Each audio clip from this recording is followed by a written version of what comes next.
Chapter 1. A Demon Empress fell from the sky. Lingxiao continent, Qishao realm. Night in the Yuyu forest, a dark and windy night.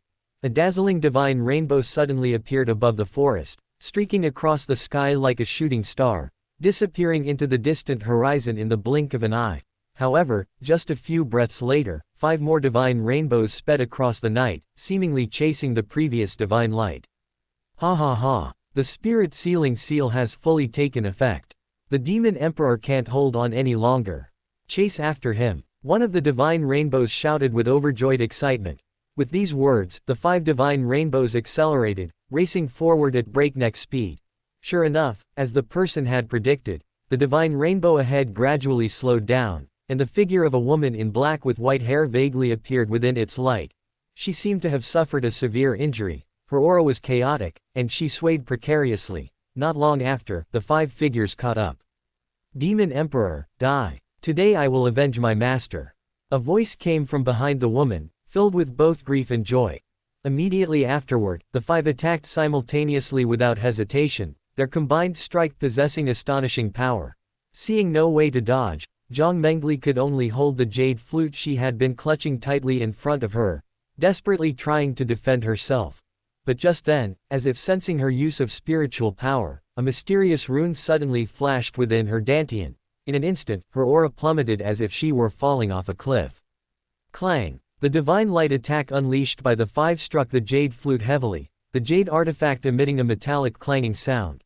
Immediately afterward, the jade flute flashed a clear light, resisting the attack, and a strong ripple of energy rippled through the air. However, sealed by the mysterious rune, Jiang Mengli was no match for it. The jade flute ultimately could not withstand the attack, and the divine light attack broke through her defenses, striking her delicate body hard. Jiang Mengli was knocked back dozens of feet, spitting out a mouthful of blood. The crimson blood splattered onto her clothes, quickly disappearing into the dark fabric. Jiang Mengli felt her eyelids grow increasingly heavy, and finally, severely injured, she fainted and plummeted rapidly into the forest. Ha ha ha ha. Even a refining god can kill an immortal. Those arrogant laughs echoed in the night, the 5 men's faces beaming with smugness. Don't be careless, kill her first to prevent future troubles. One of them warned. The remaining 4 nodded, then chased after Jiang Mengli in the direction she had fallen. Deep within the netherworld forest, in a small wooden cabin, Li Changxuan sat quietly at the table, his gaze fixed on the half-burnt incense stick, his eyes filled with a mixture of anticipation and worry. Sigh. Half an incense stick left. 1 year left. Please, please don't let anything unexpected happen. But as expected, something unexpected still happened. Suddenly, Li Changxuan frowned, because his divine sense detected 6 auras rapidly approaching his direction. He could only hope they were just passing by, but fate had other plans. Bang! A few breaths later, a loud crash echoed in Li Changxuan's courtyard. Damn it! Only half an incense stick's worth of time left, and now this had to happen. Li Changxuan's face turned ashen with anger as he stormed out of the room. However, when he saw the scene in the courtyard, he was dumbfounded and froze on the spot. The gate to his small courtyard had collapsed to the ground, and a woman with disheveled silver hair lay on the door panel. Wait. Living deep in the mountains was remote enough, wasn't it? How could anyone else come here, even if they were just passing by? Miss, sleeping isn't allowed here. Just as Li Changxuan was pondering how to deal with the half-dead woman, 5 more uninvited guests suddenly landed silently outside the courtyard gate. Though they hadn't made contact, Li Changxuan could already sense the chilling killing intent emanating from the 5. The 5 outside seemed oblivious to Li Changxuan, walking straight towards the unconscious Jiang Mengli on the ground. Hey, this is my courtyard. Isn't it impolite of you to come in without greeting me? Li Changxuan frowned, raising his voice to remind the 5. At this, the 5 stopped, looking at Li Changxuan with an arrogant air. In their eyes, aside from his handsome and refined appearance, Li Changxuan possessed an unremarkable aura, showing no trace of spiritual power. He appeared to be just an ordinary mortal. If Li Changxuan hadn't spoken up, they wouldn't have bothered to acknowledge him. So the 5 men merely glanced at him with haughty eyes, then drew their weapons, intending to kill the white-haired woman first. But Li Changxuan, bracing himself against the doorframe, blocked them out of the courtyard. Are you mute? What are you doing in my house in the middle of the night? The 5 men looked at the arrogant man blocking their way, their faces showing displeasure. As cultivators, they held themselves in high esteem, believing that mortals should be subservient and respectful before them. But this man not only didn't welcome them in, but dared to express his displeasure. Therefore, one of the cultivators shouted angrily, "Since you see an immortal, why don't you kneel?" By the rules of the cultivation world, they couldn't attack mortals without reason, and besides, they came from a reputable sect, so naturally they had to consider their reputation. So, they had no choice but to unleash the pressure of their refining spirit realm cultivation on Changxuan, attempting to force him to his knees. They most enjoyed seeing mortals grovel before their pressure, trembling and calling them immortals, while they remained high above, reveling in the feeling of complete control. However, the scene of Changxuan kneeling as they imagined did not occur. He remained standing, as if the powerful pressure had no effect on him whatsoever. He simply looked at them as if they were fools, even jokingly saying, "You. What kind of bullshit immortals are you? You. Who exactly are you?" A sense of shock welled up in the 5 of them, because they discovered that the pressure of the refining spirit realm had no effect on the man before them. They deduced that he possessed at least the void transformation realm cultivation. They were surprised to encounter a rogue cultivator in the middle of nowhere, but this only caused a slight shock. They didn't take Changxuan seriously. After all, there were 5 of them, all at the refining spirit realm, more than enough to deal with a rogue cultivator at the void transformation realm. The advantage is with me. Changxuan felt a pang of regret that despite his arrogant demeanor, the other party hadn't made a move. But half an incense stick's time was almost up, and he couldn't take the initiative. Their staying wasn't a solution either. So he warned the 5 men, "Don't step into my courtyard. I'll give you 3 breaths. Get out of here now." Changxuan's warning felt like a great insult to the 5 men. Looking at the increasingly arrogant man before them, they exchanged glances, their thoughts aligned, and a ruthless glint flashed in their eyes. In an instant, the 5 men suddenly sprang into action, their weapons thrusting towards Changxuan, laughing wildly. "A mere rogue cultivator in the void realm dares to harbor a demon race. Prepare to die. Once we personally kill the demon emperor and bring his head back, we'll be paragons of righteousness, our names echoing throughout the heavens." Ha ha ha. However, their laughter abruptly ceased, for they discovered with horror that their weapons had stopped a foot away from Changxuan. No matter how hard they tried, they couldn't advance an inch further. A storm raged within the 5 men. To be able to so easily block their combined attack meant that their opponent's cultivation had at least reached the tribulation transformation realm. Changxuan looked at the weapons that had stopped before him and smiled with satisfaction. Tisk tisk. Finally made his move. With that, he flicked his sleeve, and the 5 weapons that had been aimed at him instantly changed direction, shooting out like arrows, piercing through the bodies of the 5 men in the blink of an eye. The 5 men stared wide-eyed in disbelief at their chests, pierced by their own natal weapons, blood gushing out like a fountain. They struggled to speak, but their faces grew paler and paler, only able to utter hoarse voices. "Rest in peace." Changxuan flicked his sleeve again, and the 5 men vanished into thin air. There was no earth-shattering commotion, but their physical bodies and souls were completely gone, as if they had never existed at all. After dealing with them, Changxuan stood there, stunned, for a long time. 10 years have passed, and he has finally taken this step. In just 1 more year, he will no longer have to remain in this desolate place. Realm divisions, body tempering, chi induction, spiritual entry, spiritual sea, divine refinement, void travel, tribulation transformation, immortal connection, earth immortal, celestial immortal, profound immortal, absolute immortal. Each realm is divided into 4 stages: early stage, middle stage, late stage, and great perfection peak. Those at the divine refinement realm and above can deploy a domain to suppress the opponent's strength, can release oppressive aura, and can create a personal space to store items. Chapter 2. This demon emperor is really too weak. Changxuan was not originally from this world. 10 years ago, he lived on Blue Star. One night, while climbing Xuandu Peak on Blue Star, a bolt of lightning struck without warning, and he and his soul were transported to this Lingxiao continent. The good news was that he discovered this continent allowed cultivation, and there were numerous cultivation systems, including swordsmanship, spearmanship, sabermanship, and so on. Even better news was that he possessed the dual supreme physiques of the heavenly sword body and the absolute heaven immortal vein, with extraordinary talent and comprehension in swordsmanship, in meridians 100 times wider than ordinary people for absorbing and circulating spiritual energy. The bad news was that he lacked the system necessary for a transmigrator, preventing him from ascending to the heavens and dominating the world.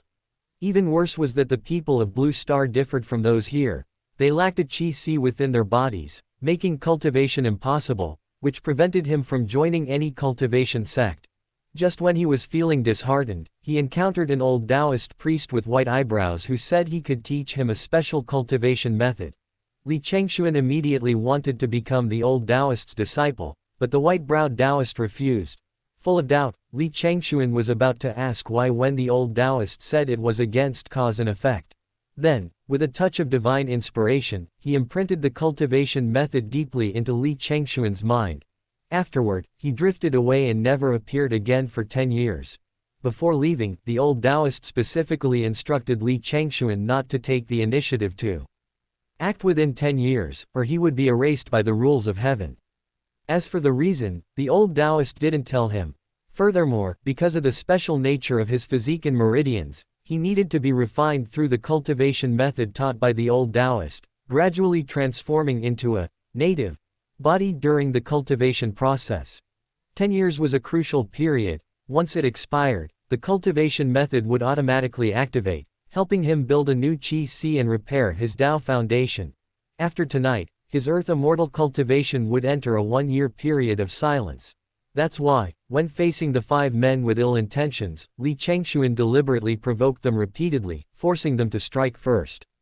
If they had hesitated even a moment longer, he would have been powerless to resist. Moreover, this was the first time he had killed anyone, and he still felt lingering fear. A moment later, Li Changxuan stood at the doorway, his aura receding like a tide until he was indistinguishable from a mortal. This time, it wasn't that his cultivation level was undetectable, he had truly reverted to being immortal. He sighed deeply. To avoid offending anyone and reduce conflict, he had deliberately secluded himself in these deep mountains to cultivate. He hadn't expected that at this crucial moment of the 10-year period, 6 people would suddenly appear. 6 people. Li Changxuan suddenly snapped back to reality, his gaze falling once more on Jiang Mengli lying on the ground. If he hadn't misheard, the 5 men had said that the woman on the ground was actually the Demon Emperor. Recalling what had just happened, he had indeed sensed a faint, almost imperceptible, demonic aura emanating from her, but it was so weak that he had overlooked it. The demonic aura was so weak, this Demon Emperor was truly pathetic. The Demon Emperor seemed to be nothing special after all. Being chased so pathetically by 5 refining spirit realm cultivators, Li Changxuan wore a look of disdain. Looking at Jiang Mengli on the ground, her breath faint and her face as pale as paper, Li Changxuan couldn't help but hesitate, to save her or not to save her. A wise man doesn't stand under a crumbling wall. A wise man doesn't save her. Yes, I should just find a place to bury her. He was currently devoid of any cultivation, and this woman was a demon. If she woke up, he might lose his life. So, Li Changxuan carefully turned Jiang Mengli over. In the hazy night, he could finally see her face clearly, a young and beautiful girl. A few streaks of blood stained her fair face, adding to her poignant beauty. Just as Li Changxuan was about to pull her out of the courtyard, the jade flute that Jiang Mengli had been tightly clutching suddenly flew out, landing firmly at the courtyard gate, emitting a faint light, as if conveying some kind of message to him. Li Changxuan was completely bewildered by the jade flute's actions. He reached out to remove it, but found that no matter how hard he tried, the jade flute wouldn't budge, as if it were rooted to the spot. Helpless, Li Changxuan planned to drag the demon, out. Upon seeing this, the jade flute became furious and pretended to strike him on the head. But it hesitated to strike, seemingly deep in thought. Finally, it simply flew low and gently pushed Li Changxuan into the courtyard. Li Changxuan was completely unaware of all this, as his back was to the jade flute, and he was now no different from a mortal, naturally oblivious to the movement behind him. At this moment, Li Changxuan felt the rod-like object pressing against him from behind. Turning around, he looked at the jade flute blocking his way again, scratched his head, and seemed to understand something after the flute's series of strange actions. He pointed to Jiang Mengli lying on the ground and tentatively asked, "You mean I should save her?" The jade flute swayed up and down, seemingly nodding. Li Changxuan's eyes widened. This jade flute actually understood human emotions. Sigma, Su degree D degree, Su, damn, Taikula. He had only asked tentatively, but he hadn't expected it to actually be true. It wasn't that he was ignorant, he had never actually set foot in the cultivation world of the Lingxiao continent. Besides, immortal weapons were rare, and even cultivators rarely had the chance to see them. Later, he lived in this remote mountain forest, isolated from information, which resulted in his limited knowledge of the cultivation world. At this moment, Li Changxuan silently made a resolution. If he had the chance in the future, he would definitely forge a sword that understood human nature. Coming to his senses, Li Changxuan looked at Jiang Mengli lying on the ground, then at the jade flute blocking his way. "I can't save her." He tried to pull her out, but the jade flute blocked the courtyard entrance, preventing him from leaving. Faced with the jade flute's obstruction, Li Changxuan was helpless and could only turn back into the house, intending to let her fend for herself in the courtyard. But as he reached the door of the hut, the jade flute suddenly flew over and blocked his path. Li Changxuan was startled by this unexpected action. Annoyed and unable to bear the entanglement any longer, Li Changxuan grabbed a broom from the yard and began to fight with the jade flute. Sensing its master's increasingly weak breath, the jade flute seemed to panic as well, losing control of its strength. A beam of divine light shot out and struck the courtyard wall. The wall collapsed instantly, raising a cloud of dust. At this moment, the jade flute was held to Li Changxuan's neck. Looking at the collapsed courtyard wall and feeling the cold touch on his neck, Li Changxuan swallowed hard. "You have this ability. You should have said so earlier. You should have used it sooner." The jade flute quietly emitted a faint, eerie light, as if awaiting Li Changxuan's response. Li Changxuan hesitated for a moment, then finally put down the broom, indicating his agreement. Li Changxuan felt like crying. He was currently powerless, and had been bullied by a mere stick. He couldn't refuse to help. If that attack had actually hit him, he wouldn't have been able to withstand it in his current state. It was truly a case of a tiger fallen into the plains being bullied by dogs, and a handsome man fallen into the plains being bullied by a stick. The jade flute had only acted out of desperation. It didn't dare to truly harm him, fearing that if it killed him, no one would save its master. Li Changxuan sighed, placed Jiang Mengli on the door panel, and hurriedly pulled her inside. The jade flute remained flying around Li Changxuan, seemingly monitoring him, afraid he might do something rash. Once the person was inside, Li Changxuan faced another dilemma. He couldn't even muster a shred of spiritual energy. How could he possibly save them? The jade flute gently nudged his shoulder, urging him to hurry and help. Neither of them dared to go too far. Li Changxuan feared the jade flute would act rashly, and the jade flute feared Li Changxuan wouldn't save its master. Chapter 3 Because I am kind. Li Changxuan first filled a basin with clean water and gently wiped away the blood and dirt from Jiang Mengli's face with a towel. As he did so, Jiang Mengli's true face gradually appeared before him. Having lived on Blue Star and been accustomed to all kinds of technological creations, Li Changxuan was momentarily stunned when he saw this natural beauty, a feeling of amazement welling up inside him. The woman's skin was as white as snow, delicate and smooth, her eyebrows like willow leaves, her thin lips like cherry blossoms, her graceful figure captivating, her beauty unparalleled, beyond compare. Perhaps due to her severe injuries, Jiang Mengli's pretty face appeared somewhat pale, but this also added a touch of eerie, fragile beauty, evoking pity in those who saw it. Jiang Mengli's slightly furrowed brows also indicated that she was not in good pain. Li Changxuan also noticed the sword cuts on Jiang Mengli's dress, revealing patches of snow-white skin and several dark brown scars. But it was already late, and Li Changxuan wasn't about to go out in the middle of the night to find medicine for her just because of her beauty. He turned back to his small bed and lay down. Seeing Li Changxuan's actions, the jade flute rushed towards him again. Li Changxuan seemed to have expected it, turning his back and calmly saying, "Don't worry, she won't die from just one night. I don't have any medicine now, I'll treat her wounds tomorrow." Hearing this, the jade flute flew to Li Changxuan and stopped. It had been anxiously flying around the room, but finally, knowing it couldn't do anything, it helplessly flew back to Jiang Mengli's hand. The next day, at the crack of dawn, Li Changxuan, still half asleep, vaguely felt something stick-like poking him. Without a doubt, he knew it was the woman's jade flute. Now that it had woken him, he couldn't fall back asleep, so he went out to gather herbs. As fate would have it, besides cultivating, Li Changxuan would occasionally go down the mountain to buy books. In his spare time, he would browse these books, gaining some understanding of the immortal herbs and medicines of this world. The woman was lucky. This deep mountain forest, rarely visited by people, was rich in immortal herbs and medicines. In less than half a day, Li Changxuan had gathered a large pile of herbs he thought he might use. After preparing the medicine for his injuries, Li Changxuan, without thinking, went to undress Jiang Mengli. Thinking he was about to do something improper, stopped his hand.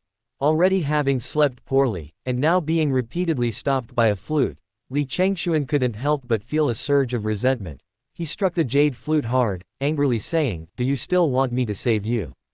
If you're so capable, why don't you try?" The jade flute seemed to understand him, flying slightly lower. If it had an expression, it would surely look pitiful. After hesitating for a moment, the jade flute finally flew out the door. Seeing the jade flute fly away, Li Changxuan rubbed it vigorously in his hands, breathing hot air onto them. "Why is this jade flute so hard?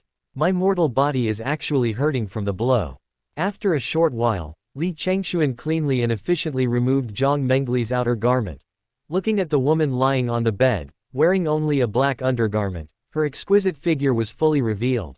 A slender waist, petite and delicate figure, graceful movements, and long, straight legs, along with her full, bulging inner garment, all spoke of the woman's formidable physique.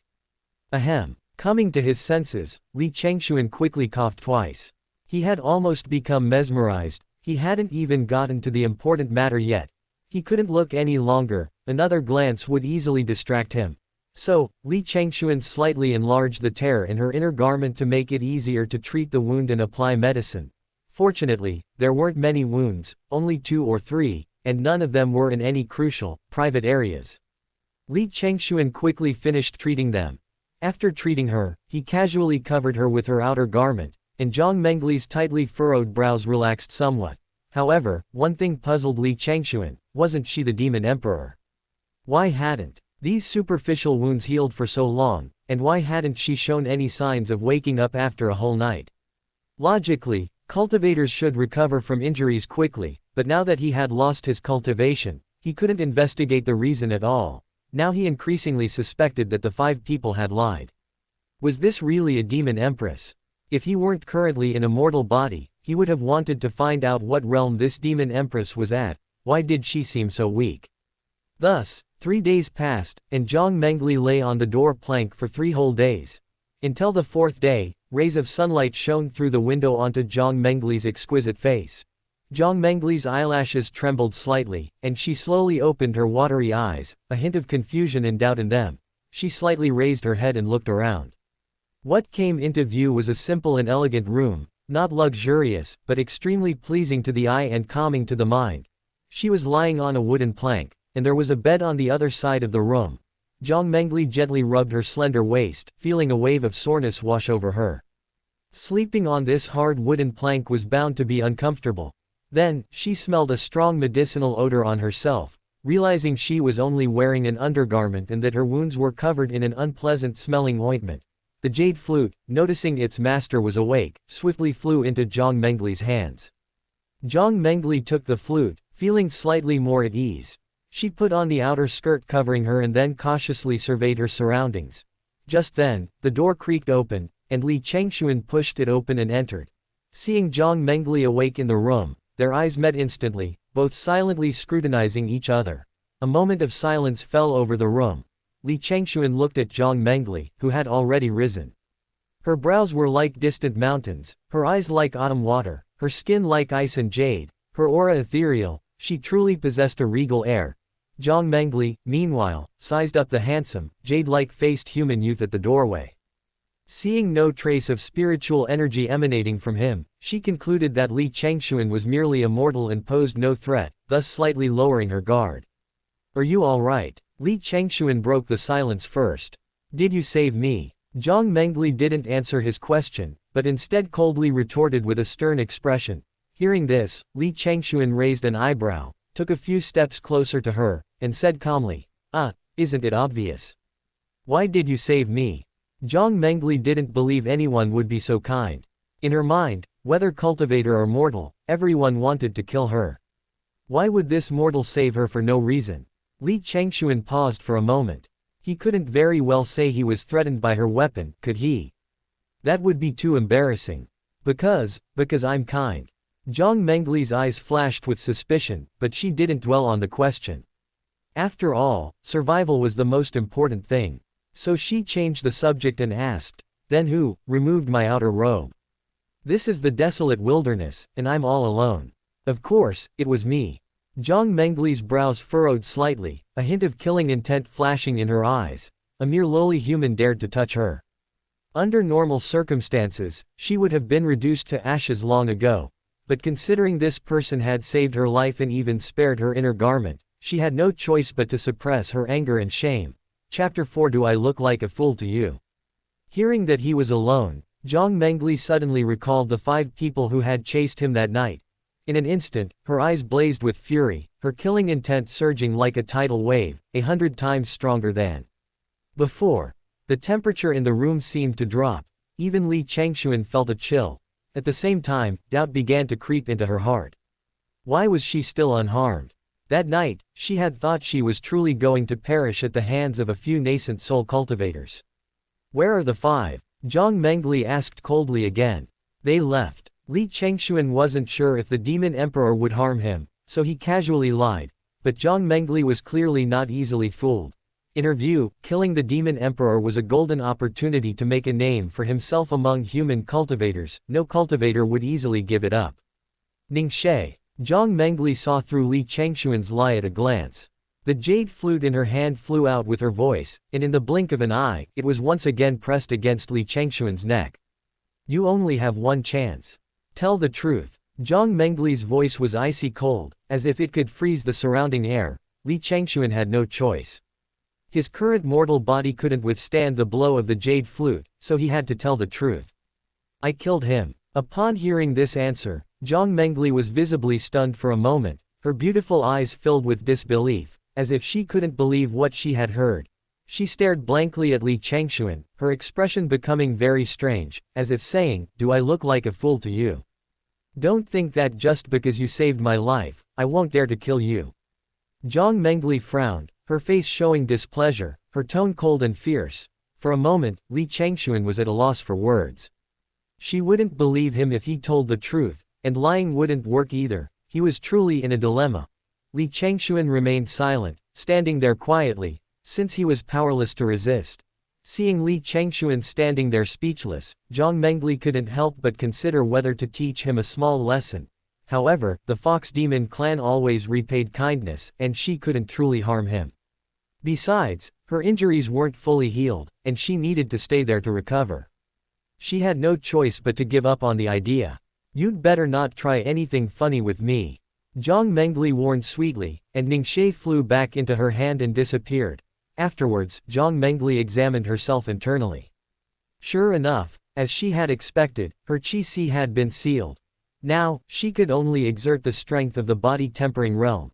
The body-tempering realm is merely the first stage on the path of cultivation, granting only a slightly stronger physique than the average person, but offering no real control over spiritual power.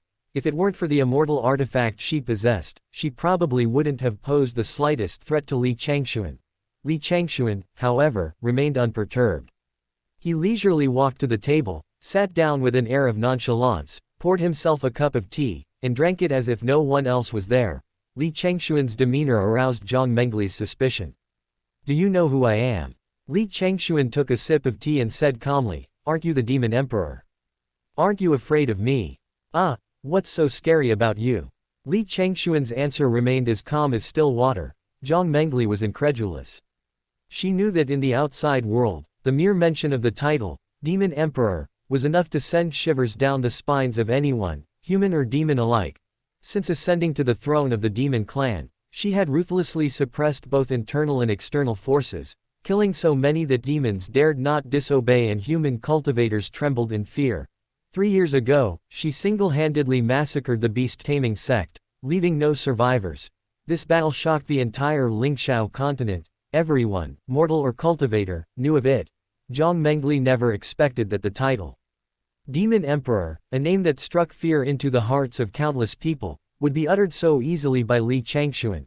If mentioned in front of ordinary mortals, the mere mention of the title, Demon Emperor, would be enough to turn their faces pale. But now, standing right before her, Li Changxuan remained completely unfazed. Jiang Mengli assumed he lived deep in the mountains, unaware of her power, or perhaps simply didn't believe her. After all, she was now just a mortal, hardly resembling a demon emperor. Looking at her tattered clothes, she realized she'd been injured by the sword light of those 5 ants during her escape. Fortunately, with her body tempering realm body and the healing effects of the unknown medicine, her injuries were almost healed. However, she couldn't stand the strange smell of the medicine anymore, but unable to use her cleansing technique, she asked Li Changxuan, "Do you have a place to bathe?" Li Changxuan put down his teacup, pointed to the bathtub behind the screen, and continued, "Yes, there is, but you'll have to boil the water yourself." Hearing this, Jiang Mengli was immediately annoyed. When had she, the dignified Demon Empress, ever done such trivial matters?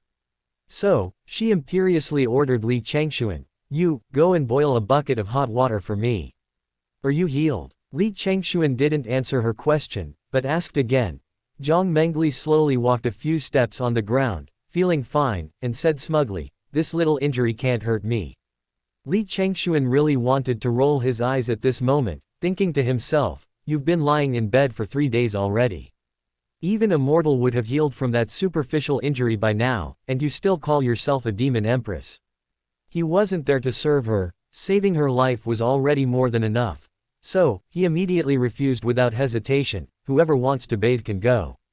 Besides, aren't you calling yourself a demon empress? Boiling hot water is something you can do with a flick of your finger, isn't it?" Jiang Mengli was speechless for a moment after hearing Li Changxuan's words. Firstly, she was indeed unable to use her spiritual power. Secondly, she hadn't expected this mere human ant to dare defy her time and again. In the past, anyone who dared to defy her like this would have long since been reduced to dust, and it was precisely because of this that she had earned the formidable title of Demon Emperor. But now, that a mortal dared to disregard her so blatantly, Jiang Mengli found it rather novel. Chapter 5 Jiang Mengli, the Demon Empress. However, how could Jiang Mengli, as the Demon Emperor, lower herself to do such trivial matters? She then spoke to Li Changxuan, "To serve me is your greatest honor. Hurry and prepare, I need to bathe." "Miss, are you all right?" Li Changxuan's face showed a hint of disdain. Looking at her serious expression, he couldn't help but chuckle. Did she really think he was still among the demons? "Go quickly." Seeing his mocking smile, Jiang Mengli's anger rose. Ningxie flew out again with her words. "A good man doesn't fight with a wicked woman." Upon seeing the jade flute, Li Changxuan could only turn and walk out of the room, completely ignoring the fierce glare from the person behind him. What could he do? He was currently too weak. No, he should say he had none. As he left, he muttered to himself, "I just saved a princess." If it weren't for the fact that she was injured, and that his priority was survival, he wouldn't have served her at all.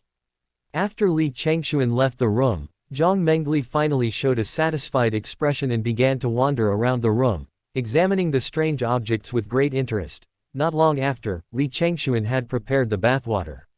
He was about to turn and leave when Jiang Mengli called out to him again, "Hey, do you have any women's clothes here? I need to bathe and change. I'm a grown man, where would I get women's clothes? I only have mine, take it or leave it." Li Changxuan, wanting no further entanglement with her, went straight to his wardrobe, took out a clean set of clothes, and casually tossed them in front of her. Just as he reached the door, he added, "Also, my name isn't, hey, it's Li Changxuan." With that, he closed the door and left. Jiang Mengli frowned, looking troubled, at the clothes before her. Actually, she did have clothes stored in her personal space, but with her spiritual power sealed, she couldn't retrieve them. She looked down at the dress she was wearing, torn by a sword and revealing large expanses of her fair skin, and her frown deepened. This dress was clearly unwearable, and with no other clothes to change into, it seemed she would have to make do for now. After bathing, Jiang Mengli changed into Li Changxuan's clothes. Despite her tall stature, Li Changxuan's clothes still appeared somewhat loose on her, emanating a faint, pleasant sandalwood scent. Jiang Mengli pondered that she must return to the demon clan as soon as possible. Although she had entrusted the affairs of the demon clan to 2 trusted subordinates when she went to the Yangtze secret realm, as time passed, she still couldn't rest easy, fearing that something might go wrong within the demon clan. Therefore, she sat cross-legged and began to try circulating her spiritual energy, attempting to break through the seal within her body. However, no matter how hard she tried, her spiritual energy remained unmoved, as if she had never cultivated at all. Jiang Mengli did not give up and continued to circulate her energy. But she seemed to have forgotten that her internal injuries had not fully healed, and in her impatience, she suffered a backlash from the sealing seal. In an instant, she felt a metallic taste in her throat, followed by a mouthful of blood spurting out, and then she fainted again. When she awoke again, she found it was already dark, and she was back on the hard, cold wooden bed. Hearing Jiang Mengli's movement, Li Changxuan asked calmly, "You're awake?" Jiang Mengli didn't answer him, but instead walked gracefully to the table and sat down. Li Changxuan looked at Jiang Mengli sitting opposite him. He'd always felt something was off about her before, because he'd only helped her wash her face, and her silver hair was still messy. Now that she was clean, she looked even more beautiful, almost perfect except for her always cold face. Jiang Mengli noticed him staring at her and felt a surge of annoyance. This man was truly audacious, very few people dared to meet her gaze. "Li Changxuan, haven't you stared enough?" Ahem. Li Changxuan was somewhat embarrassed and, unsure what to do, could only cough twice to cover it up. "I still don't know your name." Li Changxuan changed the subject. Jiang Mengli frowned slightly, looking at Li Changxuan's serious expression. After a moment's thought, she coldly said, "Logically speaking, you are not worthy to know my name. However, considering you have saved me twice, I will tell you. My surname is Jiang, and my given name is Mengli." Meanwhile, Jiang Mengli was certain that he was merely an ordinary person living in seclusion in the mountains.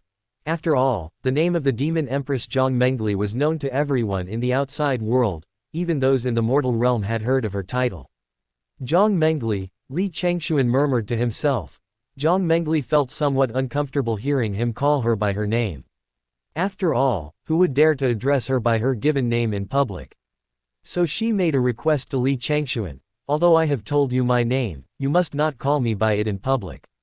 You may call me Empress or Demon Lord." Li Changxuan's attention was not on the form of address.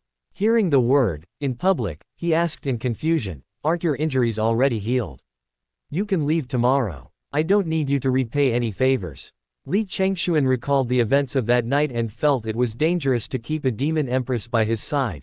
He wondered what trouble this foolish demon emperor had gotten himself into, that 5 people were chasing him. He wasn't sure if anyone else would come. He couldn't use his cultivation for a year, and if another wave of people came, he feared he'd be wiped out in one fell swoop. "Didn't you see what happened to me just now? My injuries haven't healed yet. I need to stay a while longer," Jiang Mengli said coldly. Just now, she had indeed been eager to leave, but when she realized her cultivation hadn't recovered, after careful consideration, she decided it wasn't advisable to return to the demon clan for the time being. Firstly, her cultivation hadn't recovered, and if this news got out, it would surely unsettle the demon clan, and the human cultivators would also become restless. Secondly, the demon clan was currently unstable, with many demon leaders eyeing the demon emperor's position. If they weren't usually afraid of her power, they probably would have already rebelled. If she were to rashly return now, and the rebellious demon leaders discovered her loss of cultivation, it would surely cause internal strife within the demon race. Therefore, given the current situation, it was safer for her not to return to the demon race for the time being. However, her recent departure and the killing of 5 Changxuan realm elders from the Taizan sect meant that what happened within the secret realm would inevitably be exposed sooner or later.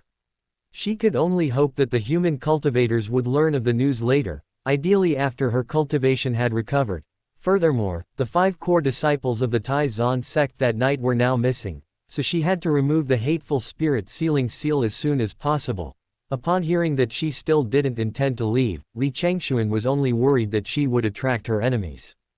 But he was no match for her now, and helplessly, he could only ask again, "When do you plan to leave?" "I will leave naturally after my injuries have healed." Upon hearing this, Li Changxuan inwardly groaned. He was now burdened with a troublesome person, and what's worse, this troublesome person treated him like royalty. Seeing Li Changxuan's troubled expression, Jiang Mengli mistakenly assumed he was worried about her taking advantage of him, so she said to him, "Don't worry, you saved me, so I won't treat you unfairly." Chapter 6 successfully caught my attention.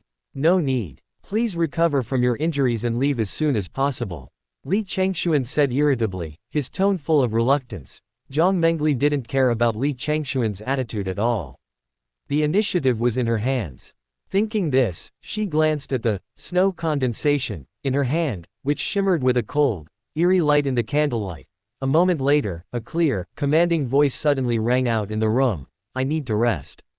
You may leave now," Jiang Mengli said expressionlessly, then slowly stood up and gracefully walked towards the only bed in the room. By the time Li Changxuan reacted, Jiang Mengli was already sitting on the edge of the bed, elegantly adjusting her skirt, as if she were the owner of the room. Seeing Jiang Mengli's posture, it seemed she intended to take over his bed, and Li Changxuan couldn't tolerate that. Putting aside the fact that this silly demon was treating him like her master, besides, sleeping was such a wonderful thing. How could he let her take his bed? So Li Changxuan immediately launched into a soul-searching question. "Aren't you the Demon Emperor? Do you still need to rest? Do cultivators need to sleep?" Jiang Mengli knew all this, but her cultivation was sealed, and she was prone to fatigue. Furthermore, as the noble Demon Emperor, Li Changxuan had placed her on that cold, hard wooden board for several days. She hadn't settled that score with him yet. So, of course, she wouldn't agree, nor would she let him know that she had lost all her cultivation. She could only change the subject. "As the head of all demons, how could I sleep on that rough, hard wooden board? Therefore, this bed belongs to me from now on." Jiang Mengli looked at Li Changxuan with an arrogant expression, her face full of smugness. "No way. This is my bed, your sleeping place is here." Li Changxuan stood up angrily, showing no fear, and pointed to the door panel beside him. Jiang Mengli looked in the direction he was pointing, and when she saw the simple bed panel, the anger in her heart flared up again. As the Demon Emperor, she used to rest in the incomparably luxurious golden curtained bed in the Demon Emperor's palace, soft, smooth, and incredibly comfortable. But now, this despicable human ant had arranged such a dilapidated bed panel for her. This was simply an insult. No wonder she had a sore back when she woke up. How could her delicate, smooth skin withstand this wooden bed? Thinking of this, Jiang Mengli's face grew even more gloomy. She stared coldly at Li Changxuan, and immediately shouted in a cold voice, "Li Changxuan, how dare you? You actually dare to defy this emperor's will." Her voice was filled with intense anger, as if she wanted to devour Li Changxuan alive. Li Changxuan, too lazy to even acknowledge this foolish demon, acted as if he hadn't heard her, and walked over to sit beside her, preparing to take off his shoes and get into bed. Jiang Mengli's eyes widened, her face filled with disbelief. She had never seen anyone so rude and presumptuous towards her. Her face flushed red with anger, she gritted her teeth and gripped Ningxie tightly in her hand. Never before had any man dared to come so close to her. Jiang Mengli glared fiercely at Li Changxuan, her eyes seeming to want to tear him to pieces.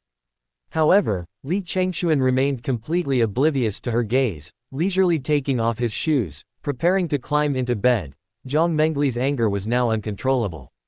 She couldn't help but roar, "Li Changxuan, get off me." Li Changxuan, however, acted as if he were deaf, continuing his actions without regard for Jiang Mengli's outburst.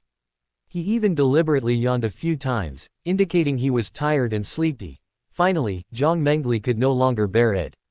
She abruptly stood up, glaring at Li Changxuan, her eyes flashing with murderous intent, the snow-like flute in her hand radiating a chilling aura.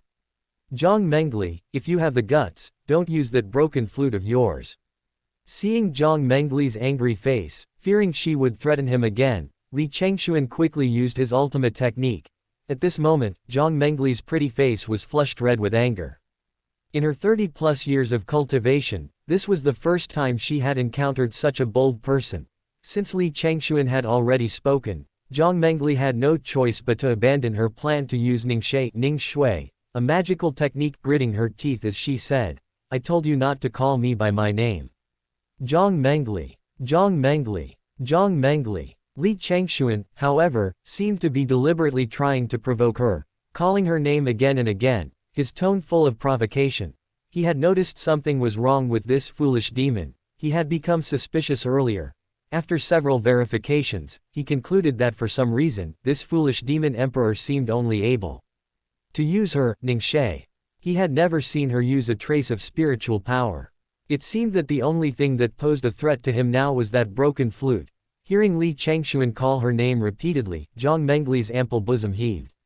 She suppressed the urge to slap him to death, constantly reminding herself, as a demon emperor, one must be magnanimous and not stoop to the level of an ant. Just as she managed to suppress her anger, she found Li Changxuan already lying down. Jiang Mengli's barely contained rage surged again. Li, Chang, Zan. Jiang Mengli enunciated each word clearly, her deep voice fueled by the fury ignited by repeated disobedience. "If you want to sleep, then sleep. It's not like I'm the one who suffers." Li Changxuan's slightly mocking voice came from behind his back. No matter how angry Jiang Mengli was, she couldn't do anything about Li Changxuan. Having never had any contact with a man before, she didn't dare share a bed with him. Jiang Mengli could only gracefully return to the wooden bed, not forgetting to warn him before leaving, "Li Changxuan. You're very good. You've successfully caught my attention." Li Changxuan, upon hearing this, got goosebumps all over. It was too sweet, even Li Changxuan couldn't handle it. Did such domineering CEO romance novels exist in this world? Jiang Mengli returned to familiar surroundings, but after Li Changxuan's repeated provocations, she was now seething with anger, with nowhere to vent it. And with the cold wooden planks on the floor, how could she possibly sleep? Helpless, Jiang Mengli could only sit cross-legged, feigning rest, while secretly vowing to avenge this humiliation once her cultivation was restored. Midnight. Splash. In the deathly quiet room, a sudden sound shattered the stillness, like a pebble thrown into a calm lake, creating ripples. Li Changxuan was also startled awake. He got up and rolled out of bed, immediately seeing Jiang Mengli lying shivering on the wooden floor. Jiang Mengli had originally intended to meditate, but her injuries hadn't fully healed, and being immortal, she had suffered new injuries from the backlash of the spirit sealing seal. She had overestimated herself, falling asleep while sitting, until just now when she accidentally rolled onto the floor. Looking at Jiang Mengli curled up on the floor like a little fox, her brows furrowed and her body trembling, Li Changxuan remained silent for a while. Although this woman was sharp-tongued and arrogant, she hadn't actually done anything wrong. Perhaps it was just a habit. After all, she called herself, this emperor. Never mind, a gentleman doesn't bother with her. She's injured, I'll send her away as soon as she recovers. Li Changxuan thought, moving his own bedding over and spreading it out on the wooden floor for her. He was about to carry her back to bed when he felt it wasn't appropriate. Jiang Mengli. Jiang Mengli. Li Changxuan called her name twice, but she didn't respond. Her brows furrowed even deeper, as if she were truly cold. Considering it was only early spring, and they were deep in the mountains, the temperature was indeed low. Reluctantly, Li Changxuan bent down and picked her up. As soon as he approached, a captivating, faint fragrance wafted towards him, resembling orchids, yet slightly different, even more intoxicating. It was the natural scent of orchids. He was almost mesmerized. Li Changxuan shook his head, quickly regaining his composure, and hurriedly placed her on the prepared bed, covering her with the blankets. After a moment, Jiang Mengli's tightly furrowed brows slowly relaxed, and her complexion gradually calmed, as if she were feeling better. Throughout the entire process, Jiang Mengli slept soundly, showing no signs of waking, although Li Changxuan moved very lightly. As a cultivator, he wouldn't be unsuspecting, let alone a demon emperor. Therefore, Li Changxuan was certain she had truly lost her cultivation. Otherwise, how could he explain a cultivator shivering from the cold and completely oblivious? He just didn't know why she had lost all her cultivation. Chapter 7 The flowing fairy dress I bought randomly before leaving. Li Changxuan glanced at Jiang Mengli one last time. Jiang Mengli was smacking her cherry-like lips, a look of contentment on her pretty face. Looking at her now that she was quiet, she wasn't entirely spoiled and unruly after all. She's quite adorable now, Li Changxuan thought to himself. The next day, in the early morning, sunlight streamed into the room through the window, and Jiang Mengli slowly opened her watery eyes. Suddenly, she found herself lying in a warm place, the long-lost softness making her feel extremely comfortable. Although the environment here wasn't as luxurious as the curtained beds in the Demon Emperor's palace, it was much better than the hard wooden planks she had slept on before. Jiang Mengli sat up and lifted the covers from her. Suddenly, something looked familiar. Examining the object in her hand more closely, she suddenly remembered that it was the very same bedding from the bed she and Li Changxuan had fought over the night before. This surprised her somewhat. Li Changxuan had actually given her his bedding. She scanned the room but couldn't find Li Changxuan. Finally, her gaze fell on Li Changxuan's bed, noticing that the bedding that should have been there was missing. A sense of doubt welled up in Jiang Mengli's heart. She wondered when Li Changxuan had brought the bedding. At the same time, she realized that her current physical condition might truly be no different from that of an ordinary mortal. She didn't even know when Li Changxuan had arrived. But a satisfied expression appeared on Jiang Mengli's face at his actions. As for now, as the Demon Emperor, how could she personally handle such trivial matters? Letting Li Changxuan do these things was perfectly appropriate. Li Changxuan didn't return until noon. Here, I bought this for you because I felt sorry for you. Upon meeting, Li Changxuan handed Jiang Mengli a white, flowing, wide-sleeved fairy dress, which he had specially bought on his way down the mountain. A few miles from the Netherworld forest lay a small town of mortals. During the years he lived there, he would buy whatever he needed in town, and when he ran out of money, he would simply go up the mountain to dig up some medicinal herbs and exchange them at the town's pharmacy. Because the mountains were rich in spiritual herbs and medicines, which were in high demand by cultivators, they were often sold at very high prices, so he was never short of money. Jiang Mengli took the white dress. The hem was embroidered with delicate silver threads, shimmering faintly in the sunlight like twinkling stars. After examining it, she felt that Li Changxuan's taste was quite good. The dress he bought was barely worthy of her status as an empress. Although she thought white made her look too girlish and the color didn't quite suit her temperament, it was at least a woman's garment, and she couldn't keep wearing Li Changxuan's clothes, so she gladly accepted it. After handing her the dress, Li Changxuan went out, leaving her space to change. When he re-entered the room, he saw Jiang Mengli sitting gracefully at the table. Her waist was as slender as flowing silk, and she wore bright moon earrings. Her fingers were like slender scallions, and her lips were like vermilion. A pink ribbon was tied around Jiang Mengli's waist, further emphasizing her slender figure. The soft silk fabric clung to her body, outlining her graceful curves. White lace trim at the cuffs and collar added a touch of elegance and sweetness to her appearance.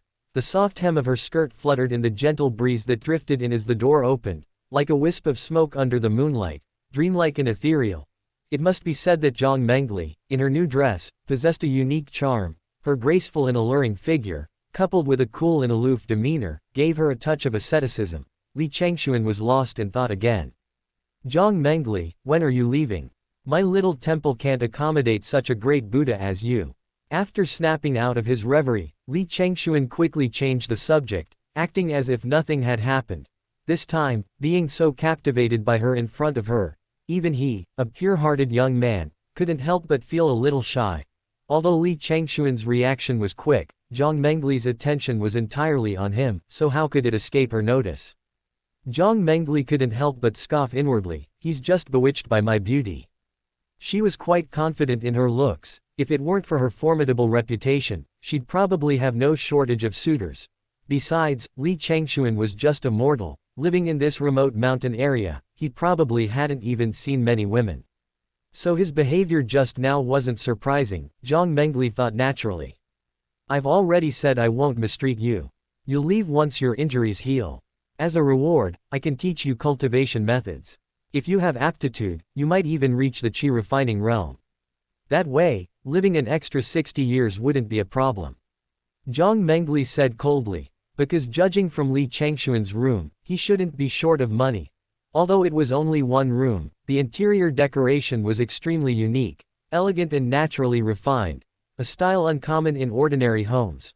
Moreover, although the clothes Li Changxuan brought her weren't magic robes, their craftsmanship and beauty were still top-notch in the cultivation world.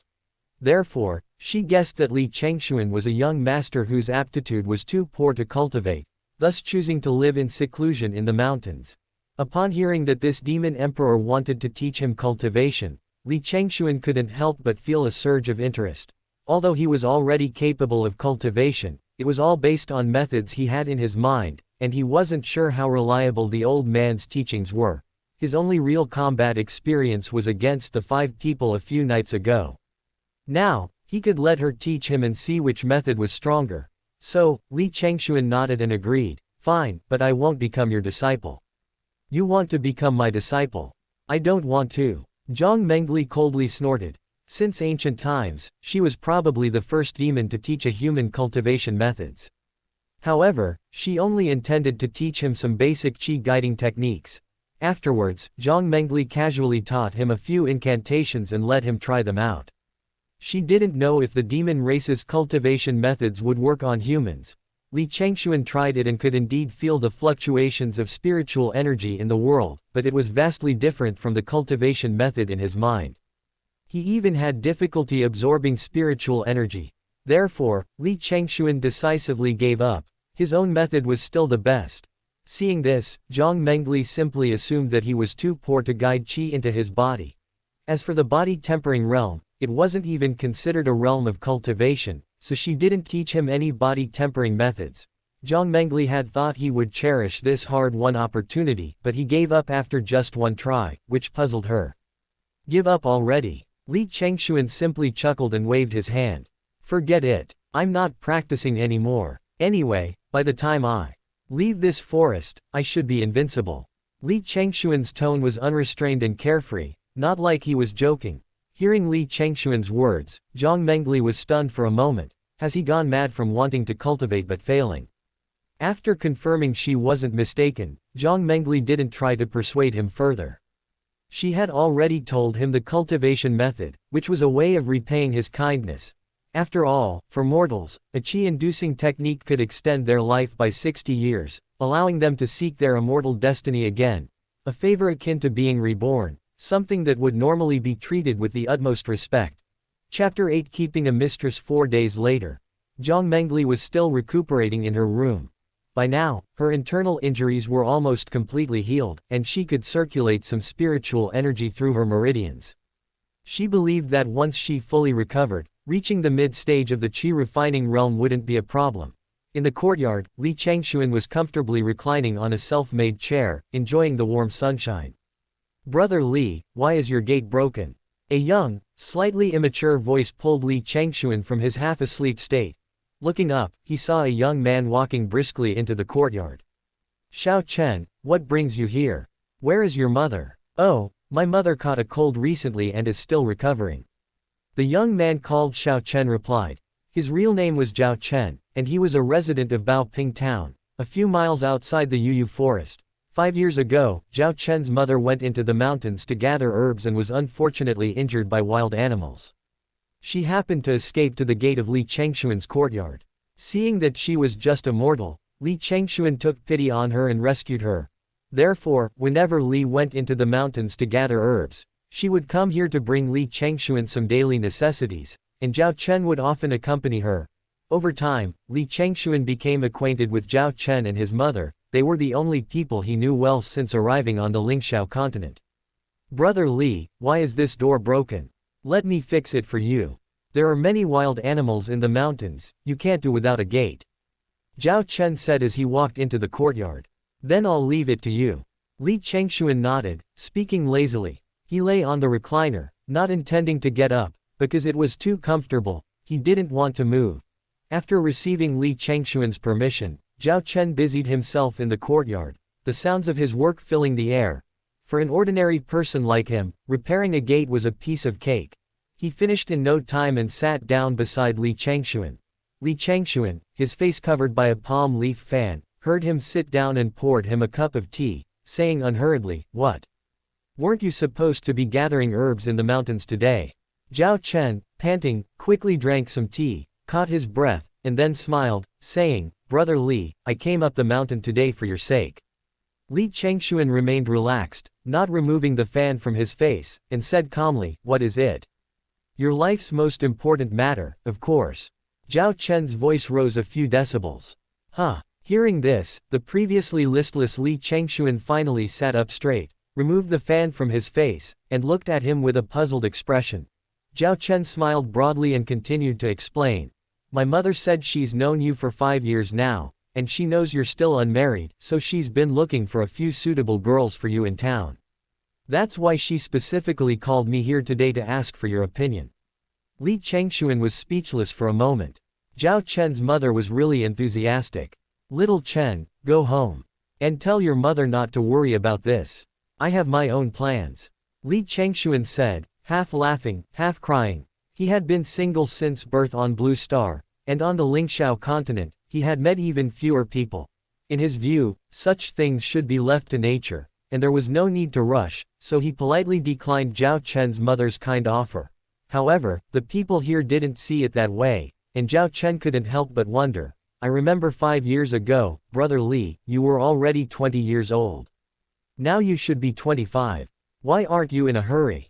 Li Changxuan didn't know how to explain to him. After all, the two worlds had certain differences in their views on this matter. In ordinary families in the mortal realm of the Lingxiao continent, men generally married after the age of 16, rarely exceeding 20, while women married even earlier. Moreover, his age was a lie he gave his mother back then. Because of his cultivation, Li Changxuan hadn't changed much, so he just gave an age that matched his appearance. If you were to be precise, he should be 26 years old. He was 16 when he first came to the Lingxiao continent and then cultivated there for 10 years. However, he still looked like an 18-year-old boy. "Ah, I'm not in a hurry about this. Just tell your mother that when you get back." Li Changxuan simply replied casually. Putting aside whether he wanted to or not, he was leaving this forest in a year, and he didn't even know if he would return. Talking about it now was indeed premature. "Well, all right then," Zhao Chen replied helplessly. "But Brother Li really doesn't need to rush. With your looks and talent, you'll definitely have no shortage of admirers in the future. But since I've known Brother Li, I haven't seen your appearance change at all. Brother Li, have you cultivated immortality? I read in books that cultivators can fly, move mountains and seas, and even maintain their youthful appearance." Zhao Chen became increasingly excited as he spoke about cultivation, his eyes filled with longing. Zhao Chen and his mother were unaware that Li Changxuan possessed cultivation. Li Changxuan naturally sensed his thoughts. "You want to cultivate immortality?" "Of course I do. That way I can protect my mother, and I'll have a good reputation in town. No one will gossip about her anymore." Zhao Chen answered without hesitation, his face beaming with anticipation for the future. "If you go to cultivate, you'll have to leave the town. What will happen to your mother then?" Li Changxuan's words were like a bucket of cold water, extinguishing the enthusiasm that had just ignited in Zhao Chen's heart. "Then let's forget it. This isn't as important as my mother," Zhao Chen said firmly without hesitation, his face showing no disappointment. Li Changxuan had his reasons. Firstly, Zhao Chen and his mother depended on each other for survival. His father had died before he was born. Therefore, some people in the town said that his mother was cursed to bring misfortune to her husbands, and the mother and son had always suffered from gossip. If Zhao Chen left, there would be no one to take care of his mother. Secondly, Zhao Chen is only 14 years old and has always lived in Baoping town. He is unaware of the dangers and evils of the world, let alone the cultivation world. The cultivation world is a dog-eat-dog world, where heaven and earth are ruthless, treating all things as mere straw dogs. A slight misstep can lead to death and the annihilation of one's cultivation. Although Li Changxuan has not deeply understood this cultivation world, he has already gained a profound understanding from the 5 people who ruthlessly killed him over a mere disagreement a few days ago.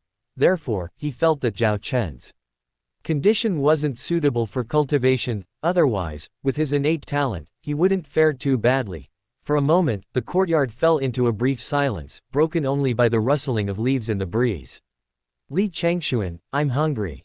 Go cook." A cool yet melodious voice, like a nightingale's song, suddenly came from inside the room. This startled Zhao Chen. "Brother Li, are there other people in your family?" Just as Zhao Chen was speaking, Jiang Mengli stepped out of the room. Graceful and elegant, with captivating charm. Her skirts fluttered, exuding an otherworldly aura. Upon seeing Jiang Mengli, Zhao Chen thought that even a fairy couldn't compare. Coming to his senses, a curious smile appeared on his face. He took a few steps closer to Li Changxuan and whispered, "No wonder you kept refusing my mother's kindness earlier, brother Li. Turns out you're hiding a beautiful woman in the house." He finished with a, "no explanation needed," expression. Li Changxuan looked bewildered, thinking to himself, what's this silly boy thinking now? Don't talk nonsense, you brat. Don't worry, she won't hear. Zhao Chen winked mischievously. After saying that, he hurriedly packed his things. I'll explain to my mother. It seems brother Li doesn't need it anymore. You brat. I'll take my leave now, I won't disturb you two any longer. Zhao Chen greeted Li Changxuan, then bowed respectfully to Jiang Mengli before closing the courtyard door and leaving. After everyone had gone, Jiang Mengli stood at the doorway, her gaze fixed on Li Changxuan, and asked, "Who is he?" "Just a friend of mine." Jiang Mengli was now very wary. From the moment Zhao Chen entered the courtyard, she had snapped out of her cultivation, initially thinking that the Taizan sect had sent people after them again. But after observing him for a while, she realized he was just an ordinary mortal, and she relaxed slightly. Chapter 9. I plan to take you with me. Meanwhile, Jiang Mengli was also planning that once her injuries were fully healed, she must leave this place as soon as possible to find a way to break the spirit sealing seal. Just now, after realizing the person outside was just an ordinary mortal, she lowered her guard, but then she noticed that the person outside had been chatting with Li Changxuan ever since they entered, which immediately displeased Jiang Mengli, because she discovered that Li Changxuan had forgotten to prepare food for her. In fact, for cultivators, there's no need to eat grains, they can be satiated simply by absorbing the spiritual energy of heaven and earth. However, because her cultivation level was too low, she couldn't do that and had to rely on food to sustain her life. Li Changxuan, on the other hand, still maintained his habit of eating, often eating and drinking in front of her. Therefore, in the past few days, Li Changxuan had successfully become Jiang Mengli's personal chef. Just now, Jiang Mengli, fearing they would continue chatting, went out to remind him. Seeing Li Changxuan still lying there, stunned, Jiang Mengli angrily kicked the recliner with her small foot. Li Changxuan, I'm hungry. Go cook. Li Changxuan sighed. He was too lazy to argue with her about this. After all, he needed to eat too, and besides, this demon emperor definitely couldn't cook. He had to do it himself. At the same time, he became increasingly certain that he had rescued a tyrant. These past few days, he had been constantly ordered around by her. Now, he only hoped her injuries would heal quickly so he could send her away. So, he silently got up and walked towards the kitchen. After the meal, Li Changxuan returned to his familiar recliner, enjoying a moment of peace and relaxation. However, not long after, someone kept kicking him. Opening his eyes, he saw Jiang Mengli standing beside him, looking at him with displeasure. Get down. I need to lie down for a while too. Jiang Mengli's voice carried an undeniable tone of command. Li Changxuan didn't get up immediately, but continued to leisurely lie on the recliner, smiling at Jiang Mengli, and said indifferently, Is your Majesty no longer cultivating? I'm really hoping your Majesty's injuries heal soon. Jiang Mengli naturally didn't believe Li Changxuan's insincere words. She suspected his desire for her recovery was a pretense. He truly wanted her to leave as soon as possible. She snorted coldly and said, My cultivation isn't in a hurry. Get out of the way, I need to rest. Jiang Mengli's tone was icy, clearly dissatisfied with Li Changxuan's attitude. Li Changxuan pretended not to hear, remaining lying on the recliner, feigning death. Seeing this, Jiang Mengli felt a surge of anger. For some unknown reason, a dangerous smile appeared on her lips, and she sat down directly. Li Changxuan was startled by Jiang Mengli's action. Seeing the increasingly large white piglet in his eyes, he quickly moved away, thinking that this woman was truly unreasonable. Faced with Jiang Mengli's behavior, he could only back down. After all, he didn't want to clash with her. HMPH. Jiang Mengli gave a soft snort, thinking to herself, being able to sit on my stool is his good fortune, at least he has some sense to move aside. If Li Changxuan hadn't moved aside, who knows what the outcome would have been. After all, since Jiang Mengli's birth, only Li Changxuan had ever come into contact with her, and that was when she was unconscious and he was applying medicine to her. Therefore, in Jiang Mengli's mind, she had already made many exceptions for him out of gratitude for saving her life. After all, her status was what it was.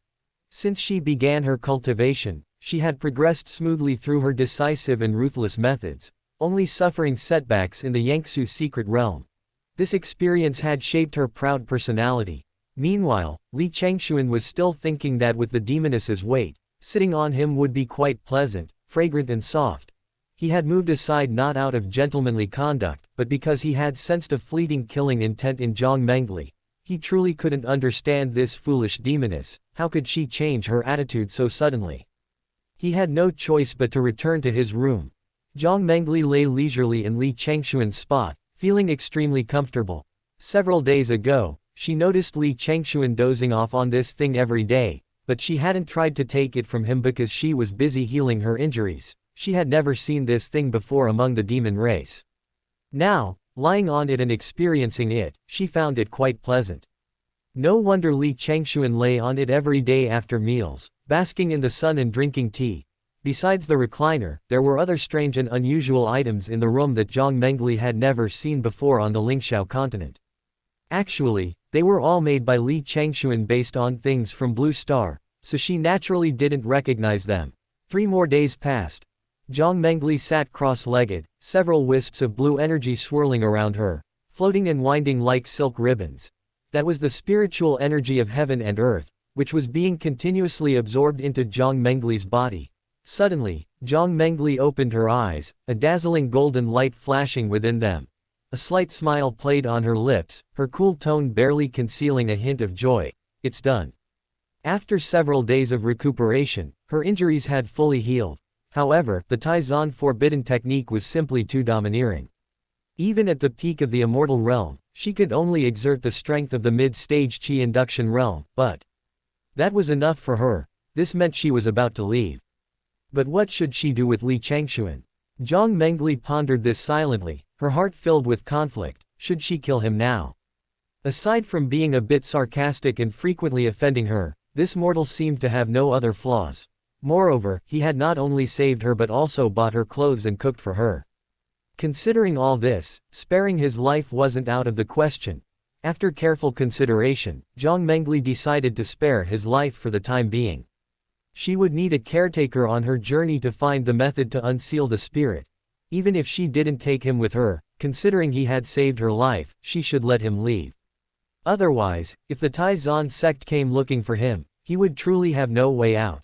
Having made her decision, Jiang Mengli went to the courtyard and woke Li Changxuan, who was still leisurely lounging on the recliner. Li Changxuan, my injuries are almost healed. I plan to leave this place tomorrow. Really? Li Changxuan jumped up from the recliner, his tone filled with undisguised excitement. He secretly sighed. Finally, I've seen this big shot off. Seeing Li Changxuan's delighted expression, Jiang Mengli knew his thoughts, and a mysterious smile gradually appeared on her lips. Of course, my word is my bond. I will leave once I recover.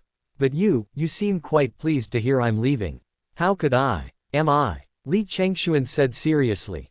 Hearing Li Changxuan's answer, Jiang Mengli's face revealed a meaningful smile, making Li Changxuan feel uneasy. Why did he have a bad feeling? However, he didn't pay too much attention to it. After all, she was leaving anyway, the next day. Have a safe journey, Your Majesty. Li Changxuan stood at the door with a smile, eagerly watching Jiang Mengli leave. Jiang Mengli reached the door, took 2 steps, then turned back to Li Changxuan and said, Li Changxuan, what are you still standing there for? Come on. Li Changxuan looked bewildered. Why shouldn't I be standing here? I find you pleasing to the eye, and have specially taken you in as my demon servant, intending to take you with me. Jiang Mengli's expression was serious, not joking. A tonic. Li Changxuan quickly refused. At this moment, he finally understood the source of that sudden ominous feeling he had yesterday. You have no right, nor the ability to refuse me. Jiang Mengli said with a playful smile. Her jade-like fingers cracked. Chapter 10. Are you serious? I disagree. Li Changxuan refused resolutely. He didn't want to go out. Not only was the outside world full of trouble and likely to cause problems, Moreover, Jiang Mengli's identity as a demon emperor was a ticking time bomb, making her even more likely to attract trouble. Naturally, Li Changxuan was determined to resist. To gain my favor is your honor, Jiang Mengli said arrogantly. Hearing this, Li Changxuan couldn't help but think, she's acting up again. Li Changxuan wanted to roll his eyes. Li Changxuan, what's with that expression? Jiang Mengli frowned. She had already put up with Li Changxuan to the limit, but this guy seemed completely unmoved. Seeing Jiang Mengli's aggressive demeanor, Li Changxuan knew she was angry, so he resorted to his, simply use your power, technique again. Jiang Mengli, if you're so capable, don't use your broken flute. Jiang Mengli merely smiled. Having recovered some of her cultivation, she felt it was good to teach him a lesson, otherwise, taking him out would only provoke her. Li Changxuan, do you really think I have no other methods? Jiang Mengli said coldly, a dangerous glint in her eyes. Li Changxuan, however, crossed his arms, acting as if he were immune to all danger, which only fueled Jiang Mengli's anger. With that, Jiang Mengli immediately stopped concealing her aura, instantly unleashing her chi-refining realm cultivation. 9 phantom fox tails, each over 3 zhang tall, materialized behind her, swaying continuously from side to side. Jiang Mengli had assumed that Li Changxuan, this human ant, would be terrified and collapse to the ground upon seeing her demonic form. However, to her surprise, Li Changxuan merely looked at her with a probing expression, muttering, so the Demon Emperor is a fox demon.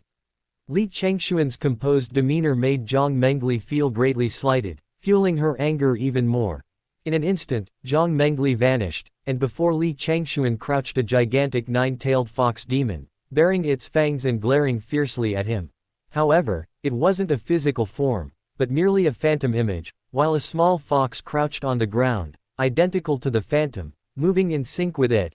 It wasn't that Jiang Mengli couldn't manifest her true form. It was because her cultivation was currently sealed, forcing her to use her pre-seal form, unable to transform into her gigantic demon body. At the chi-refining realm, being able to manifest this phantom image was already the limit. Unless her cultivation was fully restored or completely dissipated, she could only maintain her demonic form using spiritual energy. HMPH. This should scare you enough. Hollow down pointing triangle asterisk Jiang Mengli snorted inwardly. In her opinion, if an ordinary person saw such a gigantic demon, they would probably have fainted from fright. However, putting aside the fact that Li Changxuan was not an ordinary person and therefore unafraid, even if he were an ordinary person, as a citizen of Blue Star, he would only find it novel. So, upon seeing this, Li Changxuan only paused for a moment, then chuckled. In his opinion, this wasn't a scared tactic at all, it was clearly just being cute. This little thing is quite adorable. Filled circle omega filled circle. Saying this, Li Changxuan completely ignored the giant phantom of the demon fox, squatted down, and reached out to touch the little fox crouching on the ground. Jiang Mengli wasn't about to let him succeed, and immediately bared her teeth in a warning, but her small body posed no threat to Li Changxuan whatsoever. He simply swept the little fox into his arms, and the 3 zhang tall fox demon phantom vanished in the process. Jiang Mengli, _ Jiang Mengli's body stiffened for a moment, her expression shifting. She hadn't expected Li Changxuan to actually dare, and to be so decisive. Before she could even react, he had already picked her up. Li Changxuan, put me down. The little fox in Li Changxuan's arms bared its white teeth, its mouth opening and closing in a slightly panicked voice, its fluffy white body struggling. Li Changxuan completely ignored Jiang Mengli's request. All he wanted to do now was pet the fox. A large hand had already reached out. Li Changxuan, how dare you? Jiang Mengli gritted her teeth, wishing she could devour him alive. Li Changxuan, however, chose to ignore it. He had saved her life and served her diligently these past few days, and what had she done? Do nothing, so it was perfectly reasonable for him to take advantage of her and collect a fee. Finally, Li Changxuan's large hand landed on the little fox's head. Instantly, a jolt of electricity coursed through Jiang Mengli's body, leaving her weak and numb. Li Changxuan, you're finished. The words practically burst from her clenched teeth. Jiang Mengli trembled with rage, her anger reaching its peak. Although her words and body resisted, the sensation in her soul told her it felt good. Even though Jiang Mengli was resisting with all her might, she couldn't help but moan softly in pleasure. If this scene were witnessed by the demon race or righteous people, their jaws would drop in astonishment. Demon clan, is this still our decisive and ruthless demon emperor? Righteous path, is this still the cruel and bloodthirsty demon emperor who single-handedly massacred the beast-taming sect?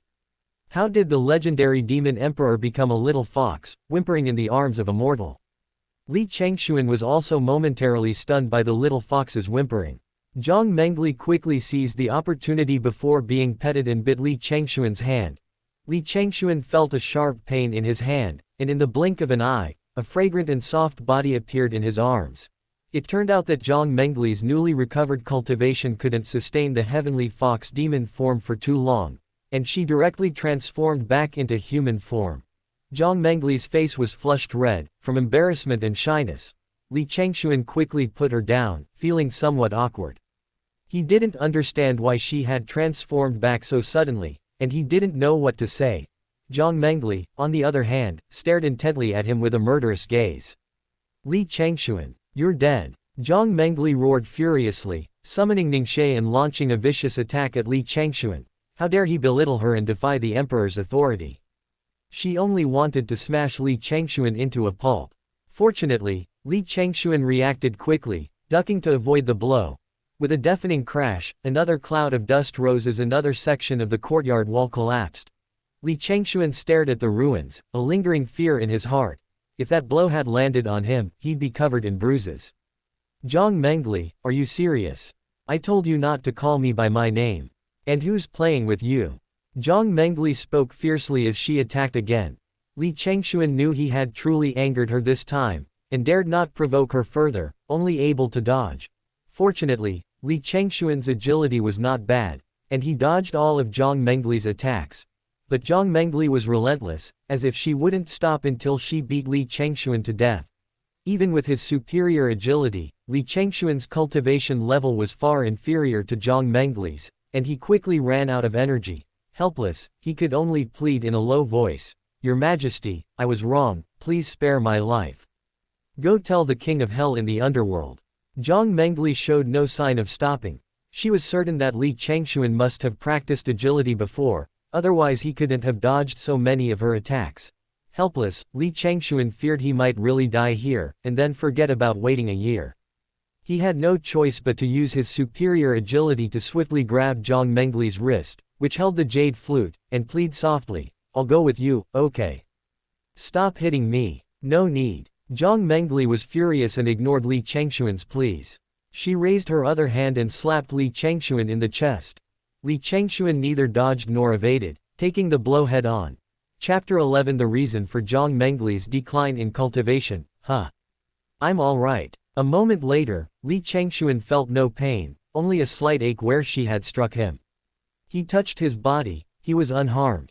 Could it be that he had tempered his body, and Jiang Mengli's cultivation level wasn't high enough to withstand the blow? However, he seemed to sense that she had withdrawn her strength.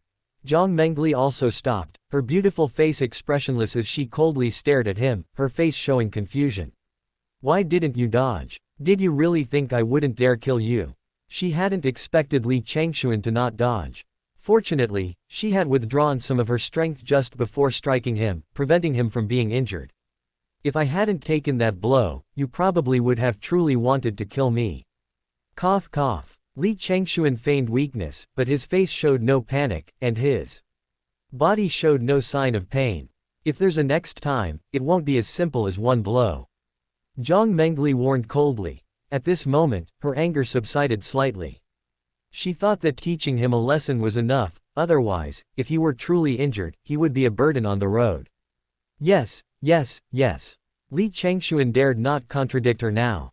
Jiang Mengli's anger hadn't subsided, and she might strike him again, he truly wouldn't be able to withstand it. Seeing Li Changxuan soften, Jiang Mengli's expression improved slightly. She said coldly, "Since you've agreed, then let's go. Since we're going on a long journey, it's not unreasonable for me to take some things, is it?" "What is there to take? When traveling, I need to eat and drink, and eating and drinking cost money. I'm not like you, who can go without food or drink." Now that Jiang Mengli's cultivation had recovered to the Qi refining realm, she could indeed absorb spiritual energy from heaven and earth and not need to eat. But Jiang Mengli had spirit stones, which could be exchanged for silver in the mortal world. Although her personal space was only opened at the refining spirit realm, it only required the use of spiritual power. Therefore, she could now freely access the spirit stones stored in her personal space, so she said impatiently, "I have spirit stones, you don't need to bring them." "Your Majesty, you seem to be unaware of the treacherous nature of people. Who in the mortal realm trades spirit stones? And what if someone with malicious intent sees this and tries to kill and rob you? Are you confident you can defeat them?" Hearing this, Jiang Mengli frowned slightly, somewhat surprised. "Do you know my current situation?" "Ah, isn't it obvious? Are you only at the Qi refining realm?" A hint of displeasure and wariness flashed across Jiang Mengli's face. She had already anticipated that Li Changxuan would discover this, otherwise, it wouldn't make sense for an emperor of a clan to have fought with a mortal for so long. Now that he had made it clear, Jiang Mengli could only warn him, "You'd better behave yourself. Although I'm not as powerful as before, killing you is still more than enough. Can I go back and get my things now?" Jiang Mengli felt that Li Changxuan's words made sense. Before recovering his cultivation, he shouldn't be too conspicuous, so she urged him, "Hurry up. Don't try anything funny." After receiving his permission, Li Changxuan hurriedly ran back to his room, grabbed some things, and wrote a letter, leaving it in the room to inform Zhao Chen that he had left. Even if Jiang Mengli hadn't pressured him, he didn't intend to stay any longer. Now that he knew Jiang Mengli's identity, those people's accomplices from that night would eventually find him. He was now just a mortal, finding him wouldn't be difficult. Moreover, his current state wasn't merely that of a mortal, he was truly devoid of cultivation and spiritual power. No matter how many life-saving treasures he possessed, without spiritual power to activate them, he was nothing more than a stubborn rock. On the contrary, carrying powerful treasures in his current state would not only fail to protect him but would also make him an easy target for those with ulterior motives, potentially even leading to his death. Therefore, he had chosen to live in seclusion in these mountains where no cultivators appeared, considering almost every possible scenario, except for the appearance of the person before him. Although he didn't want to go with Jiang Mengli, going with her might offer a sliver of hope for survival. After all, she was a clan empress, even with her cultivation sealed, she should still have many methods at her disposal. However, by following her, she would become the greatest danger, and she would also attract even more danger. After packing, Li Changxuan stood there for a long time, pondering whether to take his sword with him. But his sword wasn't like Jiang Mengli's Ningxie, it lacked sentience, and taking it wouldn't seem to do him any good. Li Changxuan. While Li Changxuan was still lost in thought, Jiang Mengli kicked the door open with a bang. She had been waiting outside the courtyard for a long time, her mood extremely sour, and she was getting impatient. She wondered what Li Changxuan was doing inside, taking so long to get something. "Jiang Mengli, you injured me earlier. Can I rest for a day before leaving?" Li Changxuan pleaded, sitting down at the table. Li Changxuan was still quite reluctant to leave this small house. After all, it was his residence for 10 years since arriving on the Lingxiao continent. He felt there was no rush to leave. More than 10 days had passed, and no one had come. Staying another day wouldn't hurt. You think you can get hurt with that little bit of force? Even if you do, you won't die. If you dawdle any longer, don't blame me for being impolite. With Jiang Mengli's angry shout, she raised her hand and unleashed a divine light, shattering the table next to Li Changxuan. "Fine, I'll leave. Don't resort to violence so easily. What if you accidentally hurt someone?" Li Changxuan muttered, reluctantly leaving the room. The human and the demon walked through the netherworld forest.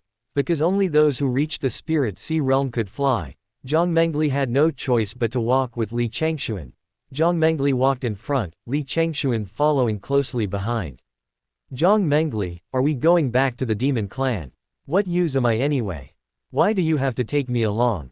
Li Changxuan complained, panting as he walked. "I won't return to the demon race yet. Since you know I'm only at the Qi refining realm, you should know what I'm going to do. As for taking you with me, I have my own reasons." "Don't ask," Jiang Mengli said coldly as she walked ahead. "Jiang Mengli, why have you fallen to this level? Li Changxuan asked the question that had been on his mind the most. When he first saw her, he was surprised that a demon emperor like her was so weak. He hadn't expected it was because her cultivation level had dropped. He just couldn't understand what had happened to her to cause this. Li Changxuan's question reminded Jiang Mengli of her arrival in the Netherworld Forest and the reason for her complete loss of cultivation. This story dates back several years. Jiang Mengli was originally a nine-tailed celestial fox, born of nature. After 10 years of secluded cultivation, she finally reached the peak of the immortal realm 6 years ago.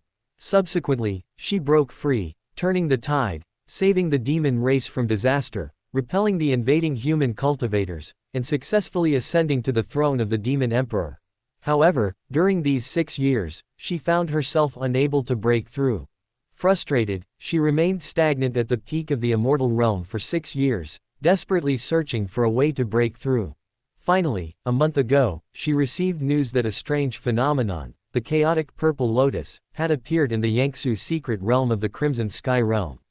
Consuming it could not only greatly increase cultivation but also help one break through bottlenecks, because the human race still had Earth Immortals and Celestial Immortals, while the demon race had too few high-level cultivators. She had no choice but to risk going there to seek this hard-won opportunity for a breakthrough. However, when she arrived at the Yangtze secret realm, she found herself in an ambush set by the Taizan sect. They had actually sent 5 Changxuan elders to kill her, but there are differences between Changxuan elders. Especially at the peak of Changxuan. After several battles, the 5 Taizan elders were no match for her and were all seriously injured. Jiang Mengli's attacks grew stronger and stronger. Realizing they couldn't leave the secret realm alive, they made a desperate gamble, activating the blood sacrifice array they had set up beforehand. The 5 of them combined their strength to use the Taizan forbidden technique, the spirit sealing seal, to forcibly seal Jiang Mengli's cultivation through a blood sacrifice. Jiang Mengli sensed her cultivation rapidly regressing. Without time to think, she desperately escaped the secret realm. The 5 Taizan elders perished within the secret realm due to the blood sacrifice technique. After leaving the secret realm, Jiang Mengli encountered Taizan disciples searching for the 5 elders on her way back to the demon race. However, her cultivation had regressed to the refining spirit realm, leaving her no choice but to flee. The 5 pursued her relentlessly for a full day and night, and as time passed, Jiang Mengli's cultivation level continued to decline. Finally, upon reaching the Netherworld Forest, she was struck by their combined attack and fainted. After that, she knew nothing of what happened. Chapter 12. There's only one room left. What does "slept in" mean? Jiang Mengli's thoughts returned to the present, and she coldly said to Li Changxuan, "My affairs are none of your concern." "Isn't this just me being concerned about you?" Li Changxuan said nonchalantly. "Oh, do you even believe that yourself?" Jiang Mengli raised an eyebrow questioningly. Hee. Li Changxuan awkwardly touched his nose, quickly changing the subject. "If you won't tell me the reason, at least tell me where we're going." Hearing this, Jiang Mengli stopped. She hadn't decided where to go first, and after a moment's thought, she could only say, "Let's leave the Crimson Sky realm first." Hearing this, Li Changxuan pondered for a moment and then asked doubtfully, "Was it the Taizan sect that injured you like this?" Jiang Mengli didn't answer. "Or the Tai sect?" Li Changxuan guessed again. Judging from Jiang Mengli's eagerness to leave the Crimson Sky realm, the 2 sects most likely responsible for injuring her so severely are the Taizan sect and the Tai Yi sect. After all, in the Crimson Sky realm, the Taizan sect and the Tai Yi sect are the 2 top-tier cultivation sects. Li Changxuan had some knowledge of the distribution of the cultivation world on the Lingxiao continent. The Lingxiao continent is divided into 5 realms. The Azure Origin realm, the Crimson Sky realm, the Honshu realm, the Ziming realm, and the Linghai realm. Humans occupy the Azure Origin, Crimson Sky, and Honshu realms, while demons occupy the Ziming and Linghai realms. Among the human race, there are 5 major cultivation sects. The Floating Cloud Palace and the Star-Picking Pavilion jointly rule the Honshu realm. The Taizan sect and the Tai Yi sect jointly rule the Crimson Sky realm, and the Extreme Sword sect alone rules the Azure Origin realm, making it the strongest of the 5 major cultivation sects. The Netherworld Forest happened to be located on the edge of the Crimson Sky realm. Now that Jiang Mengli was eager to leave, Li Changxuan deduced that the 5 people who came to hunt her down that night were likely disciples of the Tai Zan sect or the Tai Yi sect. Seeing Li Changxuan dawdling and lost in thought, Jiang Mengli couldn't help but remind him, "Hurry up, or we won't be able to get out of the netherworld forest before dark." Seeing that Jiang Mengli didn't refute him, Li Changxuan knew he was pretty much right. Being the jovial person he is, he couldn't resist teasing her. "Jiang Mengli, you're not even the Demon Emperor. A few insignificant sects injured you like this." Since knowing that Li Changxuan wasn't afraid of her, Jiang Mengli was already used to his offensive remarks. Moreover, this time it was indeed Jiang Mengli's own carelessness that caused the loss. It was her own fault for not bringing enough help and venturing into the Yangtze secret realm alone, falling into the Tai Zan sect's trap. However, the fact that major cultivation sects like the Tai Zan sect and the Tai Yi sect were described as insignificant minor sects in his words confirmed Jiang Mengli's suspicion that Li Changxuan was indeed just an ordinary person naive and inexperienced in worldly affairs. But as a demon emperor, her pride wouldn't allow anyone to look down on her like that, so she subtly threatened him. "I remember someone saying before that the day one leaves the forest will be the day one becomes invincible. What? Want to spar with me?" Jiang Mengli looked at him with a playful smile. Right now, she could only threaten him with force, she knew she couldn't win with words. "Ahem, you dragged me out here, it's not really true." Li Changxuan immediately wilted. He hadn't expected her to remember his casual remark, and now he dared not mock her, lest he receive another slap. "HMPH. Hurry up." Jiang Mengli snorted lightly and quickly walked forward. Now that Li Changxuan was no longer arguing with her, Jiang Mengli felt slightly better. Finally, before nightfall, the two emerged from the netherworld forest and arrived at a small mortal town, meaning they had left the Crimson Sky realm. This town was called Danqing Town, located at the other end of Treasure Bottle Town. It was named for its frequent use as a place to sell calligraphy and paintings. The calligraphy and paintings there were many works by masters. Cultivators could appreciate the meaning and comprehend the great Tao by appreciating the characters or the scenes depicted. Therefore, quite a few cultivators came here seeking knowledge. Therefore, before entering the town, Jiang Mengli had already used the magical artifacts in her personal space to conceal her demonic aura. Now, she appeared no different from an ordinary person. Unless she encountered a cultivator at the transcendent realm or higher, she would be difficult to detect. However, in such a remote place, the possibility of encountering a transcendent realm cultivator was extremely low. After all, having reached the transcendent realm, there was no need to comprehend the intentions of others for cultivation. Now that the two had left the Crimson Sky realm, Jiang Mengli was no longer in a hurry. Having traveled for a day, she was tired and decided to find an inn to rest. "Innkeeper, 2 superior rooms," Li Changxuan said to the innkeeper after finding the inn. The innkeeper, seeing that the visitors were a handsome young man and a beautiful young woman, mistakenly assumed he understood Li Changxuan's meaning and gave him a knowing smile, explaining, "I'm sorry, sir, but we've had quite a few cultivators coming lately, and we only have 1 room left." Li Changxuan was already very familiar with this old trick on Blue Star. He immediately knew the innkeeper had misunderstood, so he quickly clarified, "Sir, it's not what you think. We really need 2 rooms. Hearing this, the innkeeper looked up, squinting at the two, somewhat doubtful. Could he have misjudged them? That shouldn't be. He'd been running this inn for decades, and his judgment had always been accurate. But since Li Changxuan had said so, the innkeeper could only follow his instructions. Just as he was about to hand him the keys to the 2 superior rooms, Jiang Mengli, who had been standing behind Li Changxuan, suddenly spoke up. "No need, 1 room is fine."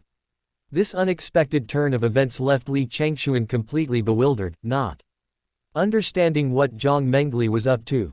Jiang Mengli took a few steps closer to Li Changxuan, a bewitching smile on her face, and whispered in his ear, "Don't even think about taking this opportunity to slip away. I won't give you the chance." Li Changxuan was stunned for a moment. This was truly unfair to him. Being alone in a room before was out of necessity, but now that there were other options, wasn't he considering their reputations? Although Jiang Mengli didn't seem to have a good reputation either. Moreover, now they were sharing a room, which Li Changxuan felt was somewhat unreasonable. He hadn't expected her to think he was trying to escape. Li Changxuan was speechless. Seeing Li Changxuan's hesitant expression, Jiang Mengli felt that she had guessed correctly again. It's not like I haven't slept with them before. With that, she took the key from the innkeeper, gave Li Changxuan a charming smile, and went straight upstairs. Jiang Mengli's words naturally reached the innkeeper's ears. He was secretly pleased with himself, he knew he couldn't be wrong. So he looked at Li Changxuan with a smug expression, thinking to himself, this young man, a grown man, is more reserved than a woman. Li Changxuan, however, stared wide-eyed. What did she mean by, slept with them before? Her words were ambiguous, but not knowing how to explain, he could only helplessly follow her upstairs. Chapter 13. You don't want others to know you're the Demon Emperor, do you? After arriving at the reserved room, Li Changxuan quickly tidied up. But looking at the room with only one bed, Li Changxuan couldn't help but ask in confusion, where are you sleeping? Jiang Mengli. Jiang Mengli was speechless, unable to understand his thinking to ask such a question. This emperor will naturally sleep on the bed. As for you, you can decide for yourself. Li Changxuan felt that Jiang Mengli was acting strangely, especially her alluring smile downstairs earlier, which he had never seen before. She usually had a cold, stern face. Therefore, he didn't dare get too close to Jiang Mengli. Looking around, he found a couch in the room and decided to make do there for the night. Li Changxuan sighed. After settling into the room, Li Changxuan saw that it wasn't late and decided to go out for a stroll. Although he always lived in the Yu forest, he had never been to Danqing town before. But just as Li Changxuan reached the door, Jiang Mengli called out to him again, are you going out? Li Changxuan nodded. Jiang Mengli also got up and went out. Seeing Li Changxuan still standing there, she urged him impatiently, weren't you going out? What are you standing there for? Huh, you're going too. I'm afraid you'll run away. Li Changxuan was somewhat helpless. Was this really necessary? He had no choice but to let her come along. The two went outside and discovered that a unique calligraphy and painting competition, unique to Danqing town, was being held. Simply put, it was a competition where cultivators were invited to write calligraphy or paint, and the audience would then comment on whose work conveyed the strongest artistic conception. The winner would take home a prize provided by the organizers. Jiang Mengli followed closely behind Li Changxuan the whole way, keeping a close eye on him. She had no interest in such things. Anything she randomly pulled out of her personal space felt superior to all the treasures in the town. When Li Changxuan arrived at the venue, he saw a large crowd already gathered, indicating that quite a few cultivators had come. The calligraphy and painting competition is now beginning. Those interested may come forward, a middle-aged man announced loudly. The prizes for this competition include the thunder-controlling pearl, a 1,000-year-old Ganoderma lucidum, and the single character, sword, written by the Yushu sword cultivator. The winner can choose one treasure to take home. The surrounding noise instantly fell silent. His words immediately caused a stir among the crowd, who were all discussing which prize was better. For sword cultivators, the single word, sword, was undoubtedly the most desirable, but Li Changxuan didn't care for that. He was more interested in the thunder control pearl. Although he couldn't use spiritual power to conjure lightning, detonating the thunder control pearl would generate a large amount of lightning, which could serve as a means of self-defense. While Li Changxuan was pondering, 4 or 5 cultivators stepped forward to participate in the competition. It seemed that only a handful of people were capable of participating, but Li Changxuan was facing another problem. He couldn't currently integrate his artistic conception into his calligraphy and painting. Should he ask Jiang Mengli for help? Jiang Mengli, who had been watching Li Changxuan ponder for a moment and now looking at her expectantly, immediately saw through his thoughts. This has nothing to do with me, don't look at me like that. No, I've saved you twice already, it's just a small favor. Didn't I teach you the methods of cultivation? That's already repaid one debt of gratitude. As for the other debt, you've repeatedly offended me, yet I've spared your life until now. The debts are settled. Li Changxuan's expression froze. Could it really be like that? He should have known better than to agree to let her teach him cultivation. Since soft methods didn't work, he had to resort to hard ones. So, Li Changxuan feigned a fierce expression and threatened, Jiang Mengli, you don't want others to know you're the Demon Emperor, do you? Jiang Mengli looked at him as if he were a fool, a mocking smile on her lips, and coldly sneered, guess why they can't detect the demonic aura on me. Li Changxuan's expression stiffened. He was now just a mortal, so naturally he couldn't sense the demonic aura on Jiang Mengli. Judging from her words, she must have some magical artifact helping her conceal it. That made sense. It wasn't surprising that these people couldn't detect it. If it were so easily discovered, she probably wouldn't have become the Demon Emperor. If he were to reveal her identity now, no one would believe him. And even if someone did believe him, he could escape, but she would likely die here. He decided to let her go this time out of kindness. Li Changxuan's gaze returned to the deep purple beads displayed on the field. He didn't necessarily need them, but having them would provide an extra layer of protection. It seemed he had no choice but to give up. Li Changxuan looked dejected. Brother, please wait. I see you have no cultivation, but do you wish to participate in this competition? Just as Li Changxuan was about to turn and leave, a voice pulled him back. Li Changxuan turned around and saw a young man of about 20 years old, with fairly handsome features, carrying a long sword and wearing a jade crown.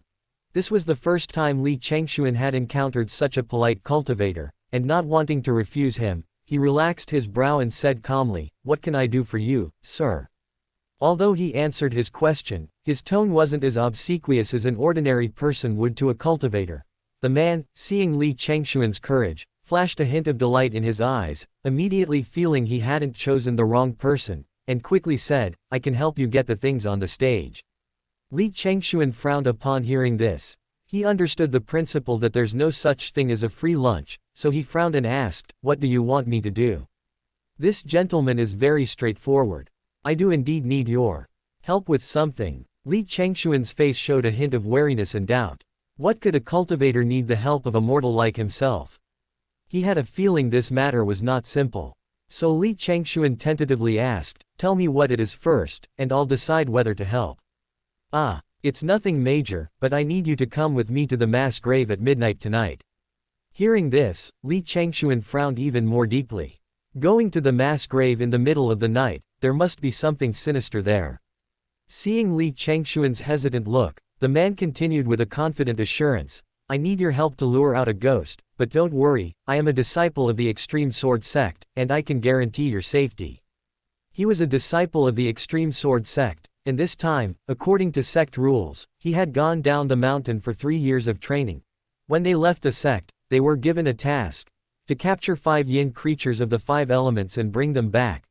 2.5 years had passed, and he was still missing the last one, a water element yin creature. After several days of hard work, he finally found a demon in a nearby mass grave.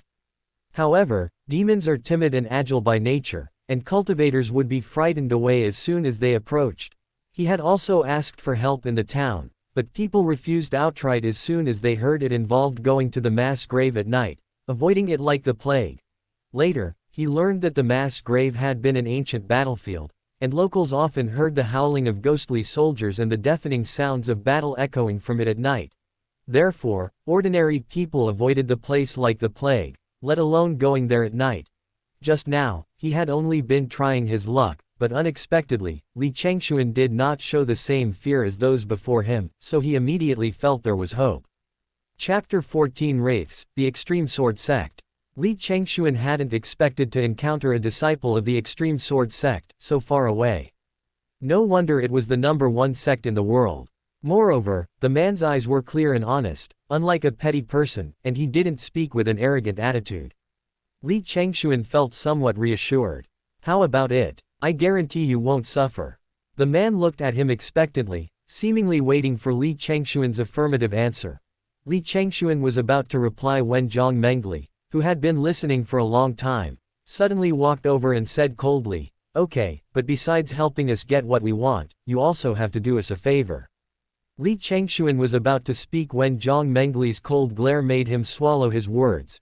Seeing that Jiang Mengli and Li Changxuan seemed to get along well, the man deduced they were in cahoots. After a moment's thought, he agreed, "Sure. As long as it doesn't violate morality." Hearing the reply, Jiang Mengli's face flashed a mysterious, cold smile. Li Changxuan naturally noticed it and knew it couldn't be anything good. But things had already come to this point, so Li Changxuan could only go along with it. He then requested, "Then help me retrieve that thunder-controlling pearl." Li Changxuan pointed to the purple pearl on the prize table. Alright, since we're going to cooperate, let's get to know each other. I am Yang Kong, an inner disciple of the Extreme Sword Sect. May I ask how you two are addressed? Li Changxuan's expression faltered upon hearing his name, Onion. A long-forgotten word. He hadn't expected to hear it in this world, even if it was just a homonym. After regaining his senses, Li Changxuan introduced himself. My name is Li Changxuan. Yang Kong's gaze then shifted to the woman beside Li Changxuan, but he felt her aura was unsteady and he couldn't make her out clearly. Jiang Mengli was staring intently at Li Changxuan with icy eyes, as if to say, dare to reveal your real name, and you're finished. Li Changxuan naturally understood Jiang Mengli's concerns. He was probably the only one who didn't know her name. After a moment's thought, he could only make up a name for Jiang Mengli. This is my younger sister, Li Changli. Jiang Mengli. Jiang Mengli's aura was somewhat dangerous. She shouldn't have let Li Changxuan say it. Given Li Changxuan's nature, what kind of respectable identity could he possibly give her? When did he, the mighty Demon Emperor, become the sister of a mere human ant? Yang Kong was also somewhat surprised to hear about their relationship. He noticed they didn't look alike at all. In fact, the man was handsome and the woman beautiful, leading him to believe they were a couple. But that was their business, and he didn't need to know too much, so he agreed. Then I'll go retrieve the Thunder Control Pearl for you. Please wait here for a moment. Yang Kong finished speaking and immediately flew onto the stage. As an inner disciple of Lingxiao's No. 1 sect and a mid-stage refining spirit realm sword cultivator, he was much more adept at competing with these rogue cultivators from the mountains and disciples from nearby small sects, quickly winning the match. After obtaining the Thunder Control Pearl, Yang Kong returned to the two of them but then put the pearl away. Li Changxuan thought he was going to back out, but Yang Kong calmly explained, thunder magic contains the righteous energy of heaven and earth, capable of subduing all evil.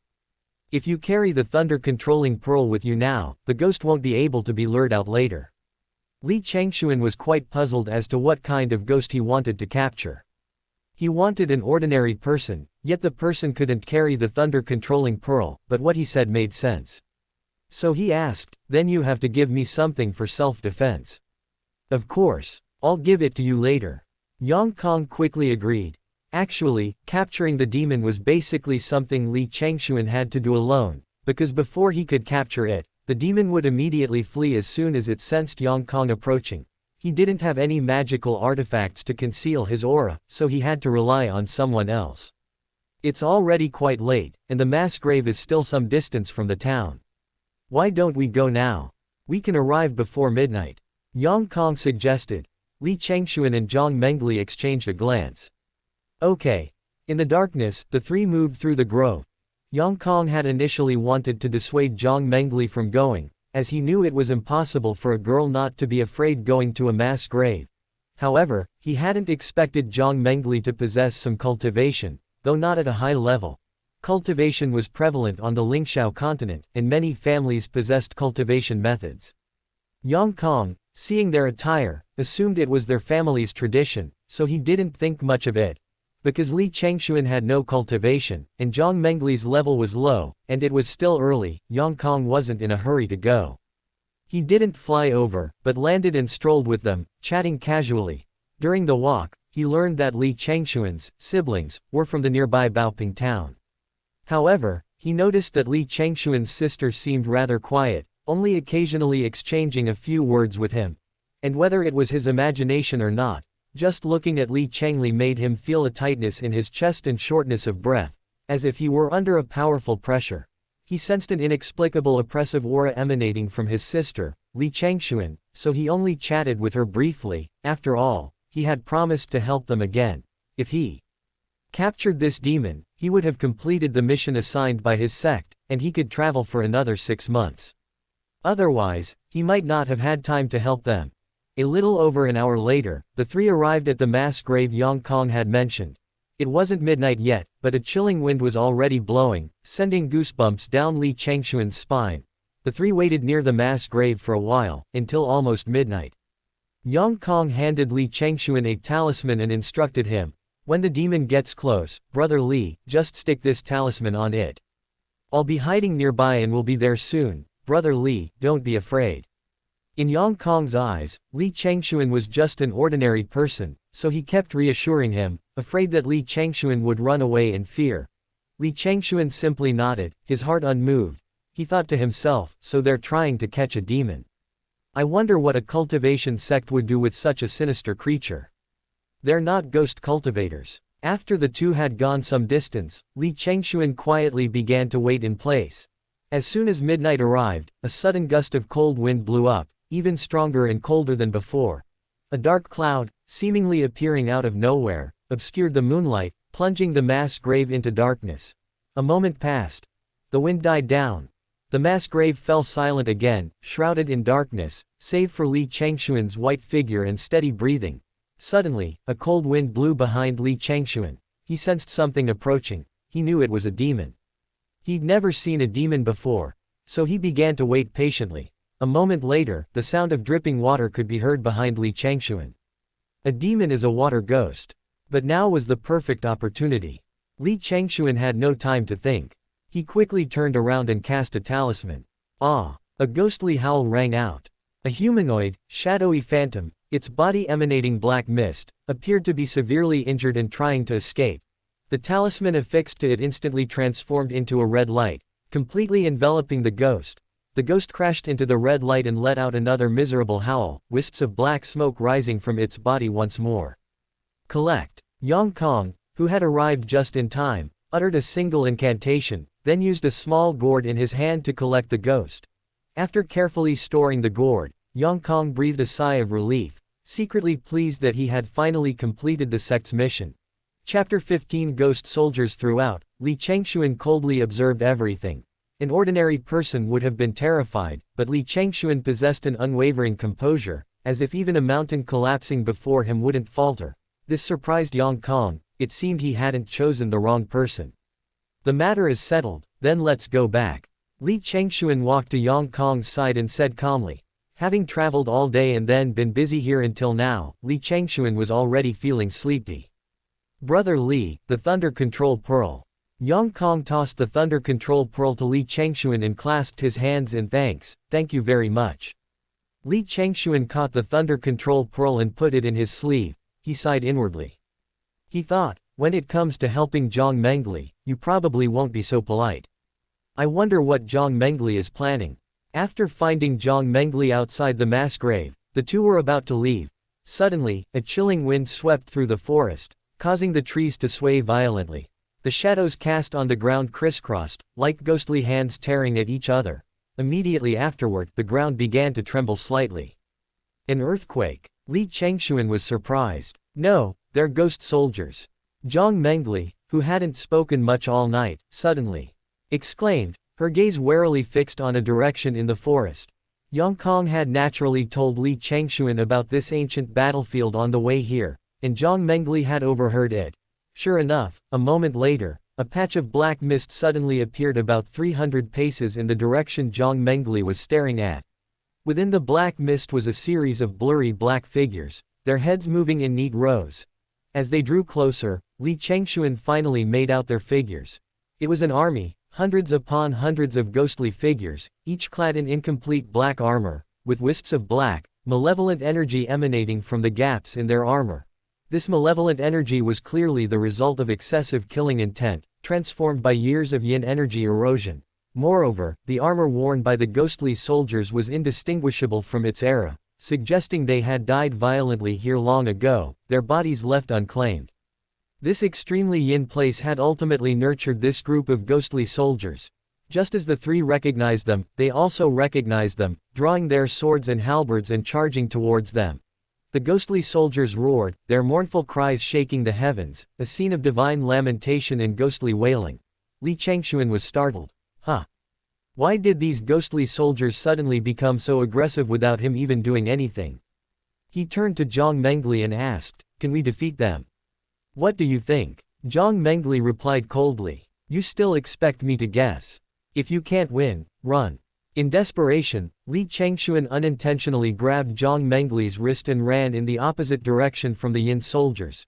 Jiang Mengli had no choice but to be pulled along, while Li Changxuan shouted back as he ran, Purple Apple, the rearguard is your responsibility. Only the roars of the Yin soldiers and Li Changxuan's shouts echoed in the night. Yang Kong was stunned upon hearing this. What was Purple Apple? Apples aren't purple. Was he being called? But his name wasn't Purple Apple. And there seemed to be no one else here besides him. The Yin soldiers charged in, and Yang Kong had no time to think. With a swift movement, his longsword flew from its sheath, and he instantly plunged into the Yin soldiers. Meanwhile, Li Changxuan and Jiang Mengli had already taken cover nearby, observing. Li Changxuan, take your dog paws off me. Jiang Mengli said fiercely, her small hand still struggling. As a demon emperor, being dragged away while fleeing was shameful, but what was even more despicable was that Li Changxuan dared to grab her hand and still wouldn't let go. Oh. Li Changxuan was only in a hurry to run away and hadn't paid any attention to this, naturally forgetting to release Jiang Mengli's wrist. Although Jiang Mengli was angry, she was indeed no match for the group of Yin soldiers and could only stand there and watch. It was a good opportunity for her to see how strong this disciple of the extreme sword sect was, so she could trust him to help her.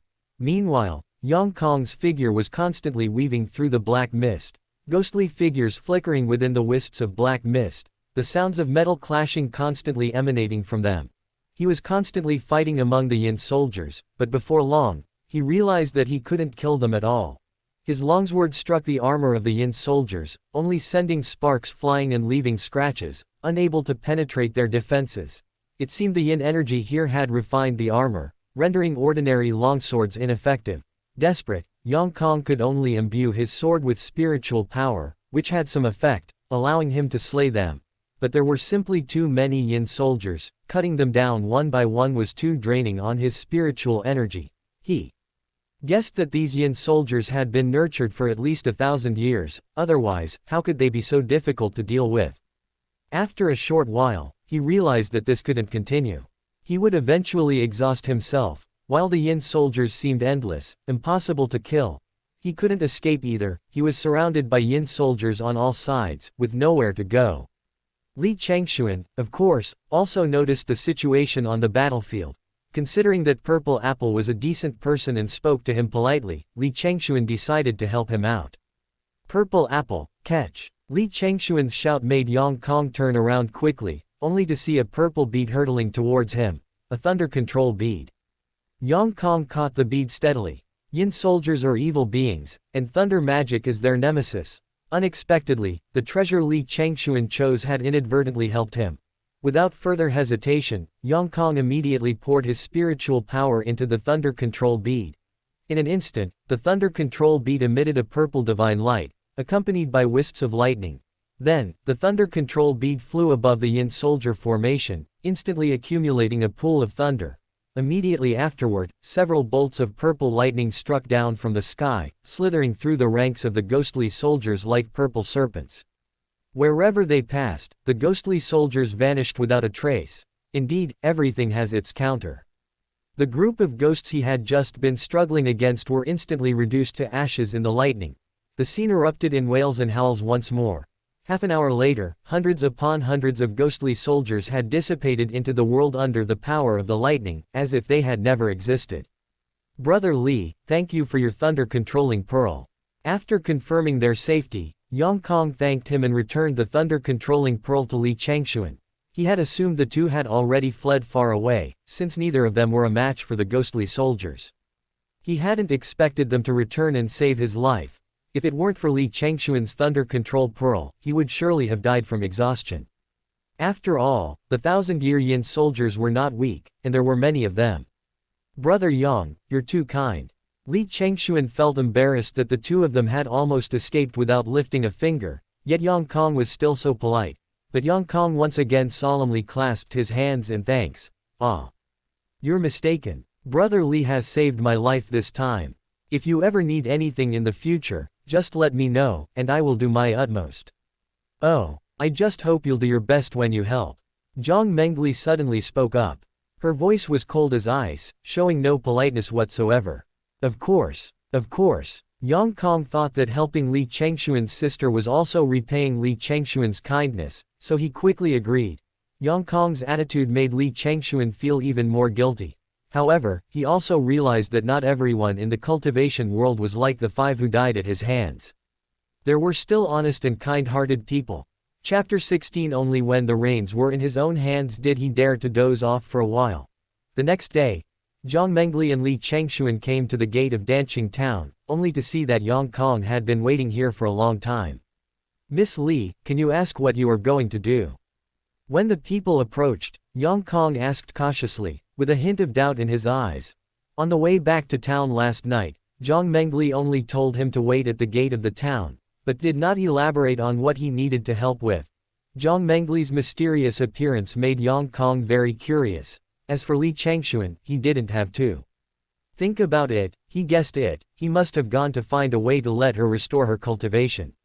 "You wait for us in the Qinglian city of the Void Realm first. When the time comes, then I will naturally tell you." Jiang Mengli looked indifferent and said lightly. Li Changxuan smiled and invited, "If it's not too slow, Brother Yang can also hurry with us." "Ah." Yang still took his leave. "See you in Qinglian city. Goodbye." After Li Changxuan finished saying goodbye, Yang Kong hurriedly left with his sword. He always felt that Li Changxuan's sister was a little weird. The person was the same as hers, cold, and he always felt a kind of pressure when he was in the same place as her. However, since he promised to help, the gentleman said a word, and he couldn't refuse, so he thought he was going to Qinglian city to play, but it was impossible to hurry with them, so he left first. After the people left, Li Changxuan asked suspiciously, "Jiang Mengli, why are we going to Qinglian city? Is there a way to solve your cultivation problem?" Jiang Mengli just glanced at him coldly and said lightly, "We'll know then." Jiang Mengli said, his eyes carrying a hint of danger. "Also, I said don't call the emperor by name." She felt that if Li Changxuan shouted for a few more days, she would get used to it. And Li Changxuan just laughed and pretended to be innocent. "Isn't this outside? What should I do if I accidentally say something I missed? This is for the Empress, hello." Li Changxuan said seriously. That being said, he didn't call her Empress a few times. Jiang Mengli felt that what he said was not unreasonable, so he didn't break with him anymore, and besides, he definitely couldn't bargain with him. After all, he knew his ability to break blindly. After the two stood there and waited for half an hour, a few creaking carriages sounded behind them. "Guest officer, the carriage you want has arrived." Xiao Si, who was leading the horse, smiled and handed the reins to Li Changxuan's hands. This is what they asked the innkeeper to do before going out this morning, and asked him to help buy a carriage and deliver it to the gate of the town. After all, they are not familiar with Danqing town, and it would be a waste of time to buy it by themselves. After delivering the carriage, Xiao Si left. Jiang Mengli didn't expect that her dignified demon emperor would still need a carriage to hurry, but she didn't seem to have taken a carriage yet, and she thought it wouldn't hurt to try, so she lifted her skirt and got into the carriage first. And Li Changxuan was stunned in place, holding his chin in his hand and thinking. He seemed to have miscalculated, he should hire another coachman, otherwise how could he rest? He also knew that it was unrealistic to let Jiang Mengli catch the car, and in the end this errand would only fall on his head. "Why don't you hire one while you haven't left town yet?" "Li Changxuan, why are you stunned?" Just when Li Changxuan was still hesitating, Jiang Mengli's cold questioning came out of the carriage. He knew. In desperation, Li Changxuan could only get into the carriage and start on his way. After walking for more than an hour, they were already far away from the Qishao realm at this time. Jiang Mengli sat in the carriage, her bare hands lightly pressing against her jade-like forehead. Because her head was a little dizzy, this mortal carriage made her very uncomfortable, unlike the spirit boat in the cultivation world, which basically wouldn't be too bumpy. But she happened not to bring it, otherwise she wouldn't have to suffer so much. Suddenly, Li Changxuan's slightly tired voice came from outside the car. "Jiang Mengli, are you in the mixed void realm now? How long will it take for us to get to Qinglian city?" "At your speed, it will take more than half a month to reach Qinglian city." Jiang Mengli replied a little impatiently. Because of horse sickness, she is not in a good mood now. "What?" Hearing that it would take more than half a month, Li Changxuan was so shocked that he half stood up and shouted. He only knew the general layout of the 5 realms of Lingxiao continent, but he didn't know that the two places were so far apart. "If I had known, I should have left Yang Kong to catch the carriage," Li Changxuan secretly regretted. He was tired after just over an hour now, and he didn't know if he could hold on for half a month. "You give this emperor a quiet moment." Jiang Mengli, who was already sullen and irritable, was startled by Li Changxuan's sudden roar. After a coquettish reprimand, there was silence outside the carriage. Another 3 or 4 hours passed. The carriage drove methodically on the official road. At this time, Jiang Mengli felt a little better, and after a few hours of carriage bumps, she was a little used to it. But during these 3 or 4 hours, Li Changxuan didn't say a word, which made Jiang Mengli feel a little strange. I feel that he is just a mortal, and his physical endurance is definitely not like his own, and he wants to tell him to rest. But no one answered when he called him in the carriage for a long time. Jiang Mengli thought he had sneaked away, but as soon as he lifted the curtain, he found that Li Changxuan was still sitting in front of the carriage. He was still holding the reins in his hand, but his head was deeply lowered, as if he was dead. Jiang Mengli raised her hand and pushed him. Li Changxuan, what are you doing? This time Li Changxuan finally woke up, yawned, and opened his eyes in a daze. Jiang Mengli's expression froze. He actually fell asleep. Can someone still fall asleep in a carriage? Jiang Mengli only felt magical. Who is this Li Changxuan? Can you still sleep in the carriage? Jiang Mengli was also a little dumbfounded by Li Changxuan, and couldn't help but be surprised. At this time, Li Changxuan also came to his senses completely, scratching his head a little embarrassed. He was too tired yesterday, and he got up early in the morning, and he didn't sleep well. Today he rushed for another day, and before he knew it, he fell asleep. Li Changxuan said that as an old driver, he is very vigilant when he sits in other people's cars, and he doesn't dare to sleep even if he is sleepy, and only when the reins are in his hands, he dares to squint for a while. After another hour or two on the road, the sky darkened. So the two rested on the side of the road all night. Jiang Mengli didn't dare to squeeze him in this matter. She was afraid that if Li Changxuan squinted again, she wouldn't know where she had gone. Fortunately, the space of this carriage is large enough. Jiang Mengli has been cross-legged to absorb spiritual energy since recovering part of his cultivation, and does not sleep, so it does not take up much space. In this way, Li Changxuan took up most of the space, which made him sleep soundly. Chapter 17 Brother Jia, please don't. The second day of their journey to Qinglian City. A carriage sped along the official road, its wheels churning through the dirt, kicking up clouds of dust. Li Changxuan, slow down, I can't take it anymore. Jiang Mengli's slightly annoyed, cold voice came from inside the carriage. Yesterday she had finally managed to get used to the speed of the carriage, but today Li Changxuan seemed to have gone mad, driving the carriage at breakneck speed. At this speed, Jiang Mengli could barely sit still, let alone feel comfortable. She was now feeling nauseous from the jolting. However, Li Changxuan seemed not to hear Jiang Mengli's request, continuing at the same pace. Knowing that Qinglian City was still quite far away, he decided to speed up. After all, he was the one who was exhausted from driving, while Jiang Mengli could simply sit and enjoy herself, whereas he had many other things to consider. Li Changxuan, did you hear me? Jiang Mengli lifted the carriage curtain and stepped out, gripping the doorframe angrily, her alluring eyes glaring fiercely at him. Knowing he couldn't defeat her, Li Changxuan, the type to only respond to a slight provocation, loosened the reins, and the carriage gradually slowed down. Seeing this, Jiang Mengli finally relented, her cold, angry face returning to the carriage. Li Changxuan sighed. If things continued like this, when would he ever be able to turn the tables? He also wanted to thoroughly dominate Jiang Mengli. And so, the two drove the carriage at a leisurely pace along the official road. Li Changxuan reflected on the distance they had traveled, thinking how vast the Lingxiao continent truly was. Even just traversing the boundary between these two realms had taken so long. He actually knew that the Lingxiao continent was not only divided into 5 realms, but each realm was also home to numerous dynasties. The dynasties were dominated by the 5 major immortal cultivation sects. For example, the Netherworld forest where he had previously resided belonged to the northern Seng dynasty of the Crimson Sky realm. The Azure Lotus city they were heading to belonged to the Qi Mo dynasty of the Honshu realm. Therefore, except for the Purple Nether and Linghai realms, official roads existed between the 3 realms, allowing their carriage to travel. Noon quickly arrived.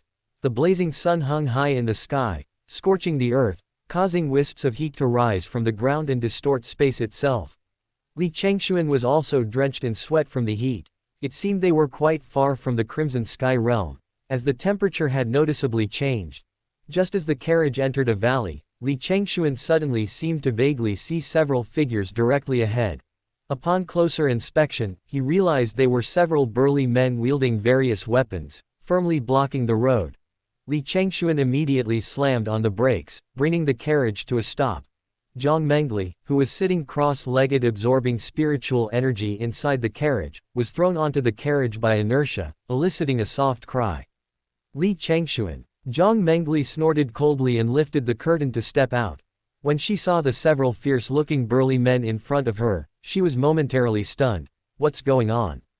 The bandits, who had been glaring menacingly at Li Changxuan, suddenly had their eyes light up when they saw Jiang Mengli emerge from the carriage, their Zheng-ning faces now showing a lewd and sly grin. Jiang Mengli's figure and temperament were already top-notch in the entire Lingxiao continent. Even ordinary people would take a second look upon her. What's more, these were bandits who spent their days with a bunch of rough men and rarely even saw women.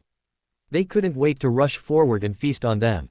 He, third boss, I didn't expect to intercept such a stunning beauty today. Hopefully, after you've finished your meat, third boss, don't forget to let the brothers have some soup. One of the henchmen rubbed his hands together, a lewd smile on his face as he flattered him. The burly man called third boss, however, kept his eyes glued to Jiang Mengli in the carriage, too lazy to even respond, clearly blinded by her beauty. Meanwhile, Li Changxuan was also thinking of a way to deal with the situation. While observing the movements of the people ahead, he quietly asked, Jiang Mengli, did they have any cultivation? He was currently just a mortal and couldn't even tell if the other party had any cultivation. Jiang Mengli subtly observed the crowd for a moment, a barely perceptible red light flashing in her beautiful eyes, before replying, except for that pig carrying the knife, who's at the mid-stage of the Qi refining realm, the rest are all mortals. That's easy. You handle the one with cultivation, I'll deal with the others. Jiang Mengli was about to say she could easily take them down. Unexpectedly, Li Changxuan interrupted her directly. His tone was full of confidence, which surprised her quite a bit. She knew Li Changxuan's movement techniques were excellent, but with so many opponents, even he could be worn down. Could it be that his offensive skills were also quite good? Li Changxuan got off the carriage with a smile, walked to the roadside, and broke off a branch of moderate thickness. Seeing Li Changxuan's appearance, the bandits drew their weapons and cautiously surrounded him. Gentlemen, can't we all just walk on the main road? Why do you have to come here to die? Li Changxuan said calmly, holding the tree branch he had just broken off. The bandits were stunned for a moment upon hearing Li Changxuan's words, then burst into laughter.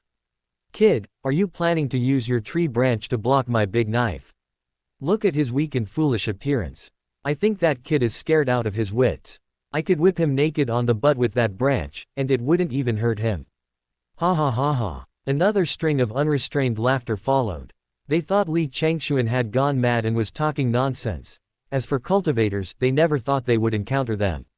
After all, Hejia Mountain was remote. What cultivator would travel on foot? Stop laughing. I'm going to pamper my young lady first. As for this brat, you can pamper him as you like. The third in command of the bandits barked the order. With that, several bandits immediately surrounded Li Changxuan. Ah, brother Jia, no. Li Changxuan, his face filled with terror, cooperated with them. How does this kid know my name is brother Jia? Am I that famous? Stop talking nonsense, kill him first, then we can go cheer for the third in command. With that, more than 10 bandits, some with machetes, some with spiked clubs, and some with long swords, rushed over, determined to chop Li Changxuan to pieces. Meanwhile, the third in command, with a lewd grin, walked towards the carriage. Jiang Mengli, seeing his lewd appearance, couldn't help but want to kill him, dismember his body, and then extract his soul to make him wish he were dead. But now she temporarily lacked that ability and didn't want to see his face. Jiang Mengli returned to the carriage. Upon seeing Jiang Mengli return to the carriage, the third leader's face lit up with excitement and amusement. Little lady, you know how to be shy, but I like it. This master doesn't like being watched while doing things. Ha ha ha ha. Little lady, I'm here. The third leader leered and charged onto the carriage, brandishing his broadsword. But the moment his hand touched the curtain, a beam of blue light shot out from inside the carriage. He tried to raise his sword to block, but it was too late. The blue light pierced through his forehead, and he was sent flying backward. He and his sword rolled off the carriage floor, motionless. It was unclear whether he was unconscious or dead. Chapter 18. Be careful, or I'll gouge out your dog eyes. Inside the carriage, Jiang Mengli released Ning Shui's hand. Ning Shui's full-force attack, though not at its peak, struck precisely between the eyebrows. Even a god couldn't save the third leader. After dealing with the situation, Jiang Mengli lifted the carriage curtain and stepped out, sitting in Li Changxuan's driver's seat. Crossing her long, slender legs, she looked at Li Changxuan with a hint of doubt in her eyes. She wanted to see what else he was capable of. The commotion from the carriage naturally caught the attention of several bandits, who all cried out, "Third leader!" and tried to rush towards the carriage. But Li Changxuan swung the branch in his hand with the force of a sword, stopping them, and smiled faintly, "Your opponent is me." As he spoke, he swung the branch and charged into the crowd. A move of Immortal pointing the way. A move of fishing for the moon from the sea. Swift as lightning. By the time the bandits reacted, their faces were already burning with pain, marked with red welts from being whipped with branches. "This kid's a trained fighter," one of them remarked. This only enraged them further, and they charged at Li Changxuan with their weapons. But Li Changxuan, using his superior agility, weaved through the crowd, attacking left and right, quickly tearing the bandits' clothes and flesh apart, while they couldn't even touch his collar. His movements were swift as Yi shooting down 9 suns, graceful as emperors riding dragons. His attacks came like thunderbolts in a rage, and ended like the calm light of a still sea. A small branch, wielded with the power of a divine weapon. Jiang Mengli, of course, witnessed Li Changxuan's swordplay. It was the first time she had seen him in action, and her eyes were filled with unconcealed shock. Jiang Mengli also practiced swordsmanship. Although her skills weren't top tier, they were still among the best. Judging from Li Changxuan's few sword moves, she felt he was already above her own, even among the best in the Lingxiao continent. Jiang Mengli could only sigh inwardly. Li Changxuan couldn't cultivate. If he could, his achievements would surely surpass even Sword Immortal. Sword cultivators at the Earth Immortal level and above are called Sword Immortals. However, she was also quite glad Li Changxuan couldn't cultivate, lest he become another powerful enemy of the demon race in the future. In the short time Jiang Mengli was pondering this, Li Changxuan had already injured more than 10 bandits. However, since they were only tree branches, they could only cause superficial wounds. He couldn't unleash his sword energy and was unable to wipe out the bandits. Seeing Jiang Mengli still just watching, Li Changxuan couldn't help but complain to the bandits, "You just stand there watching, don't you know how to help me? Didn't someone just say they'd leave these pigs to him?" Jiang Mengli giggled, resting her chin on her hand, leisurely watching Li Changxuan being beaten by the group. Li Changxuan snorted heavily, forced to continue fighting the bandits. But tree branches are just tree branches, never as good as proper weapons, and were quickly whipped to pieces. Li Changxuan reacted swiftly, striking one of the bandits wielding a sword hard in the tendon of his hand when only a twig remained. The bandit felt a sharp pain and numbness in his hand, and the iron sword slipped from his grasp. Li Changxuan caught it steadily. He showed no mercy. After all, 5 had already taken their place, and now he had no qualms about killing. Soon, only Li Changxuan's white figure weaved through the ranks of black-clad figures, sunlight occasionally reflecting off the cold glint of his metal weapons. Blood splattered across the battlefield. Within moments, all the bandits lay dead, their iron swords dripping blood. Li Changxuan, however, remained impeccably dressed in white. Jiang Mengli observed Li Changxuan. Aside from his inability to use spiritual power, his aura was that of a true sword immortal. Damn it.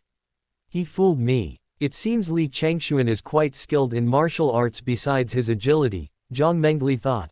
After dealing with the bandits, Li Changxuan quickly returned to the carriage and looked at the third leader the bandits had spoken of, bleeding from all 7 orifices, his face contorted in agony, his eyes wide and pupils dilated. Clearly, he was dead beyond any doubt. Seeing this gruesome death, even Li Changxuan couldn't help but shudder. Why did you have to provoke her like that? Jiang Mengli, with her long, slender legs crossed, coldly stared at him.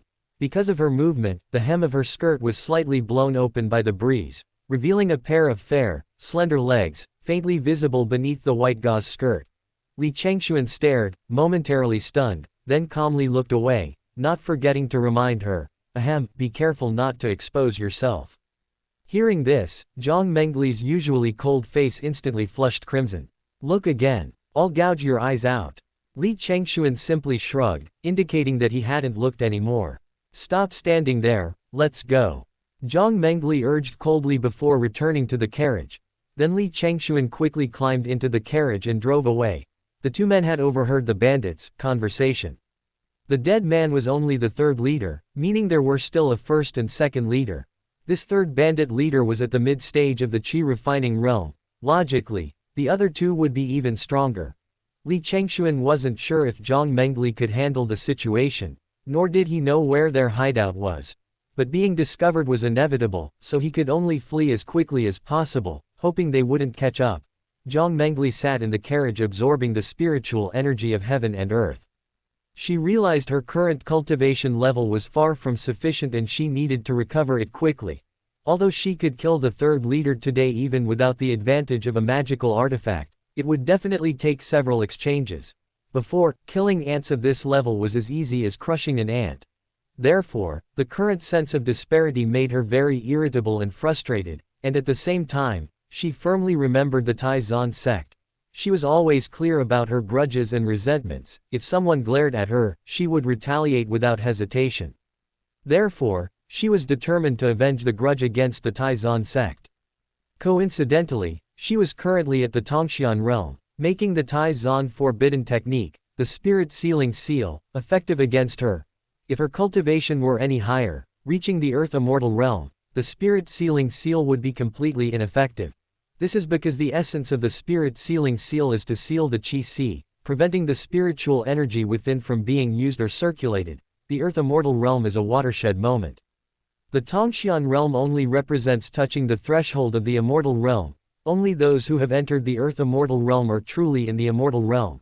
Below the immortal realm, cultivators rely on their qi si to store spiritual energy. If the qi si is destroyed, one becomes a cripple. Upon reaching the immortal realm, cultivators absorb spiritual energy, not only storing it within their qi si but also integrating it into their flesh and blood. Therefore, even severed limbs can regrow for immortal realm cultivators. Even without a qi si, they can still circulate true qi and spiritual power, only with less available energy. Their cultivation level will drop, but they can later rebuild their qi si, and their cultivation will naturally recover. Jiang Mengli examined herself internally. At this moment, her qi si was firmly bound by 5 golden chains, the fruits of the blood sacrifice of the 5 Taizan elders. She was certain that if even one of the 5 golden chains broke, she would recover a significant portion of her cultivation. Therefore, her immediate priority was to find rare and precious materials with abundant spiritual power to break the golden chains. Of course, another method was to storm the Taizan sect and seek a solution, but this was impractical for her at her current state. Chapter 19 The Pure Yin and Righteous Yang Sword Scripture 3 days later. In the chaotic void realm, outside Qinglian city of the Qi Mo dynasty, Yang Kong was standing in a long queue to enter the city. Looking at the long line ahead and the endless queue behind him, he was filled with astonishment. Before he descended the mountain for his training, he had never heard of Qinglian city. Why were so many people flocking here now? Moreover, everyone who came was armed and possessed extraordinary auras. They were clearly a group of cultivators. Could some secret realm have appeared in Qinglian city? And, did Li Changli know about this before he did? So, Yang Kong asked a female cultivator in another long queue nearby. Fellow Taoist, why have so many people come to Qinglian city recently? Has some treasure appeared in the city? The woman glanced at him, a hint of disgust flashing in her eyes. But when she inadvertently noticed the sword-shaped jade talisman at his waist, her expression immediately softened. That's likely it.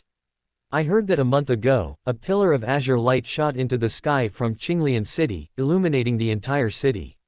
Later, upon investigation, it was discovered that within the Qinglian pond of Qinglian city, there are signs that a secret realm is about to appear. Thank you for the explanation. Yang Kong thanked her politely in return. At the same time, he realized that he had been searching for yin artifacts in the heart of the Crimson Sky realm at the time, a great distance away, so it was normal that he was unaware of this matter. The female cultivator winked seductively and gave Yang Kong a charming smile. I am Lu Yanyan, the holy maiden of the Heavenly Sound sect. Are you a disciple of the Extreme Sword sect, fellow Taoist? Seeing Lu Yanyan's expression, Yang Kong got goosebumps, but out of politeness, he replied, I am Yang Kong, a disciple of the Extreme Sword sect. So it's brother Yang Kong. Since you are a disciple of the Extreme Sword sect, why don't you go to the 5 sects passageway? Lu Yanyan said with a seductive and enthusiastic voice. At the same time, she pointed her orchid finger towards the city wall. Yang Kong looked in the direction she pointed, and there was also a queue there, although there were relatively few people left. When such secret realms appear in mortal realms, the sects governing those realms would set up special passages for the 5 sects to facilitate their disciples. This time, Qinglian City was within the jurisdiction of the Floating Cloud Palace, so they should be responsible for it. Moreover, this situation was special because the secret realm was within a residential city, so they also needed to protect the safety of the local people. Yang Kong had been so focused on queuing that he hadn't even noticed the line on the city wall. Miss Lu, thank you so much. After thanking her, Yang Kong hurriedly tried to leave, unable to bear Lu Yanyan's tone.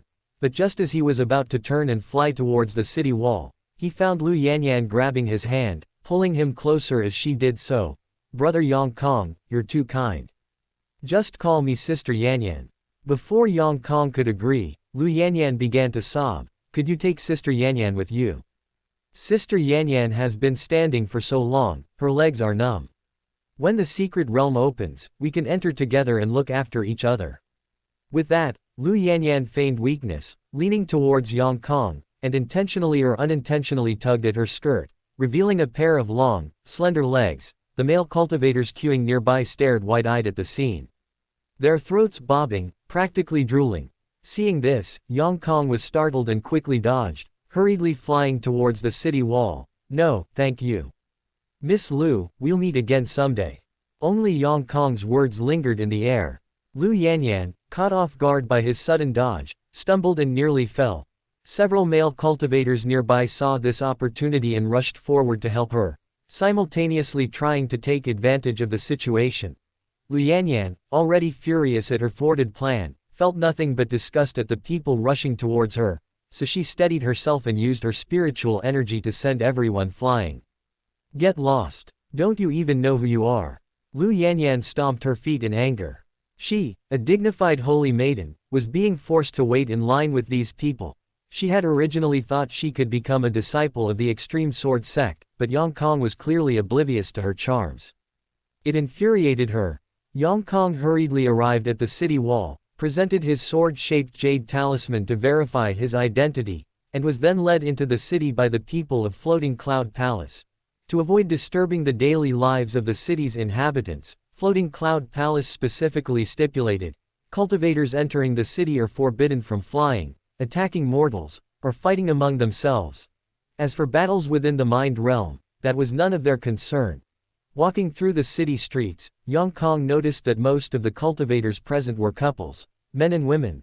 Later, after inquiring with the disciples of Floating Cloud Palace, Yang Kong learned that before the construction of Azure Lotus City, this place was the entrance to a secret realm called the Azure Lotus Secret Realm. 500 years ago, when the Azure Lotus Secret Realm opened, a group of people entered seeking opportunities, but what happened within its walls is unknown. The Azure Lotus Secret Realm collapsed, and no one emerged alive. However, because it was a secret realm, nestled against mountains and beside water, a place where wind and energy converged, it was a feng shui treasure, so the Qimo dynasty built a city here. Since the city was located on the ruins of the Azure Lotus Secret Realm, it was named Azure Lotus City. The celestial phenomenon a month ago was an omen of the Azure Lotus's appearance. At the time, he was still in the Crimson Sky Realm and therefore unaware of it. Because at that time, a wisp of purple energy also appeared in the Yangtze Secret Realm of the Crimson Sky Realm, a phenomenon of the chaotic purple lotus. He had planned to go in and take a look, but was delayed by other matters. However, according to the locals, the Azure Lotus phenomenon was far more powerful than the Purple Lotus phenomenon, and its appearance was more likely. Although the energy overflowing from the Yangtze Secret Realm was purple energy, far more precious than the Azure Lotus, the phenomenon was weaker, and the probability of the treasure appearing was lower. He hadn't heard of anyone bringing a purple lotus out of the Yangtze yet. The reason there are so many Taoist couples here isn't because of Yunyu Qinglian, but because 500 years ago, during the last entry into the secret realm, a couple at the transformation realm entered. They possessed 2 sword manuals lost for 500 years. The Zhengyang sword manual and the Chun Yin sword manual, 2 dual cultivation sword techniques. It is said that they were derived from the Zhan Yang sword manual and the Tai Yin sword manual, lost 1,000 years ago. While their power is not as great as the Zhan Yang and Tai Yin sword manuals, it is still considerable compared to other sword techniques. Those minor sects also knew that Yunyu Qinglian and her companion could not possibly compete with the 5 major sects, and they didn't want to get involved in the affairs of these important figures. So they set their sights on the 2 sword manuals, which explains the large number of couples arriving in Qinglian city. When Yang Kong had learned enough, the disciples of Fuyun Palace led him to his lodgings. As soon as the Fuyun Palace disciples left, Yang Kong immediately took out a jade talisman, infused it with a wisp of spiritual power, and transmitted his voice. Junior sister, come quickly to Qinglian city in the Honshu realm. Chapter 20. How could you lay a hand on such a beautiful woman? Li Changxuan and Jiang Mengli had been traveling for a day and a night after escaping the Thief Mountain. They had now arrived within the territory of the chaotic void realm and were resting at a tea house by the official road. Waiter, fill the kettle. Li Changxuan tossed a kettle over. The waiter caught it easily, and just as he was about to fill it with water, he asked again, would you like wine or water, sir? Cold water is fine. He hadn't been very old when he transmigrated and had hardly ever tasted alcohol. He had mostly lived in the netherworld forest since arriving, so he had even less opportunity to drink. He didn't know his alcohol tolerance, so he simply filled the kettle with water. Besides, one shouldn't drink and drive. Drinking and driving would be considered drunk driving. However, just as the waiter handed him the water, they heard the distant, clattering sound of horses' hooves. Upon hearing this sound, the waiter was immediately terrified and made a move to pack his things and flee. Li Changxuan hurriedly asked him, what happened? The waiter stopped and said tremblingly, bandits. Bandits from Hejia Mountain. They usually only operate in the vicinity of Hejia Mountain. Why are they here today? I advise you to run away quickly, young man. I've heard these bandits kill without blinking an eye. Those 3 bandit leaders even know immortal magic. If you get caught, you're finished. After saying that, he fled in a panic. Actually, when he heard the sound of hooves, Li Changxuan had a vague suspicion. He only asked to confirm. As expected, the place was indeed called Hejia Mountain. However, he wasn't in a hurry now. First of all, his horse had been running for a day and a night and was long exhausted. Besides, he hadn't used his thunder control pearl yet.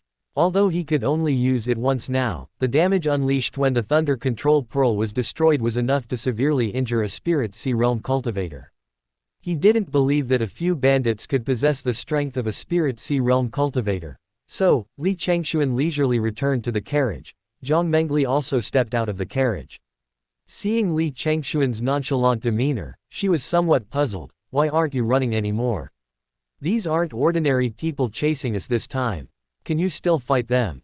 What about you? You're a woman, you're in more danger than me. HMPH. A few ants. This empress can kill them with a flick of her wrist. Jiang Mengli didn't want to run in the first place. As an empress, being chased by a few bandits was a disgrace to her pride, but she was also carrying Li Changxuan. Although his swordsmanship was excellent, it was useless against cultivators who couldn't use spiritual power. For his life, she had no choice but to flee with him. Now that the bandits had caught up, it was a good opportunity to vent her anger. Hearing Jiang Mengli's confident words, Li Changxuan was somewhat skeptical, but considering her status, he thought it wasn't impossible. I shouldn't have rushed to escape. The two waited in the carriage for a moment, the sound of horses' hooves growing closer and louder. In the blink of an eye, a large group of noisy figures on horseback appeared on the official road, raising a cloud of dust from the forest. In the blink of an eye, these people surrounded the carriage. There were many, easily over 100, completely blocking the road. At this moment, Li Changxuan stood on top of the carriage, looking down at everything around him. Jiang Mengli disliked being stared at by strangers, so she returned to the carriage first. When the bandits gathered around, they only saw Li Changxuan and mistakenly assumed he was alone.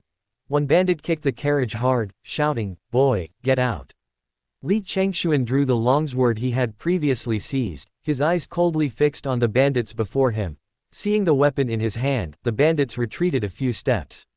They mistakenly believed Li Changxuan was the one who had killed their third leader, and thus feared him, assuming his cultivation must be extraordinary. "So it was you who killed my third brother and more than a dozen brothers." A voice like a tiger's roar came from outside, and the bandits quickly made way. A middle-aged man with a full beard, scarred face, and disheveled hair rode in on a tall horse. He was presumably the bandit leader. Behind him followed a middle-aged man, but with a refined appearance, unlike typical bandits. He was likely the bandit leader's second-in-command. Li Changxuan sized up the two men. The scarred man also glared menacingly at Li Changxuan standing on the carriage, while the second-in-command maintained a benevolent demeanor. This puzzled Li Changxuan, but he knew to be wary of such people, a saintly face masking a scorpion's heart. "I killed him." Li Changxuan lightly stroked his sword, then smiled defiantly. "So what?" The leader frowned, silently assessing Li Changxuan's aura. He immediately determined that this man wasn't the one who killed his third brother. So he drew his greatsword from his horse and pointed it at Li Changxuan, threateningly saying, "It couldn't have been you. Where are your accomplices?" Upon hearing this, the bandits became wary of their surroundings. After all, they hadn't cultivated any martial arts skills. A hit meant certain death. Upon hearing this, Li Changxuan looked into the carriage, where Jiang Mengli, wearing a white bamboo hat, stepped out. Seeing her emerge from the carriage, the two bandit leaders were shocked. Even at such close range, they, both at the spirit realm, hadn't sensed her presence at all. "It's you." The leader turned his sword towards Jiang Mengli, his eyes blazing with barely concealed rage after confirming who the murderer was. Jiang Mengli tightened her grip on Ningxie, but just as tensions were about to rise, she suddenly seemed to sense something, her clenched hand loosening. "Take their heads and use them to pay tribute to third brother." The leader roared, his voice filled with boundless grief and indignation. As soon as he finished speaking, the two leaders suddenly sprang into action, pouncing on Jiang Mengli like hungry wolves, while Li Changxuan also charged into the midst of the bandits. Facing the two icy attacks, Jiang Mengli neither dodged nor evaded, calmly observing everything before her. Just as the deadly weapons were only an inch from Jiang Mengli's face, a sword pierced the air. A flash of sparks erupted, and the weapons in their hands were deflected by the sudden attack, missing their mark. Before they could retreat, the longsword curved in midair and attacked them again. The icy weapon flew past, and the two were knocked to the ground, landing face first in a sorry state. The leader tried to get up, but as soon as he stood up, the longsword pressed against his neck forced him back down. "What are you doing? How could you lay a hand on such a beautiful woman?" A sweet, melodious voice rang out. The two men looked up and saw a charming young girl in a blue dress, her hair styled in pigtails. She held the longsword, her large eyes blinking angrily at them. Hearing the commotion, Li Changxuan and the 100-odd bandits who were locked in fierce combat stopped. Li Changxuan was unharmed, but several bandit corpses lay on the ground. "You two, go and kowtow to this sister. How could you do this? Apologize now." The girl spoke in a playful yet fierce tone, but it didn't sound like a joke. Upon hearing this demand, the two bandits' eyes instantly ignited with rage. They glared at the girl as if they wanted to devour her alive. Chapter 21 The Ruthless Jiang Mengli, ouch. "You dare glare at me like that?" The girl cursed, her sword tip striking the two men's dantian, lower abdomen, with lightning speed. The two men instantly shuddered, spitting out blood as their spiritual energy rapidly drained away. Their eyes widened in disbelief and rage, for their dantian had been shattered by the sword's two casual strikes, meaning they would be crippled forever. Seeing their leader injured, the bandit henchmen, emboldened by some unknown source, all rushed towards the sword-wielding girl. Without a word, the girl kicked each of the two bandit leaders off the carriage, forcing them to their knees. Then, with a sweeping sword strike, a wave of sword energy swept across the field, instantly killing or wounding half of the 100-odd bandits. Such power was unseen by the bandits, they were terrified and dared not move again. At this moment, Li Changxuan returned to the carriage and clasped his hands in thanks to the young woman. "Thank you for your help, young lady." "Oh, it's nothing, it's not worth mentioning," the girl said with a carefree laugh. "As for you, with such a beautiful woman as your wife, you'd better protect her well." Seeing that he was being misunderstood again, Li Changxuan used his previous excuse. Miss, you misunderstand, she is my sister. Sister. Before Li Changxuan could finish speaking, Jiang Mengli interrupted him, and then, her alluring eyes beneath the veil gave Li Changxuan a provocative look. Li Changxuan was speechless. He knew without looking that a smug look must be on her face beneath the veil. Oh, don't be offended, don't be offended. I misjudged her. The girl paused for a moment, then suddenly seemed to remember something, slapped her forehead, and hurriedly flew away, leaving only a series of voices in the air. I have urgent business to attend to, I'll be leaving now. This young lady does good deeds anonymously, so there's no need to ask my name. Those two with cultivation have already had their chi seas destroyed by this young lady. As for what to do with them, you can decide for yourselves.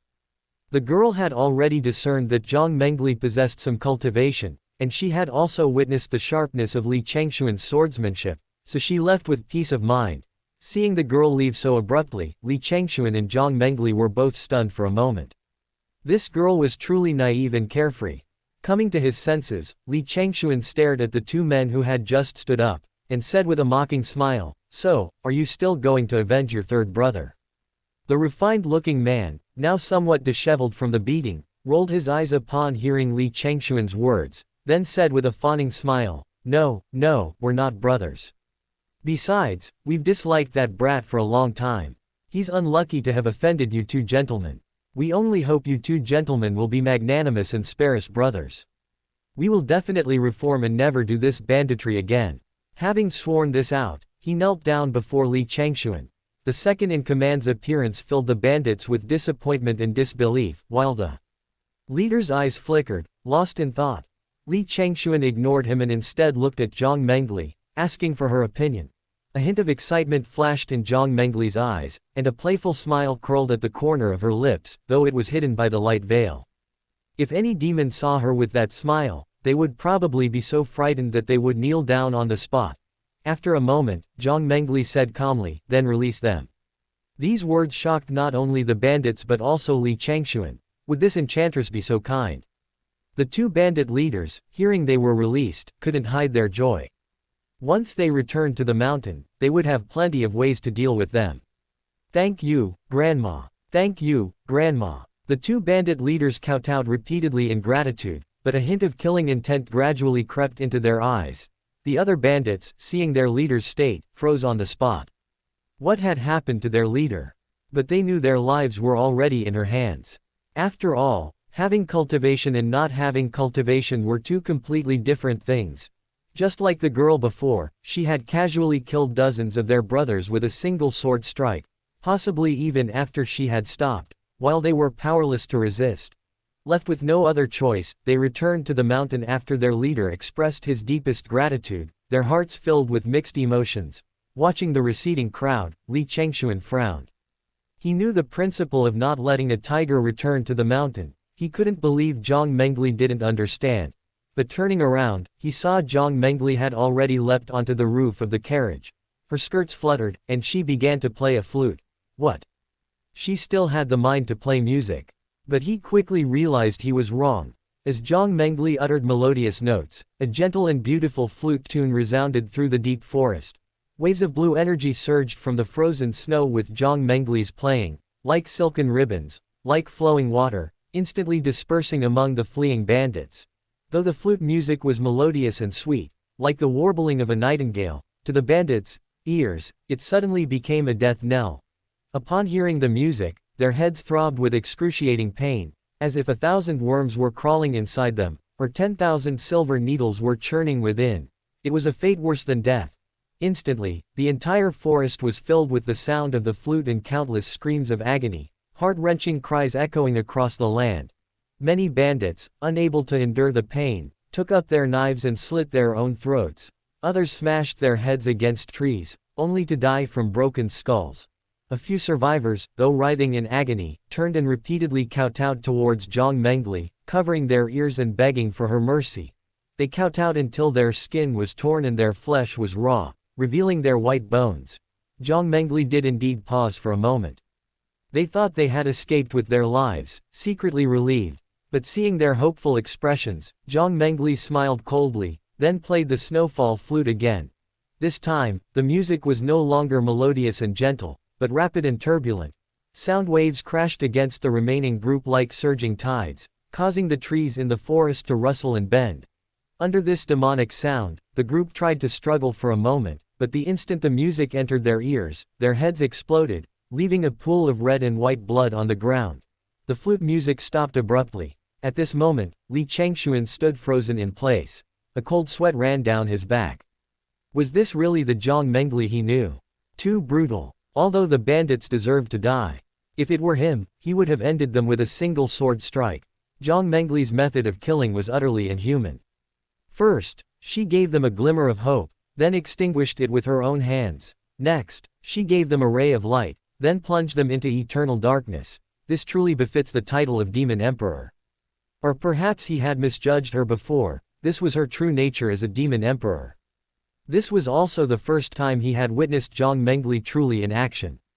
Previously, she had always carried a broken flute, using it only as a close combat weapon, like a sword. He had assumed Jiang Mengli cultivated the way of the sword, but it turned out she cultivated both the way of the sword and the way of sound, with her achievements in the way of sound seemingly surpassing her in the way of the sword. Li Changxuan remained lost in thought for a long time. Jiang Mengli gracefully leapt down from the roof of the carriage. Seeing Li Changxuan standing there dumbfounded, a satisfied smile curled at the corner of her lips. Let's see if you dare to underestimate this emperor again. She couldn't have ascended to the throne of the Demon Emperor without being ruthless. Before, Li Changxuan had been indifferent to her name. Now, a little shock was good, lest he constantly anger her and try to escape. Li Changxuan, what are you standing there for? Let's go. Jiang Mengli's cool voice, tinged with a hint of amusement, came from the carriage. Oh. Li Changxuan feigned composure and returned to the carriage. Jiang Mengli looked at him with a slight sneer. What? Do you think I'm cruel? Do you believe I'm the Demon Emperor now? I never said I didn't believe you. Li Changxuan was right. He hadn't really doubted Jiang Mengli's identity, but he lacked understanding of her methods. Now he did. HMPH. That's for the best. Jiang Mengli snorted and returned to the carriage. Li Changxuan also breathed a sigh of relief. She's begging for mercy now. A moment later, a carriage began to travel slowly along the official road. Chapter 22 Lingchong Treasure Pavilion. The next day, after traveling for another 3 or 4 hours, Li Changxuan and Jiang Mengli finally arrived at the first city in the Qimo dynasty. Li Changxuan handed over his travel permit and drove his carriage into the city. He had bought the permit from the innkeeper in Danqing town. Indeed, money talks. In this world, as long as you're not short of money or spirit stones, you can buy anything. Once they entered the city, they discovered that there were many cultivators within its walls. Li Changxuan didn't have time to think much. These past few days had been filled with travel, escape, and fighting. He just wanted to find an inn to rest. As expected, Jiang Mengli only booked him one room. He couldn't understand why Jiang Mengli still thought he would run away. Jiang Mengli knew he had the courage to escape, which was why she kept an eye on him. In truth, Li Changxuan was dispensable to her. After all, she didn't need anyone to serve her right now. Now, she seemed to be seeking revenge for Li Changxuan's humiliation of her being a demon emperor in the Netherworld forest.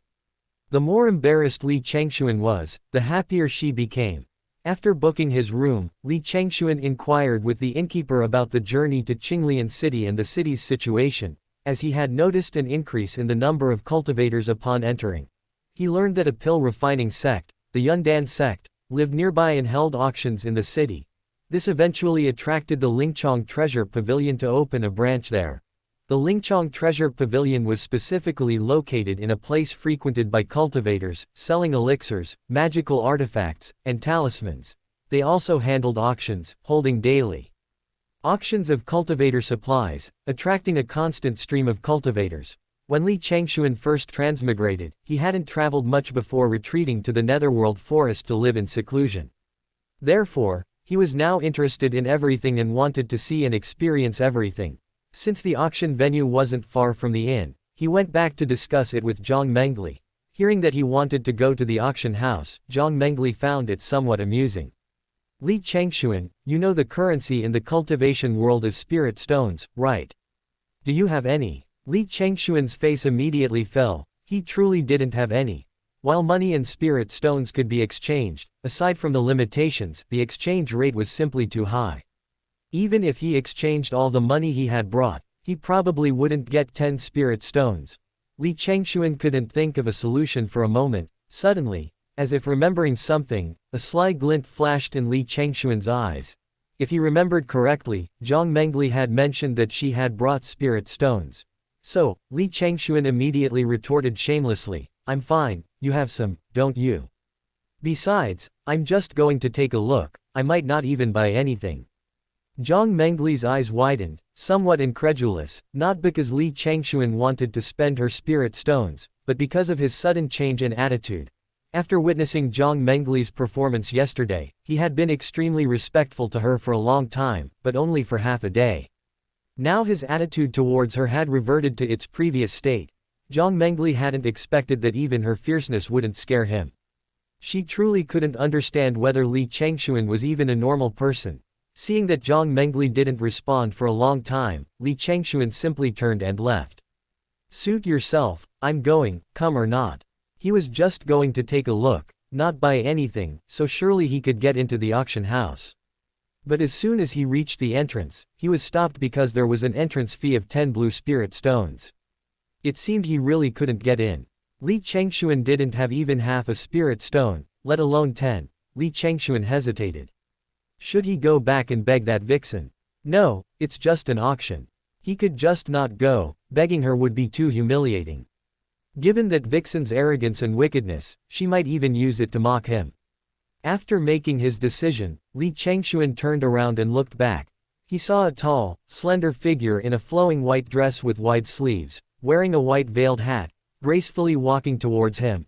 As it was dusk, the afterglow of the sunset shone brightly on her, making her appear ethereal and beautiful, echoing the line, the setting sun casts a hazy glow, a beauty as radiant as her blossoming hair. Ahem. Li Changxuan snapped out of his reverie and quickly coughed twice to cover his embarrassment. How come he found this enchantress so pleasing to the eye? He felt somewhat embarrassed. He hadn't expected to rely on her in the end. However, he was still quite grateful to the enchantress for coming to his rescue. It's all thanks to me. Jiang Mengli chuckled and whispered in Li Changxuan's ear. Then she tossed 20 blue spirit stones to the gatekeeper, who finally let Li Changxuan in, but couldn't resist a quiet sneer. Tisk tisk tisk. So, a pretty boy. Her voice was soft, but Li Changxuan still heard it. Although he was angry, what she said was indeed quite true. Right now, if he needed anything related to the cultivation world, he could only rely on this demoness. After the two entered the arena, they found the public platform crowded. Jiang Mengli's pretty face immediately fell. She wasn't used to being too close to others. I'm going back. C4. Yourself. Jiang Mengli said coldly. How could Li Changxuan let his money bag slip away? What if he saw something he liked but didn't have spirit stones? It was reasonable for her to pay him a few spirit stones as compensation for saving her. Would a demon emperor like her lack spirit stones? That's what Li Changxuan thought. He also knew why Jiang Mengli didn't like staying on the public platform, so he recommended to her, we can go to a private room. There will be no one to disturb us there, and the view is better than here. Then let's go to a private room. It costs spirit stones. Jiang Mengli glared at him fiercely. If she hadn't also wanted to see what she could use, she wouldn't have come with Li Changxuan. So she gave him another 10 purple spirit stones and told him to hurry to the private room. She couldn't stand staying there any longer. Li Changxuan stopped a servant in the auction house. How do I get to the private room? The servant impatiently held up 3 fingers. 300 spirit stones. Ah, can I only have 10? Li Changxuan said, taking out the purple spirit stones in her hand. The servant became even more impatient upon hearing only 10, pouting. 10? Are you kidding me? Are you here to buy something, or just to watch the show? Before he could finish speaking, the servant's eyes lit up when he saw the purple spirit stone in Li Changxuan's hand. His expression instantly changed, becoming obsequious and fawning. Sir, I was blind to your greatness. Please forgive me. I'll immediately escort you to a private room. This sudden change of attitude startled Li Changxuan. Before he could think further, the servant, still smiling, greeted him. "This way, sir." Chapter 23. "I'll swallow you whole." Right away, shortly after the two entered the private room, a middle-aged man knocked and entered. Upon entering, seeing the ethereal Li Changxuan and the otherworldly Jiang Mengli, the man thought to himself, they must be highly skilled, otherwise, how could I not sense their aura? In reality, they were just ordinary people, one using a magical artifact to conceal their presence. Convinced he was right, the middle-aged man respectfully said, "I am Zhao Changshou, the manager of Lingchong Pavilion here. You two immortals can address me as Manager Zhao. If there is anything you desire, please give the order, and I will send someone to deliver it immediately." Li Changxuan was still stunned. How could they have invited even the manager of Lingchong Pavilion? He couldn't understand why things had changed so drastically. But upon hearing the man's words, he involuntarily nodded. Seeing Li Changxuan's actions, Zhao Changshou respectfully said, "If there's nothing else, I'll take my leave." "Please give your orders, Immortal Master." He bowed respectfully and left, closing the door behind him. Li Changxuan looked bewildered, turning to Jiang Mengli with a puzzled expression, hoping to find an answer from her. Upon entering the private room, where the noise was gone, Jiang Mengli's mood improved, and she explained to him, "In your human race, only cultivators with higher levels of cultivation possess a few purple spirit stones." "Why? What's the difference between purple spirit stones and blue spirit stones?" Li Changxuan still didn't understand, asking with a puzzled expression. Seeing his demeanor, Jiang Mengli was even more certain that he was merely immortal, lacking even basic knowledge of the cultivation world. Nevertheless, she patiently explained, "In the world, spirit stones are divided into 4 types. Blue spirit stones are the lowest grade, containing the least spiritual energy. Next are red spirit stones, containing about 10 times the spiritual energy of blue spirit stones. After that comes purple spirit stones, containing 40 times the spiritual energy of blue spirit stones, making them the most precious spirit stone among humans." "Didn't you say there are 4 types? How can purple spirit stones, only second in grade, be the most precious?" "The last type is black spirit stones, containing even more spiritual energy than purple spirit stones, but they are mixed with malevolent energy and cannot be absorbed for cultivation. If even a trace is inhaled, one will lose their mind, becoming brutal, bloodthirsty, and utterly inhuman. Black spirit stones are unusable, and purple spirit stones are only produced in the demon realm, naturally making them scarce among humans." At this point, a hint of anger flashed in Jiang Mengli's eyes, but it quickly subsided, unnoticed by Li Changxuan. "I see." Li Changxuan murmured to himself. It was also strange that he couldn't sense the difference in spiritual energy contained within spirit stones. He hadn't relied on spirit stones during his cultivation, he had absorbed the spiritual energy of heaven and earth, which led to his current lack of knowledge. However, he remembered that Jiang Mengli always absorbed spiritual energy during her cultivation, so he asked her with a puzzled look, "Since you have spirit stones, why don't you absorb the spiritual energy within them during your cultivation?"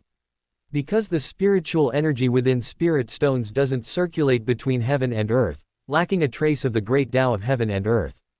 Therefore, absorbing the spiritual energy of heaven and earth increases the chances of breaking through. And the higher the realm, the harder the breakthrough. Therefore, once a cultivator reaches their peak, they won't absorb the spiritual energy from spirit stones until they break through." Jiang Mengli, struggling to break through her cultivation barrier, took this matter very seriously, which is why she hadn't used spirit stones. However, Jiang Mengli's answer piqued Li Changxuan's curiosity. He had wanted to ask this question for a long time. "Jiang Mengli, what realm were you at before your cultivation level dropped?" Jiang Mengli glanced at him coldly, her tone somewhat displeased. "Peak of the immortal realm." Upon hearing this, Li Changxuan was first taken aback, then a barely perceptible hint of joy flashed across his face. It seems this Demon Empress is still quite weak. After surviving for a year, he could still ride on her head. However, Li Changxuan also realized a problem. He had initially thought using spirit stones would attract trouble, but would using purple spirit stones now cause any problems? But he was too lazy to think about it. He'd already used them, even one stone was considered an expert's fault. If he spent a few more, who would dare to mess with him? All he needed to do was continue pretending to be an expert, And with that thought, Li Changxuan felt relieved. After waiting for half an hour, the auction officially began. A tall, slender woman with a dignified appearance walked onto the stage and began to preside over the auction. First, she brought a golden talisman onto the stage. After placing it on the display stand, the woman began her introduction. This is a 6-rank Golden Thunder Talisman. Using this talisman will summon 6 bolts of heavenly lightning. However, it cannot be used in secret realms. The activation method is quite complex. The starting bid is 500 blue spirit stones. Hearing that it could summon heavenly lightning, Li Changxuan was quite interested in it, because heavenly lightning has great destructive power and could be used in conjunction with his thunder control pearl. However, the drawbacks were also obvious. It required true talent to summon lightning, the casting animation was too long, and it also required spiritual energy, which was not suitable for him. Therefore, he gave it up. After the first item was sold, the second exhibit was brought out. A red longsword, broken in 2. The woman calmly began her introduction. This was the sword of the former beast-taming sect master, named Crimson Blood. 3 years ago, in the massacre of the sect, it was cleaved in 2 by the current Demon Emperor's sword. Starting bid, 1,000 blue spirit stones. This statement immediately caused a huge uproar in the audience. I heard that in that battle, not a single member of the beast-taming sect fled. All the members fought back with their lives, vowing to live and die with the sect. But it's a pity, they all died tragically at the Demon Emperor's clutches. When they were discovered later, the entire sect was a river of blood, a truly horrific sight. Alas! A chorus of sighs filled the room, everyone furious at the current Demon Emperor's cruelty and bloodthirstiness, unaware that the person they were discussing was right there in the same building. Li Changxuan hadn't expected to hear about Jiang Mengli's story here, he hadn't even heard of the beast-taming sect before. Hearing them say the beast-taming sect had suffered such a horrific death, he had no doubt about the story's veracity, having personally witnessed Jiang Mengli's brutal slaughter of the bandits.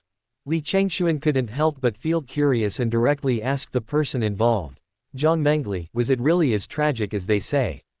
Jiang Mengli, who hadn't paid much attention initially, frowned slightly upon hearing Li Changxuan's question, somewhat surprised that he dared to ask so directly, more or less. Jiang Mengli said coldly, her face expressionless. Then what was your reason for wiping out their entire sect? Upon hearing this, a barely perceptible flash of anger crossed Jiang Mengli's eyes as she glared coldly at Li Changxuan. Do I need a reason to kill? I kill when I want to. No, I bet the beast-taming sect did something utterly unforgivable. Oh, you, a human, are actually speaking up for a demon. Jiang Mengli was slightly taken aback, quite surprised. Just stating the facts. Where does your confidence come from? Didn't you witness my methods yesterday? Because I'm still alive. Based on their nearly 1 month together, Li Changxuan felt that while her methods were somewhat cruel, she wasn't indiscriminately killing innocent people. Jiang Mengli paused for a moment, seemingly lost in thought, then feigned ferocity and threatened him. You said it yourself, only now. Once I regain my demon form, I'll devour you whole. Fine, fine. Li Changxuan didn't even bother with her, feigning complete indifference. Jiang Mengli was pushed to her limit again. What was he doing? Did he think she was joking? Or was he underestimating this emperor? Chapter 24 9 Flower Dragon Immortal. While the two were still bickering, Crimson Blood had already been auctioned off to a disciple of the Tai Zan sect for 3,000 spirit stones. However, since this wasn't a major cultivation city, the auction didn't offer anything of real value. Soon, the last 2 items, also the 2 most anticipated treasures, were up for auction. The first item was a 5th-grade pill, its surface a deep blue-green, exuding a fragrant aroma. It could be considered one of the few decent treasures in the city. This is the Azure Wood Pill, personally refined by an elder of the Cloud Pill sect. Taking it can regenerate severed limbs, reshape meridians, dispel miasma, and cure all poisons. Bidding begins now. Pills of this grade had no starting price, but unfortunately, Li Changxuan still didn't need it. Jiang Mengli didn't need it either. What she needed were innate spiritual herbs with abundant spiritual power to help her break through to the 5th golden chain. Now, the 2 of them were genuinely just there to watch the spectacle. Soon, the last item was brought to the stage. As the curtain was lifted, a pleasant, delicate fragrance wafted out, its aroma spreading far and wide. 9-flower dragon immortal. I've heard that the dragon immortal only grows in places abundant with spiritual energy. It grows one leaf and one flower every 100 years. Although it stops growing after 900 years, it continues to absorb spiritual energy. I wonder how many years this dragon immortal has grown, its fragrance is so pure and lingering. Some people in the audience recognized the last item and exclaimed in surprise, beginning a lively discussion. Jiang Mengli naturally saw it too. Although she didn't know its medicinal effects, she could already sense the immense spiritual energy it contained. While it couldn't compare to treasures like the rhyme enchanting green lotus and the chaos purple lotus, it was the only thing she had seen along her journey that could be used to break through the spirit sealing seal. The 9-flower dragon immortal flower contains a vast amount of spiritual energy, and its leaves possess the power to neutralize all poisons. Before the woman presiding over the auction could finish her introduction, someone began bidding, 5,000 spirit stones. Unless the type is specified, it generally refers to blue spirit stones. A calm, unhurried voice came from the private room of the Taizan sect disciple who had just purchased the crimson blood-broken sword. Upon hearing this, the cultivators present became somewhat reserved. With disciples from such major sects making a bid, they were practically guaranteed to lose. Unless they desperately needed it, they would generally give face to the 5 great immortal sects and refrain from competing. Therefore, although 5,000 spirit stones wasn't quite enough to buy the 9-flower dragon immortal, no one else bid. Just when everyone thought the 9-flower dragon immortal was about to fall into the hands of this Taizan sect disciple for 5,000 spirit stones, suddenly, a clear, cold female voice rang out from a private room. 200 purple spirit stones. The voice, though clear and cold, was as melodious as a nightingale's song, like celestial music from a fairyland, filling the air with a pleasant, crisp sound.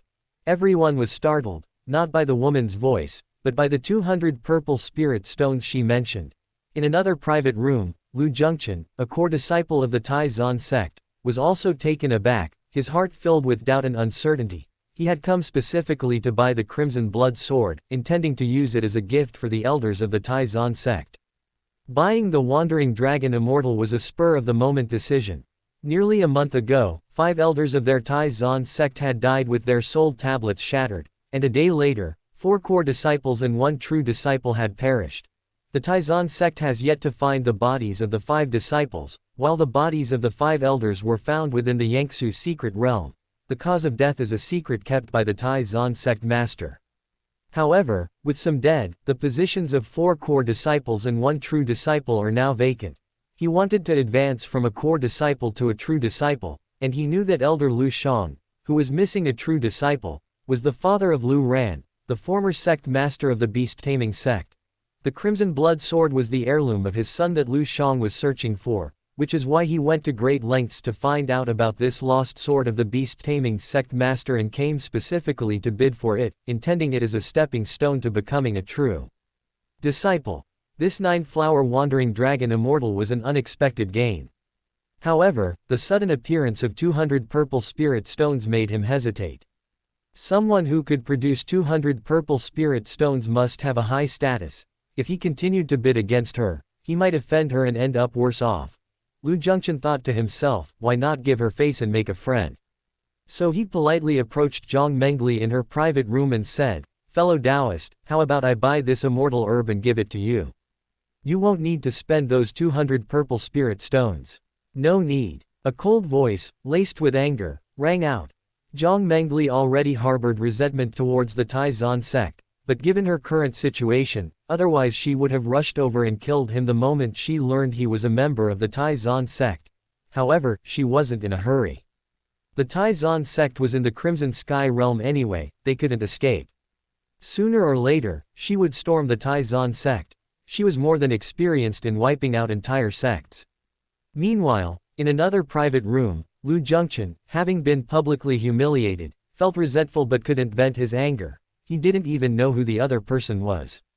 Not wanting to offend them, he could only obediently sit back down, remaining silent. Finally, the 9-flower dragon immortal was auctioned off to Jiang Mengli for 200 purple spirit stones, while Li Changxuan, who had been clamoring to attend the auction, didn't find anything he liked. The auction had just ended when Zhao Changshou, the manager of the Lingchong Treasure Pavilion, personally brought in the 9-flower dragon Immortal. Knowing that the Lingchong Treasure Pavilion also sold items commonly used by cultivators, Li Changxuan tentatively asked, "Manager Zhao, do you have any treasures that ordinary people can use against cultivators?" Hearing this, Zhao Changshou was taken aback, wondering what Li Changxuan meant. But experts have their reasons, so Zhao Changshou carefully thought back. Finally, he shook his head, somewhat ashamed, and said, "No, all magical treasures require spiritual power to activate, ordinary people can't use them at all." A hint of disappointment flashed in Li Changxuan's eyes, but he wasn't too disappointed, because he had already expected this. "Ah.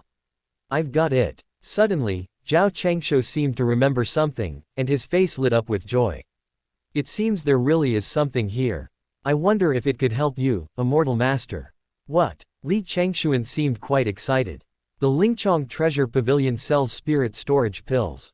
Mortals who take them can possess spiritual power for a quarter of an hour.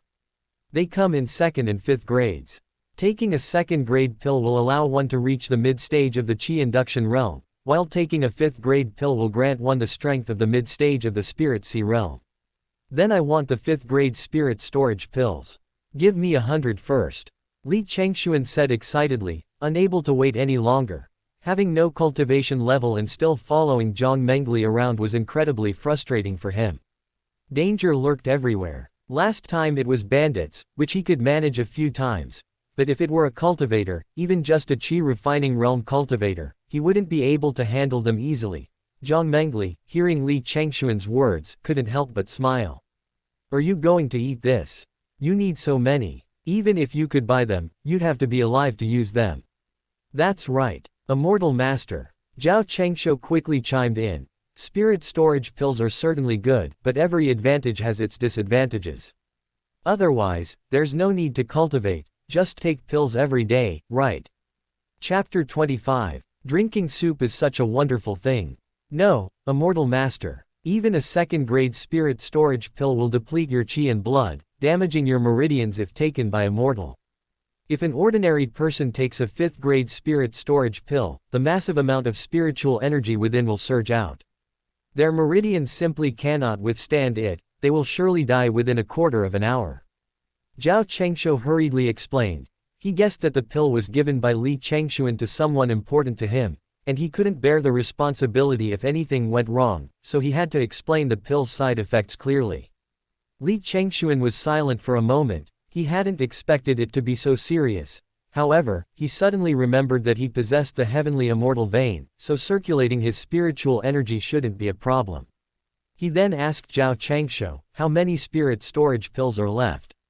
10 grade 2 pills and 3 grade 5 pills. "I'll take them all." "How many spirit stones?" 100 spirit stones each for grade 2, and since no one's buying grade 5, the price isn't high, 1,000 spirit stones each. Let's say 3,500 spirit stones for you in total. Unlike Jiang Mengli, Li Changxuan would definitely profit from such a bargain. If it were Jiang Mengli, she would definitely feel slighted and wouldn't be happy. He wondered who this spendthrift Jiang Mengli would marry in the future.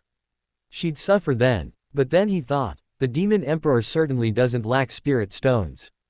He was just afraid that with her ruthlessness, no one would dare to marry her. "However, Immortal Master, the elixir isn't in the Lingchong Pavilion here, so I can't deliver it now. But the Lingchong Pavilion delivers very quickly, so perhaps I can send someone to your residence later." Zhao Changshou's voice pulled Li Changxuan back to reality, and he quickly replied, all right, then so be it."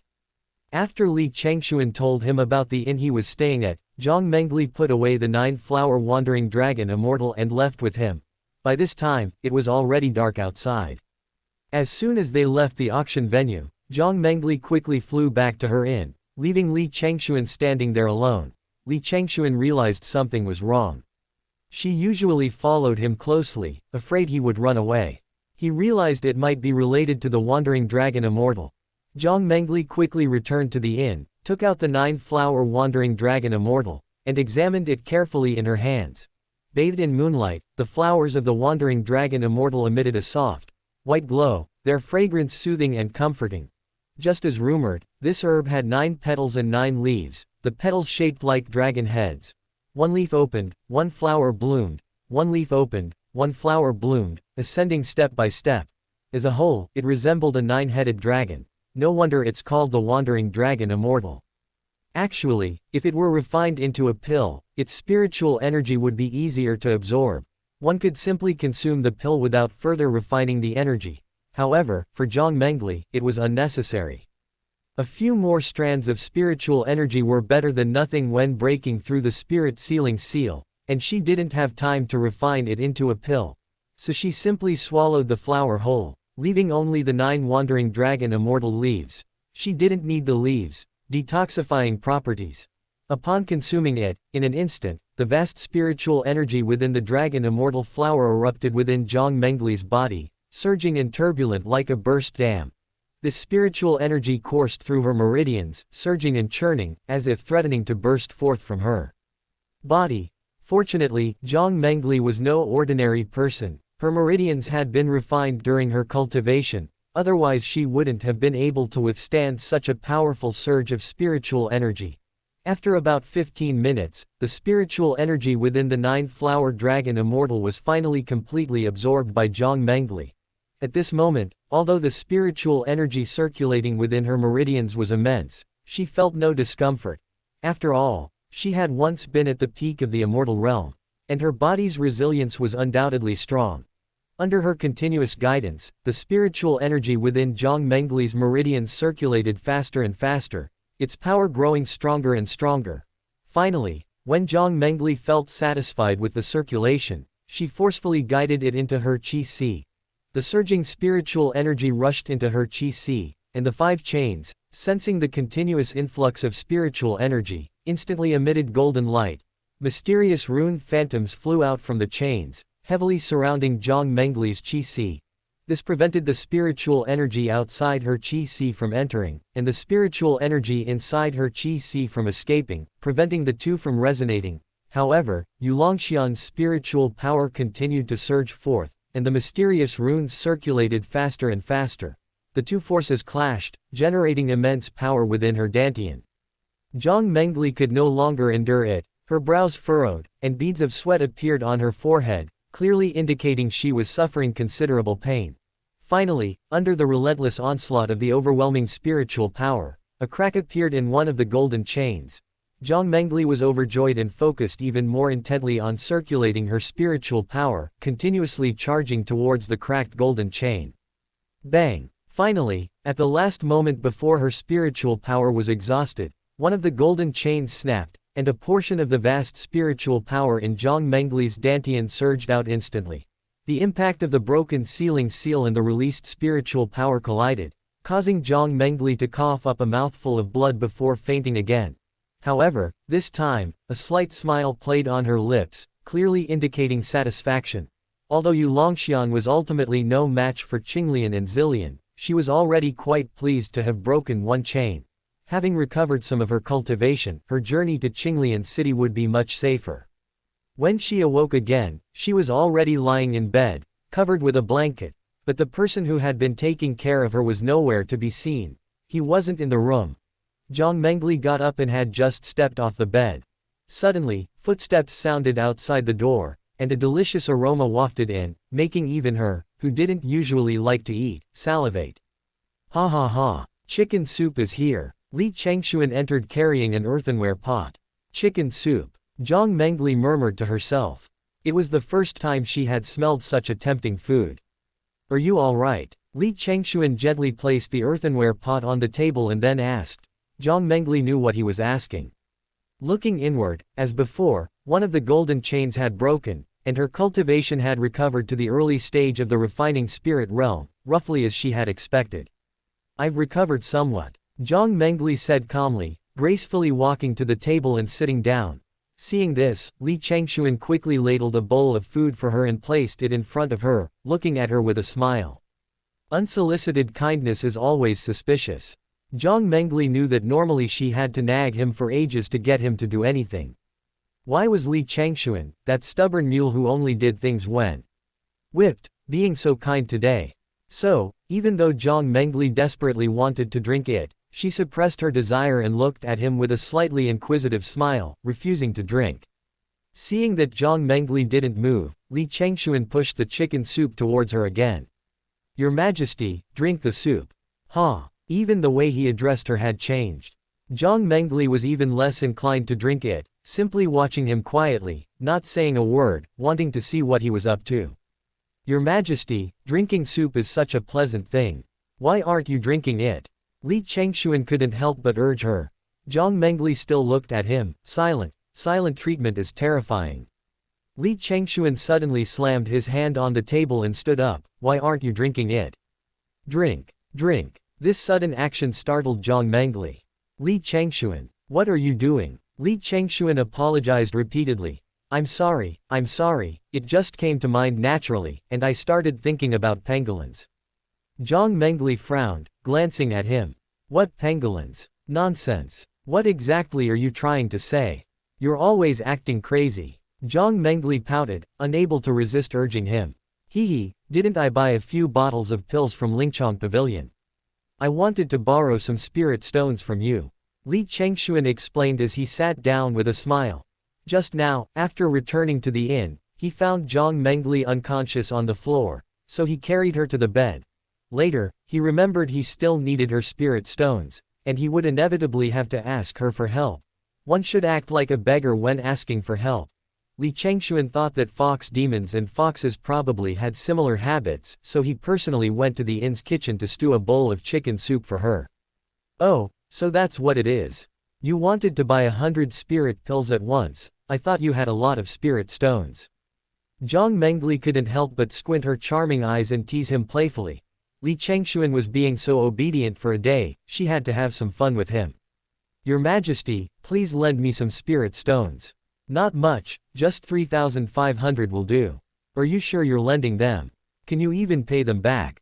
In Jiang Mengli's eyes, Li Changxuan, a mere mortal, couldn't possibly earn 100 spirit stones, let alone 3,000. So what he was saying was empty talk. "I can definitely pay it back." Li Changxuan was thinking that after a year, he could easily wipe out a cult and scrape together 3,500 spirit stones. Jiang Mengli, though feeling he was just making empty promises, knew he was buying pills for self-preservation. Following her had indeed been dangerous. Besides, spirit stones were the last thing she lacked, so giving them to him wasn't a problem, but she couldn't let him get them so easily. Jiang Mengli picked up the chicken soup in front of her, opened her cherry-like lips, took a sip, and her eyes lit up. It was quite delicious. Jiang Mengli pondered for a moment, as if remembering something, then smiled lightly and said, "Call me, sister, first." Jiang Mengli, ever the vengeful one, still remembered being called his sister. Li Changxuan made up his mind. A true man can bend and stretch. Besides, he figured Jiang Mengli was already a demon emperor, so she must be older than him. And calling her that a few times wouldn't cost him anything, plus he'd get spirit stones, why not? After a bit of self-hypnosis, Li Changxuan suddenly felt he wasn't at a disadvantage, so without hesitation, he called out, "Sister." Jiang Mengli was stunned. She thought he'd try to pull a little harder, but he'd said it so decisively. But she wasn't going to let it go. "Anything else? Your Majesty the Empress, think about it yourself." Jiang Mengli wanted to get her revenge tonight. Li Changxuan froze for a moment. "Sister Mengli, PFF'd. Cough cough cough." Jiang Mengli patted her chest, spitting out the mouthful of chicken soup she had just taken a sip. She hadn't expected Li Changxuan to call her that and choked a little. Of all the people she'd met in her life, Li Changxuan was the most daring. He dared to call her by her full name, dared to go against her, and was utterly rebellious, but no matter how she tried to scare him, she couldn't frighten him at all. She found this man incredibly strange.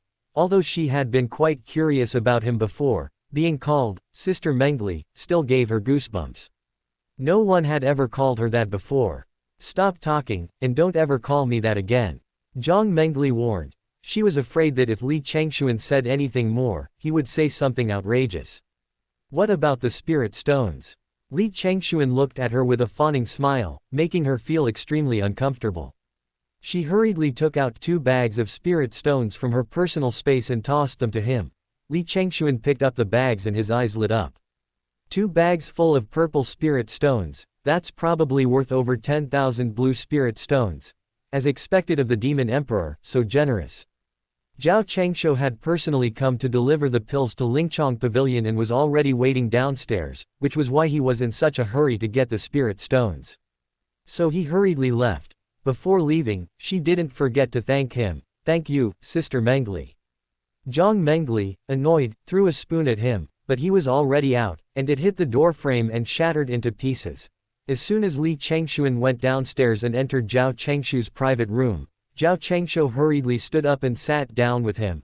Seeing that Li Changxuan had been upstairs for so long, Zhao Chengshou couldn't help but chuckle to himself. I didn't expect the Immortal Master to be henpecked. However, he only dared to think it to himself, not daring to show any abnormality on his face. After Li Changxuan was seated, Zhao Chengshou personally handed him 2 small porcelain bottles, one white and one blue, containing pills.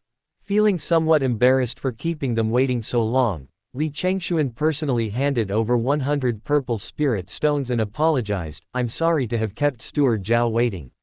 Keep the change. Zhao Chengshou was surprised to see that Li Changxuan still had 100 purple spirit stones. He hadn't expected them to have any. At the same time, he secretly rejoiced, thinking he had done the right thing by doing this favor. This was truly a master. You're too kind, Immortal Master. May I ask your name? Zhao Chengshou said calmly, his joy barely showing. Li Changxuan. Li Changxuan didn't seem to care much about his name. Very few people in this world knew him, and he hadn't made any enemies. Upon hearing the name, Zhao Chengshou carefully recalled it in his mind. He couldn't recall ever hearing of such a person in any of the major sects. There was only one possibility left, a reclusive master. So, he cheerfully handed him a red jade token, explaining with a smile, this token is called the Jade Pavilion of the Jade Pavilion. Immortal Master Li, you can use this to access any floor of the Lingchong Treasure Pavilion. If Immortal Master wishes to sell anything, the Lingchong Treasure Pavilion can auction it off or accept it, guaranteeing the highest price. This Jade Pavilion of the Jade Pavilion was specially given to the heads of the branch pavilions in various regions by the Pavilion Master, who instructed them to present the token to anyone of high status or a reclusive master. In this way, the Lingchong Treasure Pavilion's network of connections throughout the 3 realms grew increasingly extensive, thus earning it the title of the #1 trading pavilion in the cultivation world. Li Changxuan had learned about the rules of Lingchong Pavilion from the innkeeper. Lingchong Pavilion has 6 floors. Ordinary people can only enter the lower 3 floors. Each floor above the upper 3 floors requires a higher status and position. Of course, the higher the floor, the rarer and more precious the items sold. Li Changxuan was naturally overjoyed to receive a membership card for only a few hundred purple spirit stones. However, to maintain the air of the expert he claimed to be, Li Changxuan accepted the jade card without showing any emotion, saying casually, very well. Then I won't disturb your rest any longer, Immortal Master. I'll take my leave. Having finished his business, Zhao Chengshou took his leave, leaving Li Changxuan alone in the private room. He took out 2 small porcelain bottles. Opening them, he found a white porcelain bottle containing second-grade spirit storage pills, emitting a faint fragrance. In a blue porcelain bottle were 3 pills. The 2 bottles of pills looked identical, but the 5th-grade pills had a significantly stronger fragrance. After glancing at them, Li Changxuan carefully stored the 2 bottles of pills away. This was his life-saving measure for the next year. As soon as Li Changxuan returned to his room at the inn, he found Jiang Mengli glaring at him fiercely. He seemed oblivious to her gaze, walking over to the table and sitting down, only to find the chicken soup was already finished. Jiang Mengli, how was it? The chicken soup was delicious, wasn't it? Li Changxuan asked with a smile. Jiang Mengli's already dark expression turned even more gloomy, her brows furrowing. Just now she was calling him Empress and sister, but now that she had the spirit stones, her true nature was showing. Was Li Changxuan kicking her while she was down? However, Jiang Mengli seemed to remember something, her previously gloomy face suddenly breaking into a strange smile. Li Changxuan, have you forgotten that my cultivation has recovered? As she spoke, she raised a small, delicate white hand and slowly clenched it, her fingers making a cracking sound. Li Changxuan, however, remained unfazed and said calmly, "Thank you very much, Your Majesty." Jiang Mengli didn't want to waste time arguing with him, she still had questions for him. Anyway, he'd been calling her by her name for quite some time now, and she was almost used to it, so she turned serious and asked, "You got the spirit storage pill?" "Yes, here." Li Changxuan placed 2 small porcelain bottles on the table. Jiang Mengli glanced at the bottles and asked in a nonchalant tone, "Since you know you'll die if you use this, why did you buy it?" "What, aren't you afraid of dying?" "Maybe I won't die even if I use it." Li Changxuan gave a mysterious smile. He still had great faith in his heavenly immortal vein. Li Changxuan's unusual confidence didn't escape Jiang Mengli's notice. Seeing Li Changxuan's completely unconcerned expression, she knew he was up to something, and Jiang Mengli knew she wouldn't get anything out of him by asking. So she directly channeled a wisp of divine sense into Li Changxuan's body, intending to examine his physique, meridians, and dantian. She was immediately stunned. To her astonishment, she discovered that Li Changxuan's dantian lacked a dantian, explaining his inability to cultivate. However, his meridians were 100 times wider than those of an ordinary person. She had read about this in ancient demon texts. It was a characteristic of the absolute heaven immortal vein. Those with this vein possessed meridians 100 times wider than ordinary people, allowing them to absorb spiritual energy and circulate their internal spiritual power 100 times faster. Therefore, their cultivation speed was 100 times faster than ordinary people, and their strength was far greater than others at the same cultivation level. However, not a single person had appeared on the Lingxiao continent in thousands of years. After Jiang Mengli injected a wisp of her divine sense into Li Changxuan, he suddenly felt as if he were naked, as if his entire body had been seen.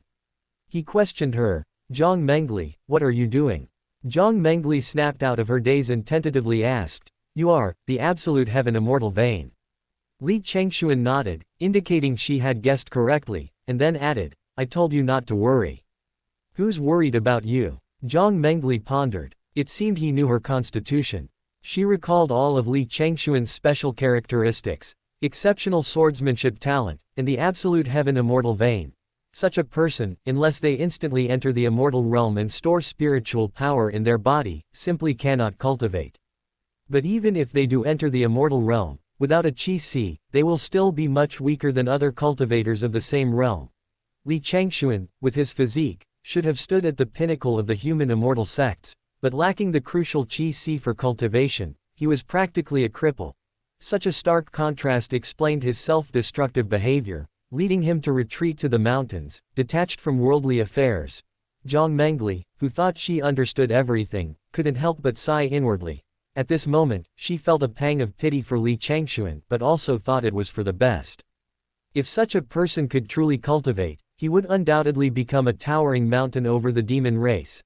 After a moment, Jiang Mengli still didn't forget to advise Li Changxuan, "Although you possess the absolute heaven immortal vein, taking a second-grade spirit storage pill won't cause any side effects.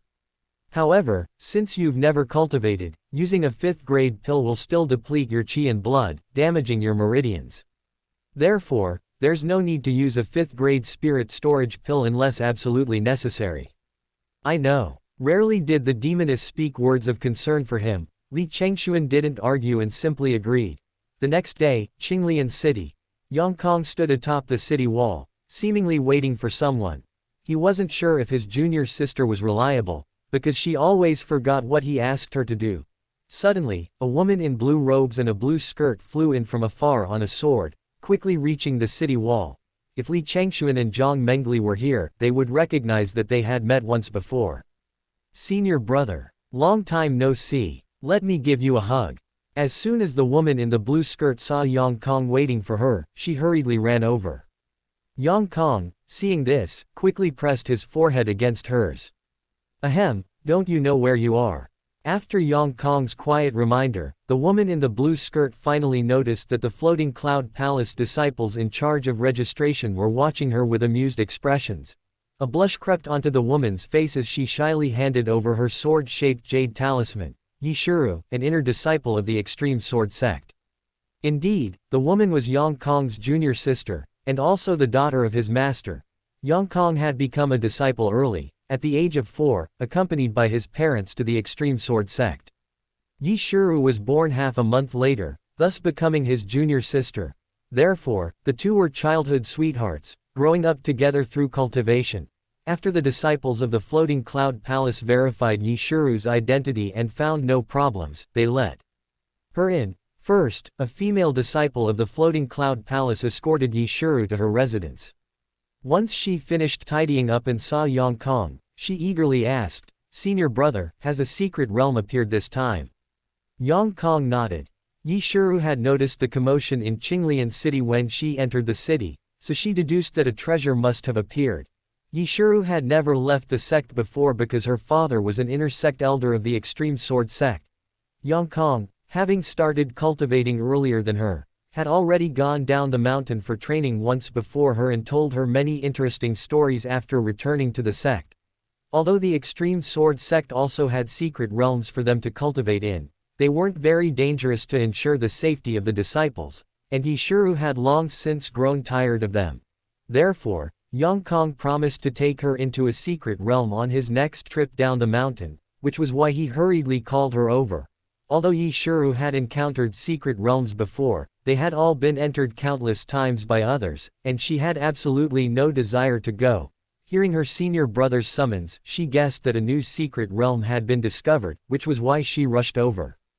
"How much longer until it opens?" Yishuru asked expectantly, her youthful face full of anticipation. According to the senior brother from Floating Cloud Palace, it should be in 2 or 3 days. "Ah, it'll take that long." Yishuru was getting impatient. Although she wasn't lacking in rare treasures, she always felt a sense of accomplishment when she obtained things herself. "Can't you wait 2 or 3 days? Besides, we're not in a hurry. Senior brother is waiting for 2 friends." "Ah, what friends? Male or female?" Upon hearing this, Yishuru's expectant expression vanished, replaced by a slightly annoyed tone. Yang Kong, remembering he owed a favor and had to repay it, and being the one who had asked for help first, simply smiled. "You'll find out then." "Ah, if you don't tell me, then you're a woman. When we get back to the clan, I'll tell my father you're disgracing the family." The next day, Yang Kong and Yishuru walked along the streets of Qinglian City. Yang Kong hadn't wanted to come out, but his junior sister, who had never left the sect and was interested in everything, had dragged him out early that morning. Because it was so early, most of the vendors hadn't opened yet, except for a few breakfast stalls. Although Yishuru had lost some of her enthusiasm for shopping, her mood was noticeably good. "Senior brother, who are your 2 friends? When will they arrive?" Yishuru asked as they walked. Yishuru hadn't slept well all night because her senior brother hadn't told her who they were, fearing that her naive senior brother might be deceived by some seductive woman. That's why she got up early and dragged her senior brother out for a stroll. Hearing Yishuru's question, Yang Kong thought for a moment and then said calmly, "Who are they?" "Even I, your senior brother, don't know. As for when they arrived, I have no idea either." "HMPH. You know nothing. I think you just don't want to tell me." "Really? Junior sister, we've only known each other for 1 night, I really don't know." Yang Kong explained earnestly. Upon hearing this, Yishuru froze on the spot. 2 in 1 night. Yishuru's eyes instantly reddened, and she asked hesitantly, "So what did you do last night?" Yang Kong didn't notice anything amiss with Yishuru's mood, but still told her the truth. "They went to help me catch the demons. I wonder where they are now." Upon hearing that they were helping to catch demons, and that they were a brother and sister, Yishuru instantly breathed a sigh of relief. "Then why didn't you come with them?" Yishuru was clearly in a better mood, but Yang Kong still couldn't sense it. "Their situation is special. Only my sister has some cultivation, so traveling is too slow. I came ahead. Then why don't we just go into the secret realm first? They'll come in when they arrive. I owe them a favor, I promised to help them." "What favor?" So Yang Kong told Yishuru what had happened in Danqing town. After listening, Yishuru felt that her senior brother hadn't done anything wrong, and finally muttered, "HMPH, you should have said so earlier. You made me worry all night." Yang Kong didn't hear his junior sister's faint voice and paused, puzzled. "What? You thought about it all night? Senior brother is such an idiot." Yishuru didn't want to talk to him and strolled away leisurely. Yang Kong scratched his head again. Why was he being so idiotic again? "I don't understand, I don't want to think about it anymore." He followed after her. After a while, the street gradually became lively. The two strolled along the street, and just as they decided to return to their lodgings, Yang Kong encountered the person he least wanted to see. He was about to avoid her when Lu Yanyan's voice rang out. "Brother Yang Kong, what are you doing here? You and Yanyan are really destined for each other." Hearing this, Yi Shiru, who was standing nearby, was stunned for a moment. After recovering, she felt an uncontrollable rage, glaring at her fiercely with the eyes of someone facing an enemy. She hadn't even called her own senior brother, yet. Yang Kong, on the other hand, awkwardly laughed. "Miss, it would be better if you just called me Yang Dao. We're not very familiar yet." "Not familiar? Then we'll get to know each other better," Lu Yanyan said seductively, swaying her alluring figure as she moved closer to Yang Kong. Just as they were about 3 feet apart, a woman suddenly appeared in Lu Yanyan's sight, blocking their path and glaring fiercely at her. "My senior brother already told me, didn't you understand?" Yi Shiru cursed angrily. But Lu Yanyan showed no anger whatsoever, smiling broadly as she said, "So you're Yang Kong's junior sister. I am Lu Yanyan, your senior brother's friend. I told you not to call my senior brother Yang Kong," Yi Shiru said through gritted teeth. If it weren't for the fact that fighting among cultivators wasn't forbidden in the city, she would have stabbed this vixen who was bothering her senior brother with her sword. However, because Yi Shiru was only 15 years old and looked rather petite and immature, especially compared to a mature woman like Lu Yanyan still treated her like a child. Seeing Yi Shiru's constant hostility towards her, Lu Yanyan felt resentful, but since Yi Shiru was a disciple of the extreme sword sect and Yang Kong's junior sister, she couldn't show any displeasure, so Lu Yanyan turned to Yang Kong and smiled. "I presume Yang." Yi Shiru's death stare. "I presume fellow Taoist Yang is also here for the secret realm. If we can't obtain the Yunyu Green Lotus, the two of us joining forces should make obtaining the pure Yin sword scripture no problem. Then you can cultivate together with me." As Lu Yanyan spoke, she winked at Yang Kong, giving him goosebumps. Yi Shiru had no idea what was inside the secret realm before. Now, hearing that the Yunyu Qinglian and the Zhengyang Chunyan sword scripture were about to emerge from it, she was taken aback. She had heard of both treasures. The Yunyu Qinglian possessed rich and abundant spiritual energy and essence, capable of repairing damaged meridians and accelerating injury recovery, and this effect was permanent. As for the Zhengyang Chunyan sword scripture, it was rumored to be a dual cultivation sword technique for Taoist couples, divided into 2 volumes, Zhengyang and Chunyan. It could be practiced individually, but its power would undergo a qualitative change when used by Taoist partners. So this vixen said she wanted to train with her senior brother, isn't that HMPH? Daring to steal someone right under her nose, Yi Shiru wouldn't be polite. She pushed her away from the two of them, and said angrily, "HMPH. Even if we go into the secret realm, my senior brother will be with me. When did it become your turn?" She paused and added, "My senior brother would never cultivate with you." Seeing the two arguing, Yang Kong feared that if they continued, his junior sister, with her temper, would lose control and fight him. So Yang Kong grabbed Yi Shiru's hand and hurriedly ran away. "Junior sister, let's go back." By the time Lu Yanyan reacted, the two were already some distance apart. She looked over and saw Yi Shiru being pulled away by Yang Kong, sticking out her tongue and rolling her eyes at her provocatively, looking smug. Lu Yanyan stomped her feet in anger. After the two returned to the inn, Yi Shiru began questioning her senior brother with a serious expression. "Tell me.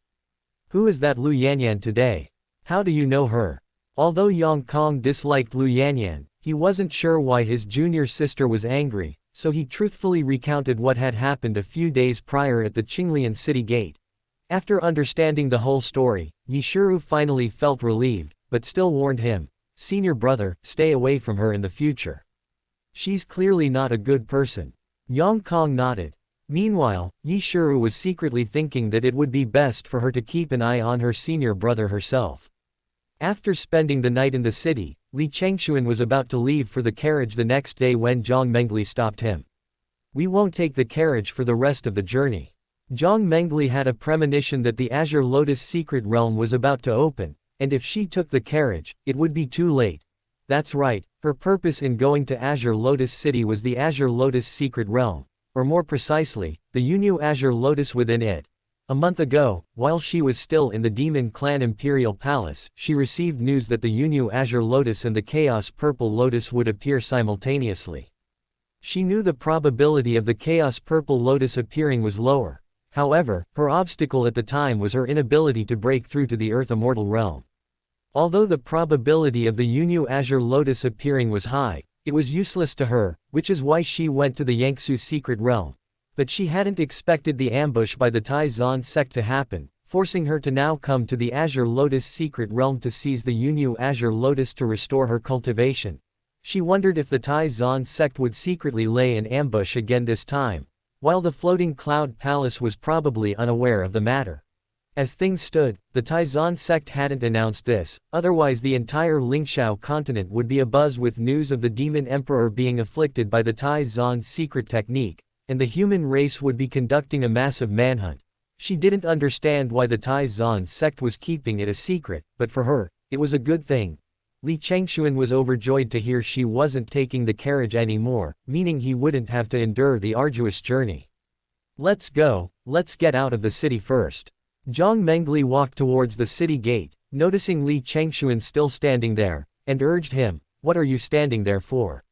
Let's go. Where's the carriage? What do we do? Just leave it." Jiang Mengli didn't bother arguing with him, simply using a strand of spiritual energy to tie around Li Changxuan's waist and pulling him along. "Oh dear, I paid for it.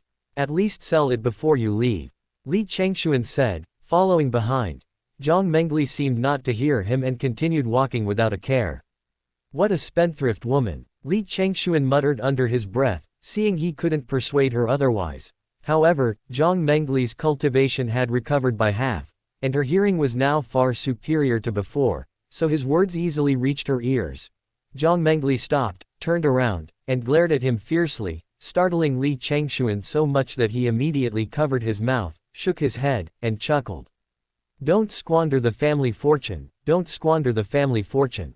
Hurry up, aren't we in a hurry?" That day, on the way to Qinglian City, many cultivators witnessed a strange scene. A stunningly beautiful female cultivator in a white dress was flying rapidly through the air, holding a spiritual energy thread in her hand. The other end of the thread was tied to the waist of a handsome man, who was being pulled along by her. A group of traveling cultivators saw the two flying by, and one of them pointed at them and said, "Hey, look at them. This guy clearly angered his wife and is being punished according to family rules." "I see." The person who asked the question stroked his chin, suddenly realizing that such family rules existed. "Jiang Mengli, slow down, a little. I can't take it anymore." Li Changxuan, being pulled along by the spiritual energy thread, pleaded desperately. He hadn't expected the new way of not riding in a carriage to be carried by Jiang Mengli, and compared to that, he actually preferred being the carriage driver. Jiang Mengli, however, acted as if she hadn't heard him, and even deliberately sped up. She was getting revenge. How could she forget such a vengeful person? How he had embarrassed her when he was driving the carriage before. If she hadn't threatened him with force, he wouldn't have bothered to slow down, spending his days making her angry. Let's see if he dares to do that again. And just now he even called her a spendthrift woman. A man like him, even if he gets a wife, she'll definitely be a fool. Jiang Mengli thought to herself. Seeing that shouting was useless, Li Changxuan simply shut his mouth. After all, speaking was tiring, and every time he opened his mouth, he had to swallow a mouthful of wind. Although he had flown at this speed before, being pulled along was still very uncomfortable. And so, the two flew for a day and a night. Jiang Mengli didn't stop to rest until nightfall. It wasn't that she pitied Li Changxuan, but rather that she was exhausted. Li Changxuan didn't move his legs or lift a finger, so he wasn't tired at all. After all, Jiang Mengli had only recovered to the early stage of the refining spirit realm, and carrying such a large person would definitely be tiring. Otherwise, she would have had Yang Kong take them both there. They stopped in a deserted place. As soon as Jiang Mengli landed, she immediately sat cross-legged to absorb the spiritual energy of heaven and earth to recover her strength. Time was of the essence, and there was no time to waste. She could see the azure energy in the direction of Qinglian City growing increasingly dense, which meant that the opening of the secret realm was approaching. However, for others unaware of the situation, unless they were near the entrance of the secret realm, They had no way of knowing the exact date of its opening and could only estimate the approximate time through speculation. The reason she could see the azure energy above Qinglian City was thanks to the nine-tailed celestial fox's innate talent, the heavenly radiance glazed eyes. The heavenly glazed eyes can dispel illusions, perceive auras, and even bewitch hearts. Its abilities increase with cultivation level. Among human cultivators, there is a technique called aura observation, similar to one of the abilities of the heavenly glazed eyes. It can detect spiritual energy, discern good from evil, and locate treasure lands with a single glance. Unfortunately, cultivating aura observation requires extremely high talent. Insects that master this technique are extremely rare, usually reclusive. Therefore, very few people in the world are proficient in aura observation. However, this is an innate advantage for the nine-tailed celestial fox, and only one of its many advantages. But this still requires them to continuously cultivate and develop it to fully utilize this ability. Seeing that Jiang Mengli had already begun to rest cross-legged, Li Changxuan went for a stroll in the forest to find some wild fruit, since he couldn't absorb spiritual energy to fill his stomach right now. Thinking he would be resting there for the night, he built a campfire for warmth. More than an hour later, it was quite late. Li Changxuan felt sleepy and lay down by the campfire. But not long after, familiar threads of spiritual energy wrapped around his waist again. Jiang Mengli, really? Coming again tonight? Stop talking nonsense. We must get to Qinglian City before tomorrow night, or it will be too late.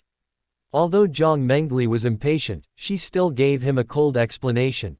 Chapter 30 Princess Lingwei, Mo Lingxuan. The next day at noon, Jiang Mengli dragged the already asleep Li Changxuan to the outskirts of Qinglian City. Only after landing did Li Changxuan open his sleepy eyes. Last night, he was simply too tired to stay awake, and thinking that traveling wouldn't be of much use to him, he had fallen asleep immediately. As for Jiang Mengli, she was already used to it. Li Changxuan could fall asleep while driving a carriage, so now that she was pulling him along while flying, he could still sleep. She wasn't surprised at all. The two slowly walked towards the city gate. Li Changxuan immediately saw the three ancient characters above the gate, Qinglian City. "Ah, we've arrived," Li Changxuan exclaimed in delight. He had thought they would have to stop for a rest again. Now that they had arrived, he thought he could finally get some rest, and his mood instantly improved. At this time, there were many cultivators in Qinglian City, and it was possible that some of them had seen the Demon Emperor's face, so Jiang Mengli had to wear a white veil to cover her face. Because the opening time of the Azure Lotus Secret Realm was approaching, everyone who was supposed to come had already arrived, so the queue to enter the city had shortened considerably. The people entering the city were divided into two lines, one for ordinary citizens, and the other reserved for cultivators. Since Li Changxuan was currently immortal, and Jiang Mengli didn't have the false identity of a disciple of a human sect, she completely concealed her aura and joined the mortal line with Li Changxuan. But just as it was their turn, and the gatekeeper was checking their travel permits, a soft, effeminate voice rang out, "Princess Lingwei of the Qi Mo dynasty has arrived." Upon hearing this shout, everyone in Li Changxuan's line knelt down, except for the two of them. The cultivators in the other line faced outwards from the city, bowed slightly, and clasped their hands in a gesture of respect. Li Changxuan looked in the direction they were bowing and first heard the sounds of footsteps, horses' hooves, and wheels. Slowly, a magnificent and luxurious carriage came into view. The carriage was crafted from precious sandalwood with carved railings and jade-like details. The roof was embroidered with intricate patterns in gold thread, resembling a phoenix. Soaring through the heavens, it had tall, vermilion wheels, with delicate crystal pendants hanging from the four corners, swaying slightly with the carriage's movement and refracting iridescent light. Even the horses pulling the carriage were precious purple sable, guarded by armored soldiers at the front and rear, with 2 rows of maids following in orderly fashion. The carriage was enormous, unlike any ordinary carriage. It could be described as an ancient motorhome. If I had ridden in this carriage on the way here, I wouldn't have suffered so much, Li Changxuan thought to himself. As the carriage drew closer, Li Changxuan could finally see a woman's figure sitting beneath the light veil. It must be Princess Lingwei of the Qi Mo dynasty they had spoken of. And so, Li Changxuan and Jiang Mengli stood and watched them approach, while those around them knelt on the ground, their heads bowed, and naturally, no one paid them any attention. When the carriage reached the city gate, two distinct voices rang out. "Greetings to Princess Lingwei." "Greetings" was spoken by the commoners, as they were ordinary citizens. "Paying respects" was spoken by the cultivators. Although the Qi Mo dynasty was under the jurisdiction of the Floating Cloud Palace, they were not members of the 5 great immortal sects and still had to respect imperial authority. Moreover, Princess Lingwei, Mo Lingxuan, had another identity, the Holy Maiden of the Floating Cloud Palace, a cultivator in the early stage of the Void Realm. Therefore, they were even more obligated to pay their respects. At this moment, Princess Lingwei's carriage stopped. One of the guards at the front saw Li Changxuan and Jiang Mengli standing among the commoners, neither kneeling nor bowing, even boldly eyeing the princess's carriage. So he immediately stepped forward and loudly questioned, "Since you two have seen the princess's carriage, why don't you kneel? Are you showing contempt for imperial authority?" Hearing this, Li Changxuan didn't know how to answer, but kneeling was out of the question. He didn't even kneel to heaven and earth, so why would he kneel to her? As for Jiang Mengli, needless to say, it was always others who knelt before her. If she weren't currently weak, she would have refined the entire Azure Lotus city with just one sentence, and might even have stormed the Qi Mo royal palace. But she had already come this far, and Yunyu Qingli and Jiang Mengli didn't want to give up, but making her kneel was impossible. She was the kind of corpse you couldn't budge even if you tried.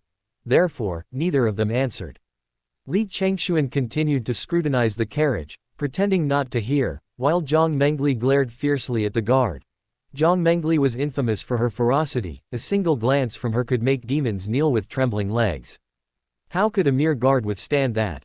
The moment the guard saw the murderous glint in Jiang Mengli's eyes, he nearly fell over, retreating hastily, speechless and unsure what to do. Meanwhile, Mo Lingxuan, sitting inside the carriage, had already noticed the two of them. After all, among a group of kneeling people, the two of them standing stood out conspicuously, easily spotted from the carriage. So Mo Lingxuan lifted the veil and stepped out, wanting to see what had happened. But upon seeing Li Changxuan, she froze, stunned. She simply thought the young man was exceptionally handsome, with a dashing and elegant air that suited her taste. At this moment, Li Changxuan also saw Princess Lingwei, Mo Lingxuan's true appearance and thought she was indeed beautiful, possessing a beauty that could rival that of a goddess. However, compared to the enchantress, she was still worlds apart, so he didn't find her particularly attractive, just as Mo Lingxuan came to her senses and was about to ask what was going on. Another person suddenly appeared from within the city. Yang Kong of the Extreme Sword Sect greets Princess Lingwei.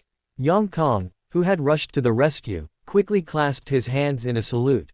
Although he came from the head of one of the 5 major sects, this was her territory, so he had to be polite. He had originally been waiting for Li Changxuan and Mo Lingxuan on the city wall.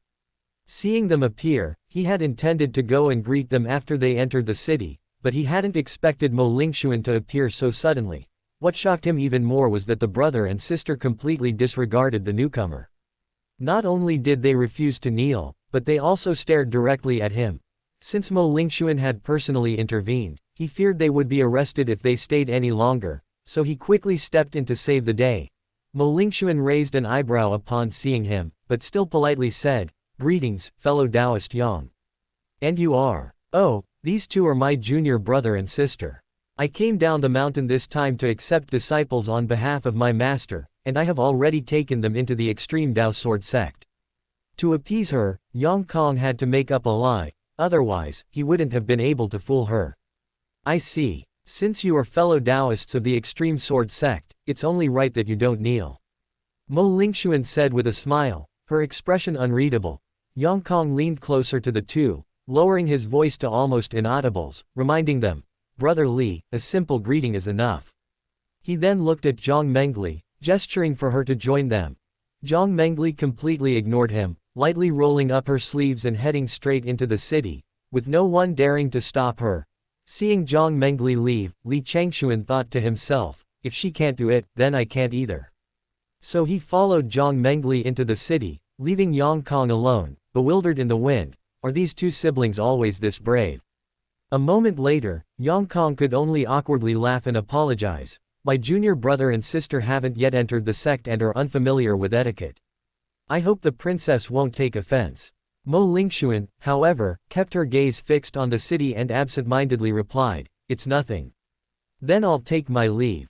With that, Yang Kong immediately slipped into the city. He had just been subjected to the resentful glares of a group of guards, making him quite uncomfortable. After they left, the guard captain stepped forward and asked, "Princess, did you just let them in like that? Should I check their identities again?" Mo Lingxuan simply shook her head. "No need." After entering the city, Yang Kong hurriedly chased after the two. Upon catching up, he began to tease them. "Brother Li, you and your sister are truly unconventional. I must thank you for rescuing me today, Brother Yang." Li Changxuan clasped his hands politely. "It's nothing, nothing at all." After saying this, Yang Kong turned to Jiang Mengli. "Miss Li, can you tell me what favor I need?" Jiang Mengli paused, then said indifferently, "I need your help to obtain the Yunyu Qinglian." Upon hearing this, Yang Kong's mind jolted. He had previously guessed that Jiang Mengli's actions were related to the Qinglian secret realm, assuming she was simply retrieving any treasure from within, but he hadn't expected her target to be the Yunyu Qinglian. However, having already promised, he couldn't go back on his word, so he said, "There are quite a few people entering the secret realm this time. Floating Cloud Palace, Star-Picking Pavilion, and Taizan Sect all have representatives. I can only do my best.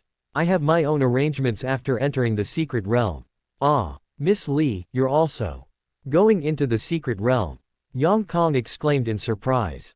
He had thought Jiang Mengli meant for him to go in and retrieve the Azure Lotus to give to her. He hadn't expected her to go in personally.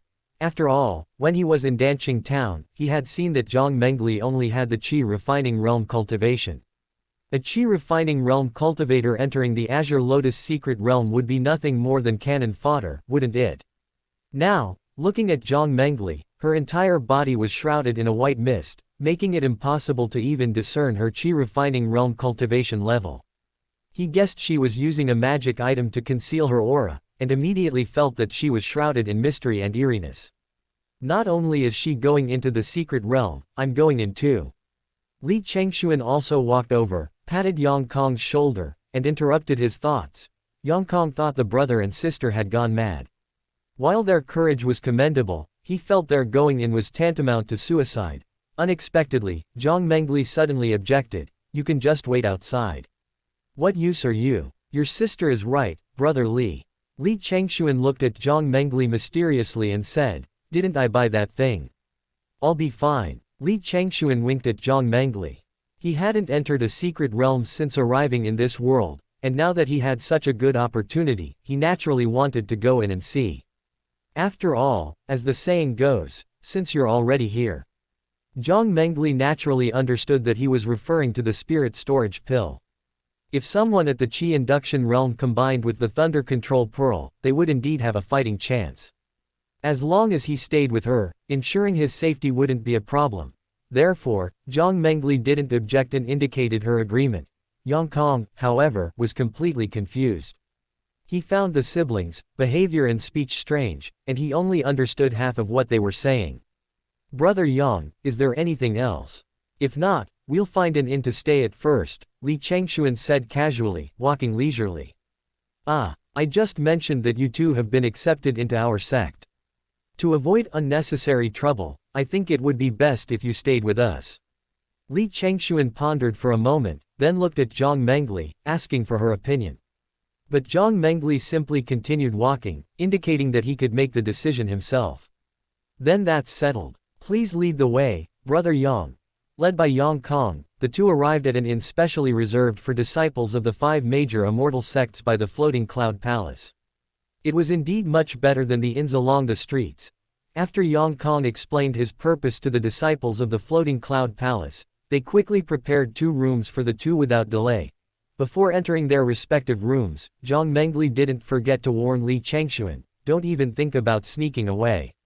Li Changxuan was speechless, not understanding the point of her daily threats.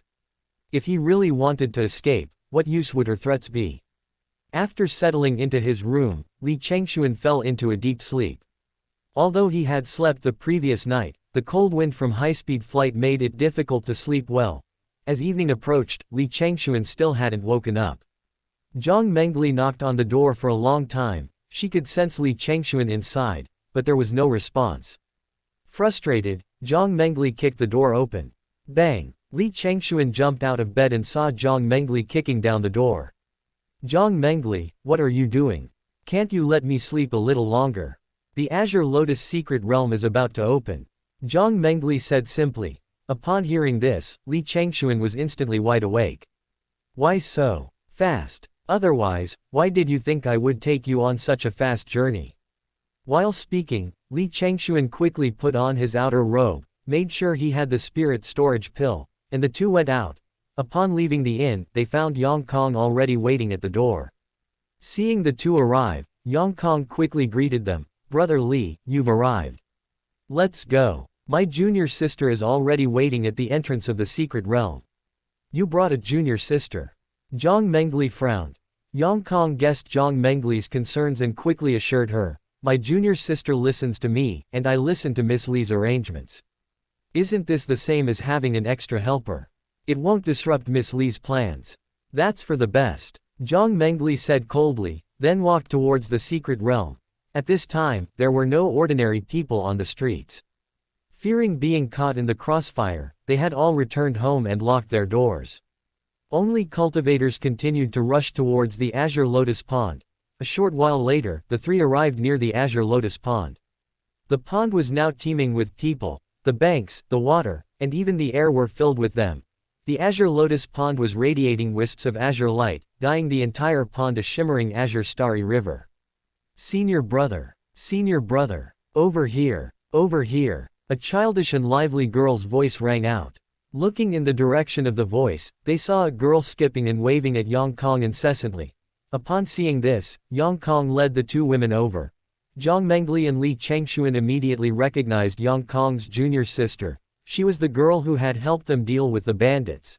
As soon as the three reached Yi Shiru's side, Yang Kong began introducing them.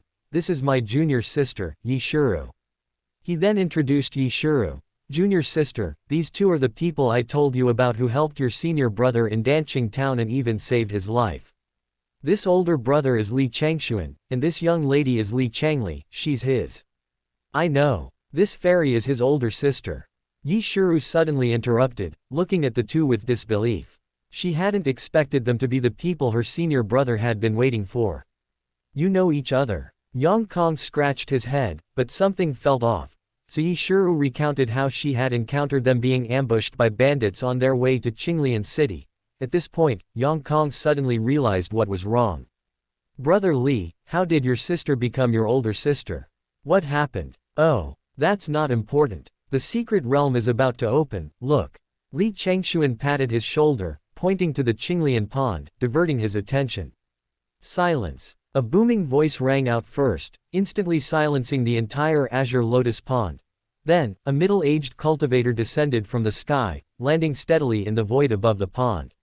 He glanced coldly at the crowd and said, I am Mei Shili, an inner elder of the Floating Cloud Palace, responsible for overseeing this trip to the Azure Lotus secret realm. I don't care how you fight within the secret realm, nor do I interfere after you leave. But if anyone dares to make a move within Azure Lotus City, don't blame me for being impolite. This was a warning to those who wouldn't follow the rules, to prevent them from fighting amongst themselves for opportunities and harming the interests of Azure Lotus City. After all, the Qimo dynasty and the Floating Cloud Palace had many ties, and the Holy Maiden of the Floating Cloud Palace was a princess of the Qimo dynasty, who would also be entering the secret realm. The safety of Azure Lotus City was the responsibility of the Floating Cloud Palace. Li Changxuan's attention was focused on the name of the Floating Cloud Palace elder. How can someone who seems perfectly fine be called weak? Li Changxuan muttered under his breath. Li Changxuan, shut your mouth. Don't cause me any trouble. Jiang Mengli transmitted her voice to Li Changxuan, coldly threatening him. He thought to himself, she's just like me, daring to say anything. At this moment, Yang Kong also reminded Li Changxuan, Brother Li, it's best to say less. Elder Mei is a mid-stage transformation realm expert, he can probably hear us. Upon hearing this, Li Changxuan quickly covered his mouth, muttering in a barely audible whisper, What I said isn't wrong, she really knows how to name people. Suddenly, Mei Shili seemed to have heard Li Changxuan's words and glared at him fiercely. Li Changxuan wanted to glare back, but unexpectedly, Mei Shili suddenly drew a long sword. Li Changxuan exclaimed inwardly, I only teased you a bit, it's not like you'd want to kill me. Mei Shili withdrew his gaze and looked down at the azure lotus pond. Prepare to enter the secret realm. With a loud shout, he swung his longsword downwards, a sword aura splitting the pond in two, the water slamming violently against both banks. At the same time, this sword strike tore open a gap in the spiritual energy barrier of the secret realm within the azure lotus pond, and immediately, dense spiritual energy overflowed from the opening. Go! Go! Go! Instantly, countless cultivators rushed towards the gap in the secret realm, squeezing in and disappearing into the constantly fluctuating azure light. Within a few breaths, only a few people remained. Li Changxuan and his three companions exchanged glances, and Yongkong and Yi Shiru, his junior sisters, entered the secret realm first. Jiang Mengli also released spiritual energy threads again, pulling Li Changxuan into the secret realm with her. Soon, only Mei Shili and a few disciples of the floating cloud palace remained above the azure lotus pond. A moment later, a woman gracefully arrived, prompting everyone present, including Mei Shili, to bow in greeting. Greetings, holy maiden. Mo Lingxuan walked to Mei Shili's side and said calmly, Elder Mei, there's no need for such formalities. Thank you, Your Highness the Holy Maiden. Elder Mei, did you notice anything just now? Mei Shili knew what she was asking, and after a moment's thought, replied, those two disciples of the extreme sword sect were perfectly normal. I could only tell that the man was immortal. As for the veiled woman beside her, I couldn't see her clearly, and I had a vague feeling that she had a certain. Elder Mei, please speak freely. A sense of oppression. I apologize for making the holy maiden laugh. Upon hearing this, Mo Lingxuan's eyes flickered slightly, lost in thought, muttering to herself, oppressive feeling. Actually, she felt the same way when she saw Jiang Mengli. The first time she saw her at the city gate, she felt this woman was extremely dangerous. She felt incredibly small in front of her, as if the other could kill her at any moment, and the woman's eyes were full of confidence and killing intent. That's why she didn't dare send anyone to stop Jiang Mengli when she saw her swaggering into the city right under her nose. After much deliberation, Mo Lingxuan instructed Mei Shili, if she hasn't done anything to harm the sect or the people, try to avoid conflict with her. Yes, Mei Shili replied respectfully. Then, Mo Lingxuan swooped down, her figure gradually disappearing into a wisp of azure light within the azure lotus pond. Crimson Sky Realm. Taizan Sect, Sect Master's Hall. Song Qingxian, did you send any elders to the azure lotus secret realm this time? Taizan Sect Master Changxuan Yu sat in the head seat of the hall, his eyes closed in deep thought. No, only a few disciples went to explore the secret realm. Taizan Sect Vice Master Song Qingxian said with a hint of resentment. Upon hearing that no one had been sent, Changxuan Yu suddenly opened his tightly closed eyes, a flash of anger in them, and slammed his hand on the crystal chair. Song Qingxian, how dare you? You actually defy my orders. Seeing the sect leader's fury, Song Qingxian remained unfazed, earnestly advising, Senior brother. Are we really going to send elders to their deaths? Last time we already lost 5 Immortal Realm elders, the Taizan sect can't afford any more damage. If we lose a few more elders, the Taizan sect will completely lose its position among the 5 great immortal sects.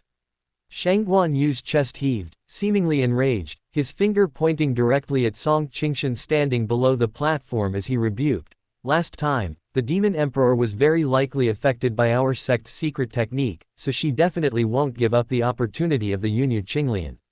This is our only chance. Anyway, it's too late to go now, and I can't just stand by and watch senior brother destroy the Taizan sect. Song Qingxian replied with a neither humble nor arrogant snort. Hearing Song Qingxian's words, Changxuan Yu became even more furious. What do you mean by, destroyed in an instant? Killing the Demon Emperor and launching a full-scale attack on the demon race will be a piece of cake. Of the 5 great immortal sects, we're the closest to the purple netherworld. With countless purple spirit stones, why fear the decline of Taizan? At that time, let alone the 5 great immortal sects, we might even be able to sit on the throne of the immortal sect. I'm doing this for the good of Taizan sect. Where does this talk of destroying Taizan sect come from? Whether it's for the good of Taizan sect or settling a personal score, senior brother, you know the answer in your heart. Seeing that things had come to this point, Song Qingxian no longer held back and bluntly stated his already confirmed thoughts. Shangguan Yu seemed to have been hit where it hurt. Though angry, his tone softened. Even if we don't act, do you think others wouldn't want to? Everyone's eyeing those purple spirit stone mountains. Don't forget how the various sects attacked the demon race 6 years ago. No matter what senior brother says, it's too late now. I hope sect master will act wisely. I, Qingxian, will take my leave. With that, Song Qingxian's figure vanished from the sect master's hall, leaving only Shangguan Yu inside. Shangguan Yu's face was grim, lost in thought. Finally, a ruthless and murderous intent crept onto his face. He slammed his palm down again, instantly shattering a chair below the stage into dust. Inside the Azure Lotus secret realm, when Li Changxuan opened his eyes again, he was greeted by a breathtaking panorama of lush, towering trees, filled with the sounds of birdsong and the roars of wild beasts. Unending mountain ranges rose majestically, the air thick with spiritual energy, so much so that the flow of this energy beneath the earth's veins was visible to the naked eye. Mountains and rivers, cliffs and precipices, blue skies and white clouds, everything was there. It was truly a miniature world. At this moment, Jiang Mengli was pulling him along, flying through the air within the secret realm, which allowed him such a vast view. Where are Purple Apple and his junior sister? Only now did Li Changxuan realize that only he and Jiang Mengli were present, his senior and junior siblings were nowhere to be seen. This secret realm must be accessed via separate teleportations. Those who enter at different times will be in different locations. Then how do we find them? No need to look. Just follow the water source, and you'll meet them. How do you know? They'll also follow the water source. Are you stupid? The Yunyu green lotus grows by the water. Li Changxuan was speechless for a moment. He didn't know the Yunyu green lotus was aquatic, and being called stupid by the person he called stupid was quite unsettling for him. After half an hour of flying, Jiang Mengli finally found what appeared to be the largest river. Besides the rushing water, condensed blue spiritual energy ribbons flowed slowly along the riverbed, as if an endless blue silk was being washed within it. Follow the river, Jiang Mengli said coldly, walking ahead. Li Changxuan had no choice but to obediently follow behind her. They walked for 3 or 4 hours until they reached a small lake. After all, Li Changxuan was now only a mortal, and he was already exhausted. The moment he saw the lake, he eagerly ran over, scooped up some water, and drank it. Perhaps it was because the water was rich in spiritual energy. The moment Li Changxuan drank it, he felt refreshed and invigorated, almost like he was floating on air.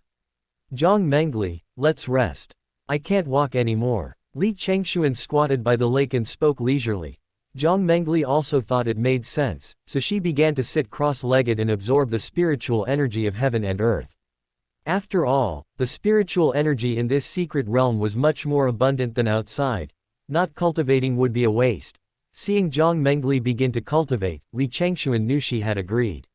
He shouted and jumped into the lake. Hearing the plop of his entry into the water, Jiang Mengli opened her eyes and saw Li Changxuan swimming in the lake. She couldn't help but smile slightly, thinking that he was acting like a child. A quarter of an hour later, Li Changxuan returned to the shore. Jiang Mengli sensed his movement and stood up, intending to continue her journey. As Li Changxuan approached, Jiang Mengli suddenly noticed a grayish-brown object in his hand. What is this? Jiang Mengli asked, frowning. It looks like a sword. I just picked it up from the lake. Hearing this, Jiang Mengli's brows furrowed immediately. We can't stay here any longer. Let's go. She instinctively used her spiritual energy to tie a thread around Li Changxuan's waist, intending to take him away first. But Jiang Mengli only flew halfway before realizing they couldn't get out. They were trapped within a barrier surrounding the lake. Jiang Mengli tried striking the barrier with her condensed snow, but still couldn't break it. Frustrated, she returned to the ground, muttering resentfully, "What are you taking?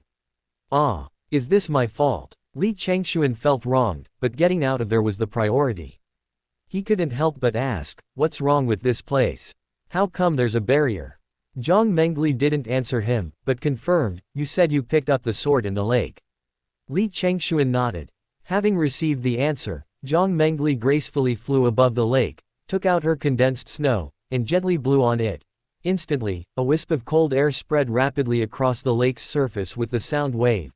Wherever the sound wave passed, all the lake water froze into ice. Fish that were swimming happily just a moment ago were frozen into ice sculptures the next. The entire lake was instantly frozen into a surface of ice, and light shimmered on the ice. Seeing Jiang Mengli's move, Li Changxuan couldn't help but secretly applaud. Soon, the ground began to tremble slightly, and the ice surface shook violently. Under the violent shaking, the ice that had just been frozen began to crack inch by inch. "Who?" A loud roar resounded from beneath the ice, followed by the ice breaking apart, scattering water and chunks of ice from the lakebed. Li Changxuan had no choice but to draw his embroidered sword and shatter the ice shards. Flying towards him. "Who? Hurry! Hurry!" 3 more thunderous roars echoed, and the creature from the lakebed emerged from the water. Li Changxuan stared intently, thinking he was seeing things. It was a creature with the body of a tortoise, the head of a dragon, and the tail of a lion. Most importantly, this monster was completely transparent. If it weren't for the light reflecting off its body, its form would be completely invisible. Because of its transparency, Li Changxuan could clearly see a jumble of things on its belly. There were clothes, weapons, and a pile of bones, presumably the remains of the fallen cultivators who had entered the secret realm earlier. "What is this thing? Why does it look so strange?" Li Changxuan couldn't help but ask, puzzled. "This is the hidden light bell drum beast. The barrier was probably automatically released by it when it sensed someone invading its territory, to prevent others from entering. However, we were unexpectedly trapped inside the barrier." Jiang Mengli explained calmly, looking at the gradually awakening behemoth. "Then how do we get out?" "Kill it." "Okay." Without hesitation, Li Changxuan immediately took out a second-grade spirit storage pill and swallowed it. Jiang Mengli didn't even have time to stop him, and could only shake her head helplessly, chuckling to herself that he was simply overjoyed at finally having the opportunity to use spiritual power. The moment Li Changxuan swallowed the pill, he immediately felt wisps of spiritual energy coursing through his meridians. It was indeed only the strength of the mid-stage Qi induction realm, but it was better than nothing. So Li Changxuan immediately drew his rusty sword and swung it towards the hidden light bell, unleashing a sword aura. However, it dissipated before reaching it. It seemed that the strength of the Qi induction realm was still insufficient to support sword aura. Li Changxuan sighed inwardly. Jiang Mengli, standing nearby, was slightly shocked by Li Changxuan's actions. Because some cultivators, even upon reaching the Spirit Sea realm, might not be able to unleash sword aura.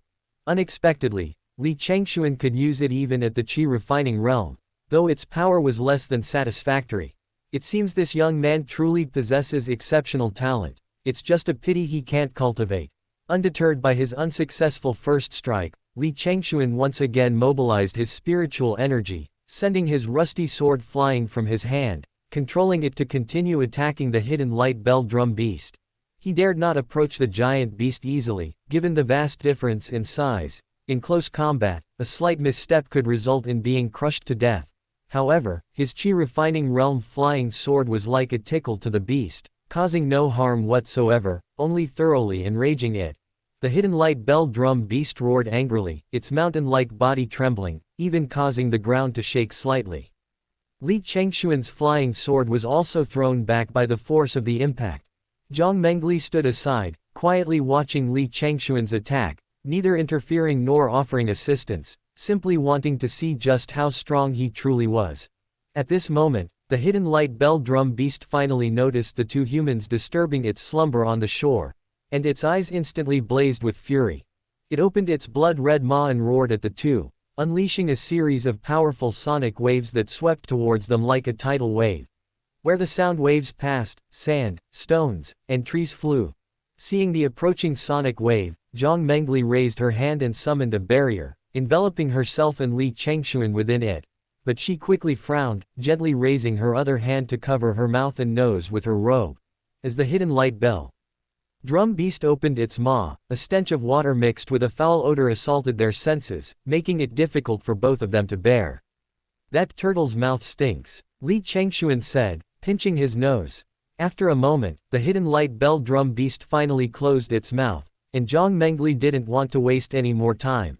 She had rushed to pull Li Changxuan away earlier because she feared that dealing with the monsters here would take time, and it would be a loss if someone else seized the Yunyu Green Lotus first. She hadn't expected to be a step too late. Therefore, Jiang Mengli immediately drew Ningxie, using her flute as a sword, and streams of sword energy appeared out of thin air, continuously striking the enormous beast before her.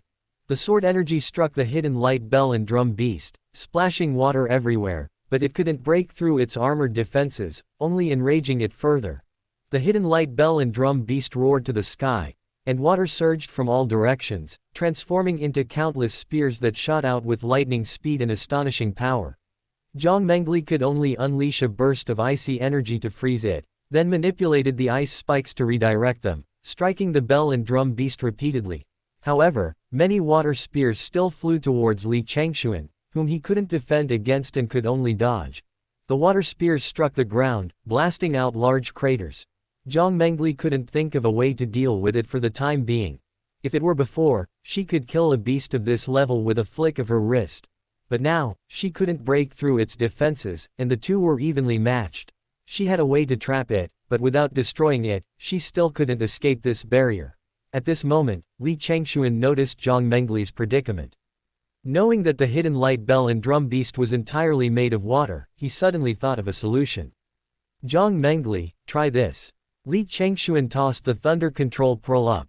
Jiang Mengli caught it steadily, but she wondered what use the thunder control pearl could be to something even a celestial artifact couldn't handle. However, she had no other choice now, so she could only try it as a last resort. After Jiang Mengli infused the thunder control pearl with a wisp of spiritual power, it instantly soared into the sky, just like the night she fought the Yin soldiers at the burial mound, accumulating a pool of lightning. In the blink of an eye, several bolts of purple lightning crashed down, striking the hidden light bell and drum beast. Electricity instantly coursed throughout its body, coursing across its form, revealing a massive, electrified tortoise-like body. The bell and drum beast seemed to be in pain, constantly emitting mournful howls and cries. It seemed even this creature feared lightning. The lightning continued to strike relentlessly, and the bell drum beast's movements grew increasingly slower. Finally, as if in a desperate gamble, it stretched out its long neck, hidden within its shell, gathering power to strike the lightning pool, seemingly attempting to knock the thunder-controlling pearl away. Jiang Mengli saw this as a good opportunity. She deftly flicked her flute, and Ningxie instantly emitted a blue light, unleashing a devastating sword strike towards the bell drum beast's outstretched neck. The bell drum beast, having also gathered its power, struck the lightning pool above. The pool instantly shattered, and the thunder-controlling pearl flew back into Li Changxuan's hand. But as it tried to retract its neck, Jiang Mengli's sword energy was already upon it. A flash of sword light, and the tortoise head rolled off, but what spurted from the wound wasn't blood, but water. Jiang Mengli landed back in front of Li Changxuan, who was examining the thunder-controlled pearl in his hand, relieved that it was intact. Soon, the bell and drum beast's entire body collapsed in the middle of the dry lake. Jiang Mengli was about to continue on her way when Li Changxuan seemed to have noticed something and quickly called out, "Wait a minute." Jiang Mengli followed Li Changxuan's gaze to the center of the lake. Under their gazes, the corpse of the hidden light bell and drum beast began to melt rapidly, turning into puddles of water that flowed back into the lake, quickly filling it again. Spiritual energy continuously overflowed from its body, dissipating into the world and nourishing the secret realm. The contents of its body also fell out. While he still had spiritual energy, Li Changxuan grasped at the air in the center of the lake, and a jade slip flew out. Li Changxuan waited this long just to loot the loot. After all, the fight had been so arduous, he felt he'd be doing himself a disservice if he didn't take something with him, even though he was only a spectator. Li Changxuan probed the jade slip with his divine sense and discovered it contained a sword manual. However, he didn't have time to examine it closely now, as Jiang Mengli had already pulled him along on their journey. On the way, Li Changxuan, feeling bored, chatted idly with Jiang Mengli. "Jiang Mengli, if you obtain the Yunyu Green Lotus this time, will your cultivation be fully restored?" "I don't know." Jiang Mengli replied calmly. She genuinely wasn't sure if the Yunyu Green Lotus's spiritual power was sufficient. However, since even the 9-leaf wandering dragon Immortal could break a chain, the Yunyu Green Lotus, being so precious, shouldn't be a problem, right? She had never seen the Yunyu Green Lotus before, only knowing its effects, but not how much stronger its spiritual power was compared to the 9-leaf wandering dragon Immortal. If consuming the Yunyu Qinglian, a type of lotus, doesn't break the remaining 4 chains, she'll need to find a third rare and precious material to help her break the spirit sealing seal. However, even if she doesn't recover to the peak of the immortal realm by then, she should be able to recover to around the tribulation transformation realm. Finding the next rare and precious material won't be as timid as it was this time. After your cultivation recovers, will you return to the demon clan? Then you can set me free, right? Li Changxuan asked tentatively. Jiang Mengli paused, her thoughts momentarily blank. She hadn't really thought about this. Back in the Netherworld forest, she had intended to kill him, but after this journey, she felt that sparing his life wasn't out of the question, so she replied calmly, "It depends on your performance." Hearing there was a condition, Li Changxuan felt a little dejected. He thought, what use would it be for him to go to the demon clan with her then? Although being taken along now didn't seem to serve any purpose either. Stop talking nonsense, hurry up. Jiang Mengli urged coldly, so the two began their relentless journey. Along the way, they encountered many opportunities and cultivators, but Jiang Mengli wasn't interested in them and didn't compete with them, letting them fight among themselves. This was a real hardship for Li Changxuan. It was his first time entering a secret realm, his first time seeing so many rare treasures, yet he could only look and not take them. As they traveled, they noticed the river was widening and the spiritual energy within it was becoming increasingly concentrated, almost transforming into a river formed entirely of spiritual energy. Jiang Mengli felt a strong premonition welling up within her. They were likely not far from the Yunyu Green Lotus. Upon entering the secret realm, Yongkong and Yi Shuru noticed they were alone. They guessed the secret realm used time-based teleportation, sending people to different locations at different times. This was good, as they wouldn't have to fight for opportunities right away. Senior brother, should we look for our own opportunities first, or help them find the Yunyu Green Lotus? Find the Yunyu Green Lotus first. We can pick up whatever we find along the way. Okay, I'll listen to you, senior brother. Yi Shuru nodded obediently. After observing their surroundings, Yongkong flew off in a certain direction on his sword. Go towards the direction with the densest spiritual energy. The Yunyu Green Lotus needs a lot of spiritual energy to grow. Senior brother, wait for me. Yi Shuru called softly, then followed on her flying sword. Flying in the air, their vision improved, allowing them to observe the flow of countless strands of spiritual energy within the secret realm. Oh dear. The spiritual energy concentration in this secret realm is even higher than in our sect. It's such a pity we can't cultivate here for a while. Yi Shuru followed behind Yongkong, gently stroking the flowing spiritual energy strands in the air. Hearing this, Yongkong couldn't help but tease her. If you really knew how to cultivate diligently, you wouldn't have been stuck in the spirit sea realm for so long. Even if I kept you here, you probably wouldn't bother cultivating, would you? HMPH. I broke through quickly after coming down the mountain, didn't I? It was clearly the sect's cultivation that limited my mental state, preventing me from advancing to the refining spirit realm. Yi Shuru snorted resentfully. Before coming down the mountain, she was only at the peak of the spirit sea realm, among the lowest-ranking disciples of the extreme sword sect. Therefore, her senior brothers and sisters teased her for a long time when she came down the mountain, advising her to cultivate for a year before coming down for safety. Although they had a point, she was in a hurry to leave with Yongkong at the time, so she didn't listen to them. However, she broke through to a higher level not long after descending the mountain, and unexpectedly, her dear senior brother teased her about it. The two of them continued bickering as they flew towards the direction of the spiritual energy flow, but not long after, someone suddenly approached them at lightning speed, and both of them frowned instantly.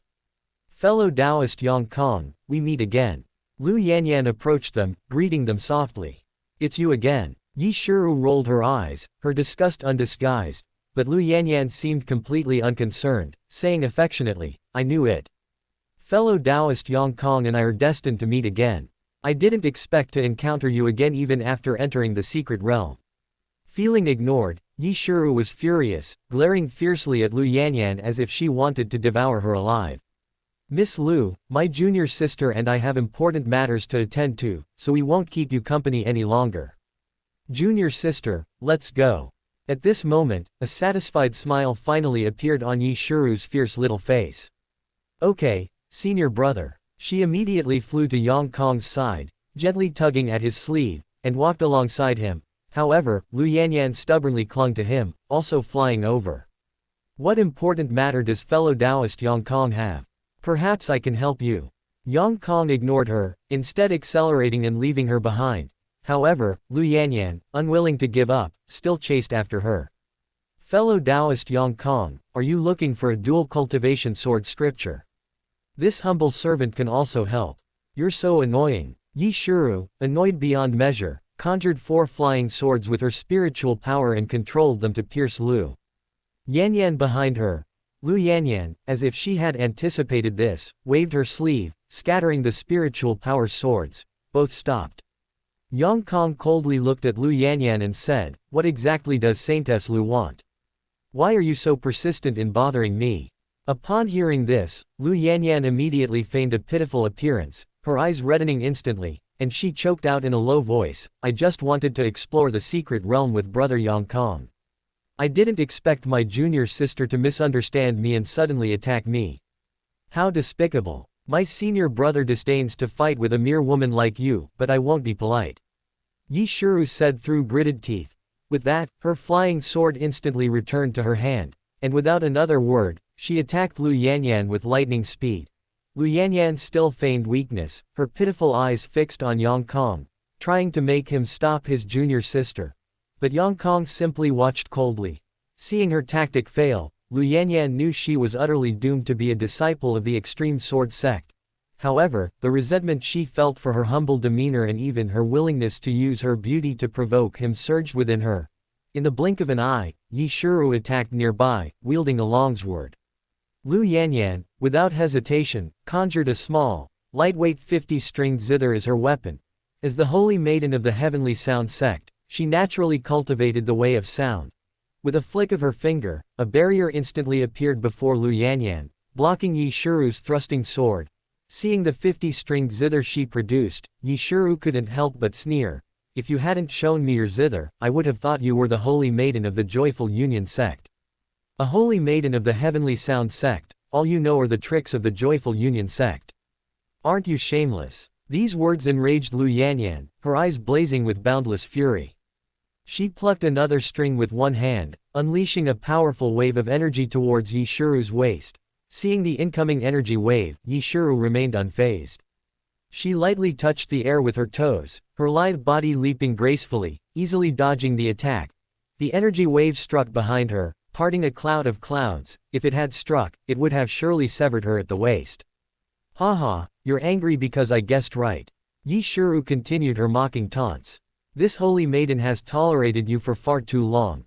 Lu Yanyan roared angrily, her fingers swiftly tracing the strings of her sword, instantly unleashing dozens of bursts of energy from different directions. "HMPH. Do you think I'm afraid of you?" Yi Shuru remained fearless, releasing her grip on the hilt. The longsword floated before her, spinning rapidly, multiplying into 2, then 4, enveloping her completely. The intersecting bursts of energy collided with the spinning blade, instantly dissipating into nothingness due to the high-frequency vibrations. Yi Shuru wanted to launch another attack, but Yang Kong interrupted her. "Junior sister, stop playing around, business is more important." Hearing her senior brother's words, Yi Shuru glared hatefully at Lu Yanyan. "This time, I'll let you off the hook." Watching Yi Shuru turn and leave, Lu Yanyan attacked again, plucking a string and sending a sonic wave hurtling towards Yi Shuru. Yang Kong's expression immediately turned cold.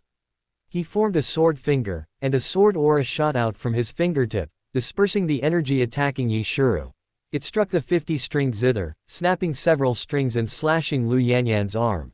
Finally, he coldly warned, "Miss Lu, you'd better refrain from such petty actions. If you harm my junior sister, I won't hesitate to take matters into my own hands." Suddenly, a calm male voice rang out from afar.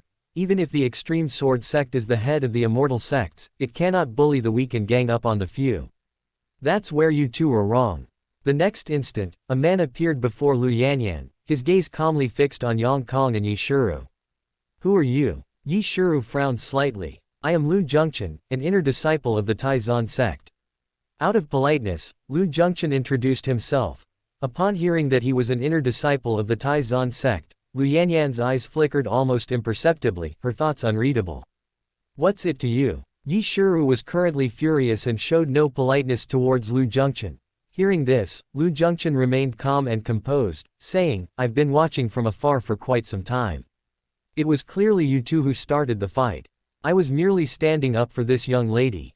Thank you for your help, young Master Lu. However, it was indeed I who angered this young lady, and it's only right that she hit me. Lu Yanyan leaned closer to Lu Zhengchen, gently covering her wounded hand with a slight frown, speaking softly, appearing delicate and pitiful. This touched Lu Zhengchen deeply. He quickly took her delicate arm and said righteously, young lady, don't be afraid. They started the fight, using numbers to bully the weak. I, Lu, uphold the principles of a gentleman. Since I witnessed this, I will certainly not allow you to be bullied. Meanwhile, Yang Kong and his sister were completely dumbfounded. What kind of drama was this? Fellow Taoists, please apologize to this young lady. Given her gentle nature, she will surely forgive you. Otherwise, it wouldn't look good if word got out that the extreme sword sect was bullying a weak woman with superior numbers, Lu Zhengchen earnestly suggested to Yang Kong and his sister. Upon hearing his words, Yang Kong and Yi Shiru rolled their eyes in disbelief. They couldn't understand his thinking. Besides, how could they see Lu Yanyan as a weak woman? She had just unleashed deadly attacks and even launched a sneak assault. Senior brother, let's go. Yi Shiru suggested softly. Yang Kong nodded. The two felt it was pointless to reason with this kind of person and didn't want to bother with them anymore. They just wanted to find Li Changxuan and Jiang Mengli as soon as possible. Alas, you two are leaving. You've committed such an unjust act, and you still think of escaping. You truly disgrace the 5 great immortal sects. Lu Zhengchen, seeing them about to leave, immediately shouted a rebuke. However, he dared not step forward to stop them, knowing he couldn't defeat them in combat. He could only verbally berate them. Hearing this, Yi Shiru suddenly turned around and mocked Lu Zhengchen. Does your Taizan sect only look at aptitude and not intelligence when recruiting disciples? Otherwise, how could you have been admitted? Truly living up to your name, you're as stupid as a donkey. Hehehehe. After cursing, Yi Shiru didn't forget to make a face, her sarcasm reaching its peak. This made the previously composed Lu Zhengchen's face flush red with anger, leaving him speechless for a moment.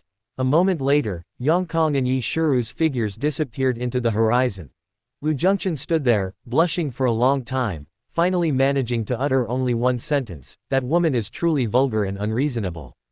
Lu Yanyan, on the other hand, wore a pitiful and apologetic expression. Thank you for speaking up for me, young Master Lu, but I didn't expect to implicate you as well. Let's not talk about them. Is your injury all right, miss? Lu Yanyan deliberately kept scratching the wound on her arm, which had already stained her clothes red. Lu Zhengchen naturally noticed this. Thank you for your concern, young Master Lu. It's not a serious injury. I am Lu Yanyan, the holy maiden of the Tianyan sect. You can just call me Yanyan, young Master Lu. Even a minor injury will leave a scar, which is especially bad for you girls. Hearing this, Lu Yanyan immediately feigned panic. Young Master Lu, will I get a scar? As she spoke, Lu Yanyan pulled up her sleeve, seemingly intentionally revealing not only the wound but also her entire fair and delicate arm. Seeing Lu Yanyan's exposed fair arm, a strange glint flashed in Lu Zhengchen's eyes, and he secretly swallowed.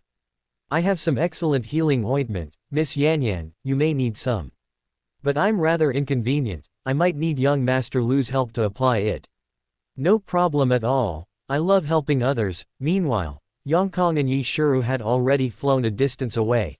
After confirming that the two wouldn't follow, Yi Shiru pouted and complained to Yang Kong.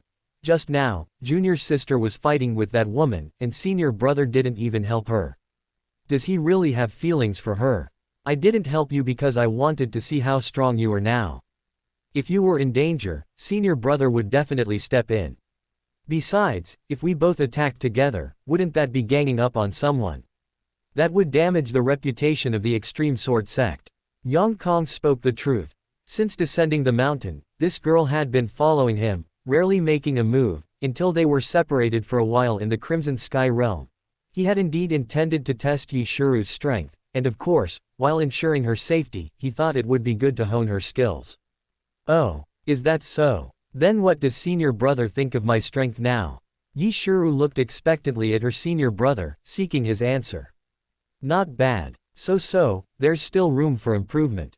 Ah. Yi Shiru was clearly disappointed at not getting the answer she wanted. But before long, Yi Shiru seemed to remember something, her disappointment vanishing, and her face flushed slightly. After hesitating for a moment, she jumped directly onto Yang Kong's flying sword. Yang Kong reacted too late, almost losing control of the flying sword, and the two of them began to sway back and forth on the blade. Yi Shiru, seeing such a good opportunity, naturally wouldn't let it pass. She rushed forward and hugged Yang Kong's waist, her face flushed as she complained, "Senior brother, hold on tighter, I can't stand up." "Junior sister, you're being silly again. Go back to your flying sword." "No, senior brother, Shiru is exhausted from fighting, I can't fly anymore." Yi Shiru said matter-of-factly, her arms tightening around him, her blushing face buried against Yang Kong's back, unnoticed by anyone. Yang Kong simply shook his head and sighed helplessly, "I just can't do anything with you."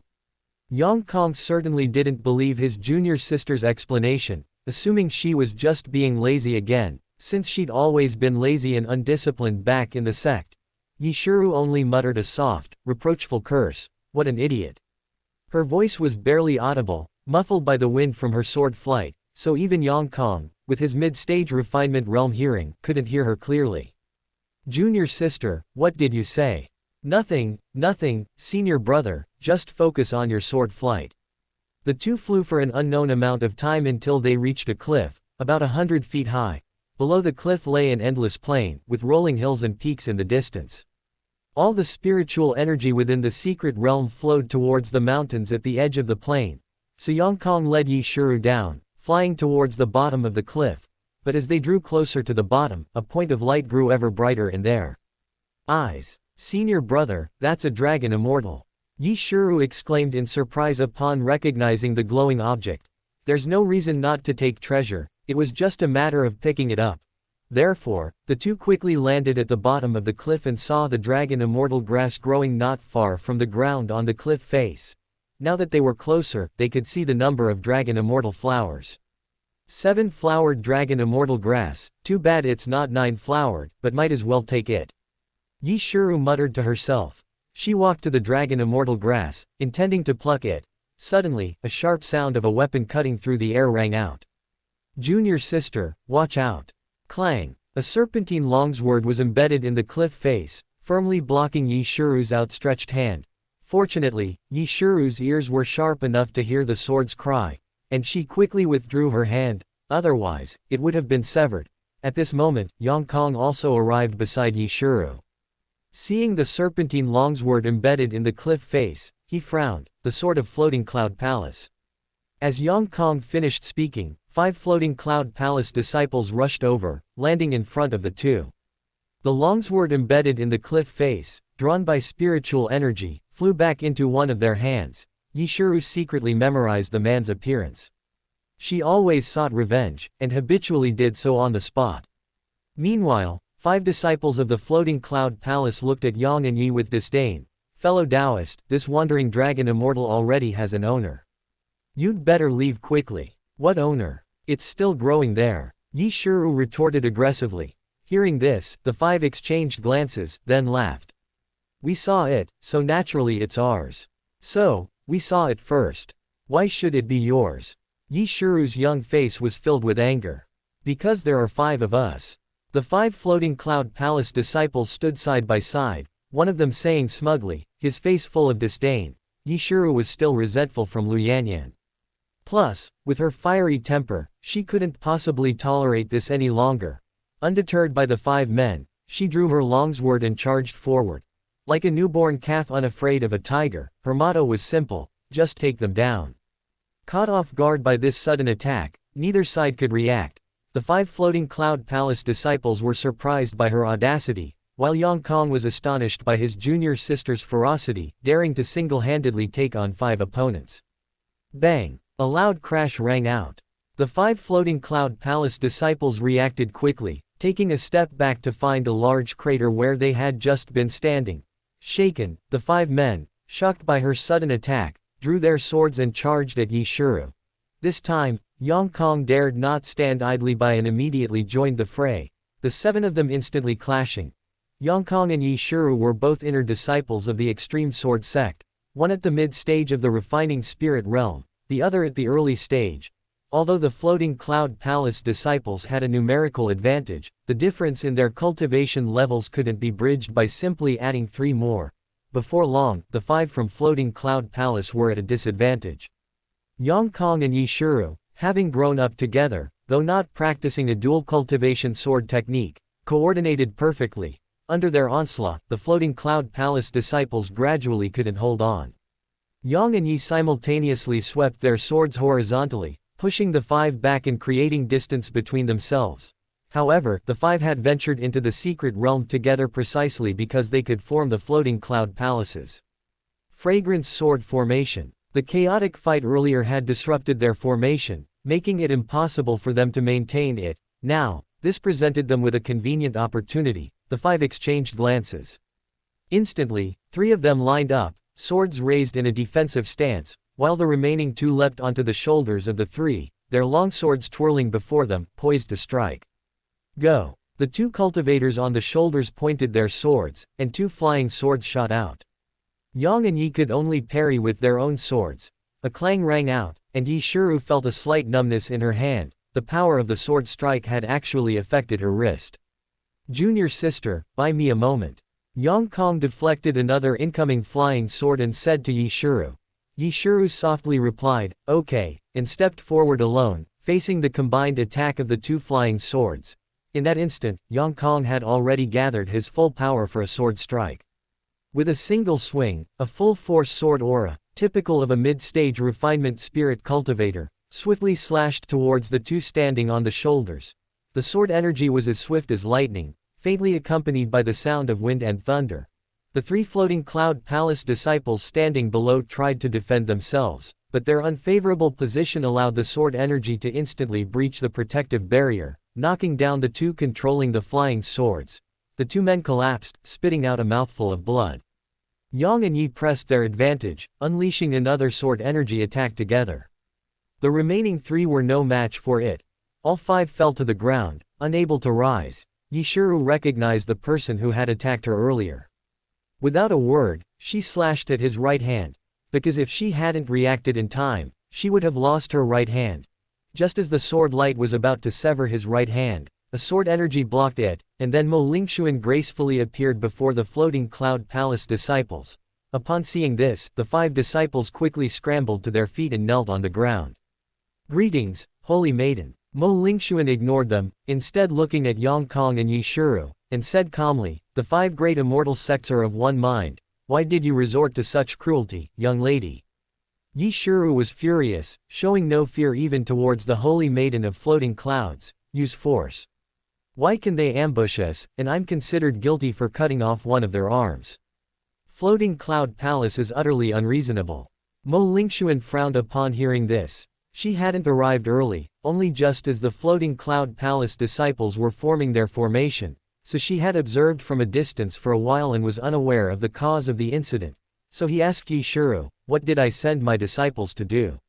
Shouldn't you ask them that? Mo Lingxuan immediately turned to the 5 people behind her, her expression turning cold. What exactly happened? The 5 stammered, unsure how to answer. If you can't remember, this holy maiden will think of it for you. She only hesitated for a few seconds before using the soul-searching technique on the man who had attacked Yi Shiru. The disciple cried out in pain and then fainted. This sudden scene startled Yang Kong and Yi Shiru, because the soul-searching technique has conditions for use. If the person being searched shows even the slightest resistance, their soul will be damaged. At best, they will become mentally unstable and turn into an idiot, or become a vegetable, paralyzed forever. At worst, they will die.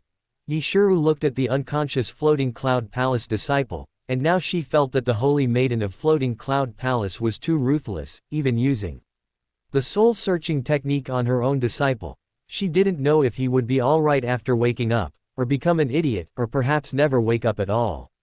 But it was none of her concern anymore. It was entirely his own fault. Who told him to ambush her with his sword? In a short while, Mo Lingxuan had learned what had happened. She reached out and plucked the 7-flower dragon immortal from the cliff face, then looked at the two and said, I have avenged Miss Yi. I can give you the dragon immortal, but you must agree to one condition. What condition? Mo Lingxuan looked specifically at Yang Kong. Fellow Taoist Yang, what about your two newly accepted junior brothers and sisters?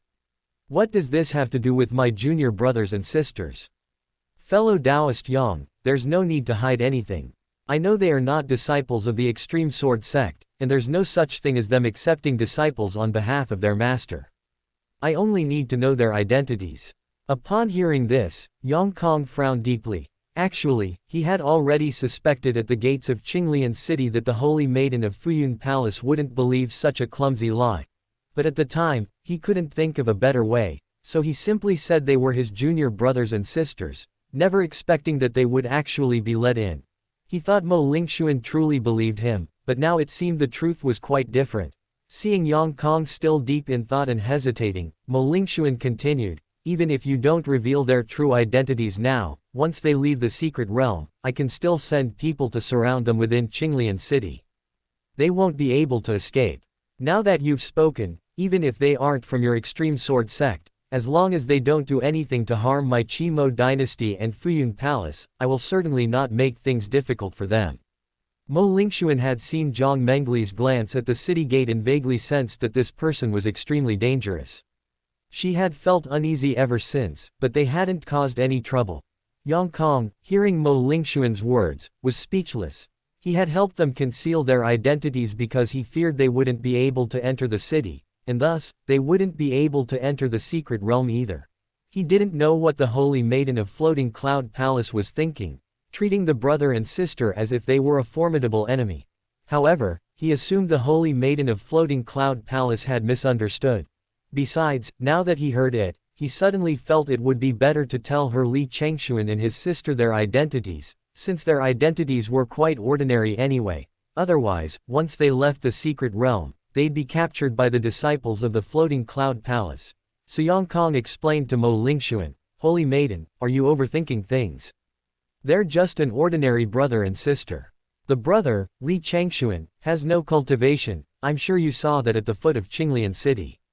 The sister, Li Changli, is only at the Qi refining realm.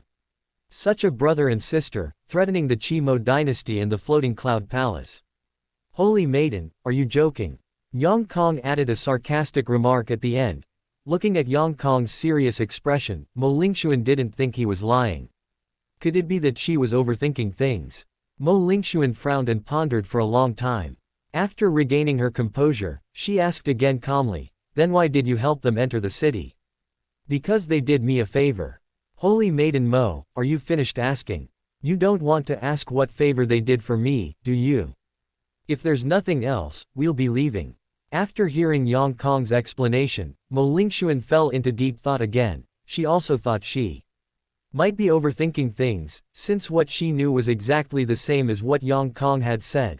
A moment later, Mo Lingxuan came to her senses and, seeing that the two were about to leave, used her spiritual power to guide the 7-flower dragon immortal to Yang Kong, fulfilling her promise. However, Yang Kong did not accept it. Holy Maiden, please keep it. I feel unworthy to accept it. Yang Kong felt that although revealing Li Changxuan and Yi Shiru's identities wouldn't cause them any harm, and there was no secret agreement between them, he still felt a sense of guilt for betraying his friends and was too embarrassed to take the 7-flower dragon immortal. Even if the two of them had discovered the dragon immortal first, it was Mo Lingxuan who had picked it, so Mo Lingxuan should rightfully be considered the owner of this precious plant. Junior sister, let's go. Then, Yang Kong and Yi Shiru disappeared into the horizon. Mo Lingxuan retrieved the 7-flower dragon immortal herb. Though her gaze lingered on the 7 fragrant white blossoms of the herb in her hand, she murmured, Li Changxuan. Li Chang. Li. Meanwhile, after Yang Kong and Yi Shiru flew away, Yi Shiru asked, puzzled, Senior brother, why didn't you take a 7-flower dragon immortal herb earlier? That was one of the few decent treasures we found.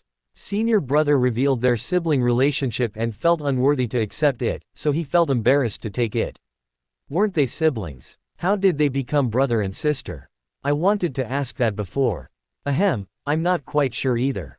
Yang Kong was completely bewildered, but the two were in a hurry to continue their journey and didn't dwell on the matter. Yi Shiru muttered to herself the whole way, "My Yulong immortal." After all, this was the first treasure she had set her sights on upon entering the secret realm, and she had almost lost a hand and even gotten into a fight because of it.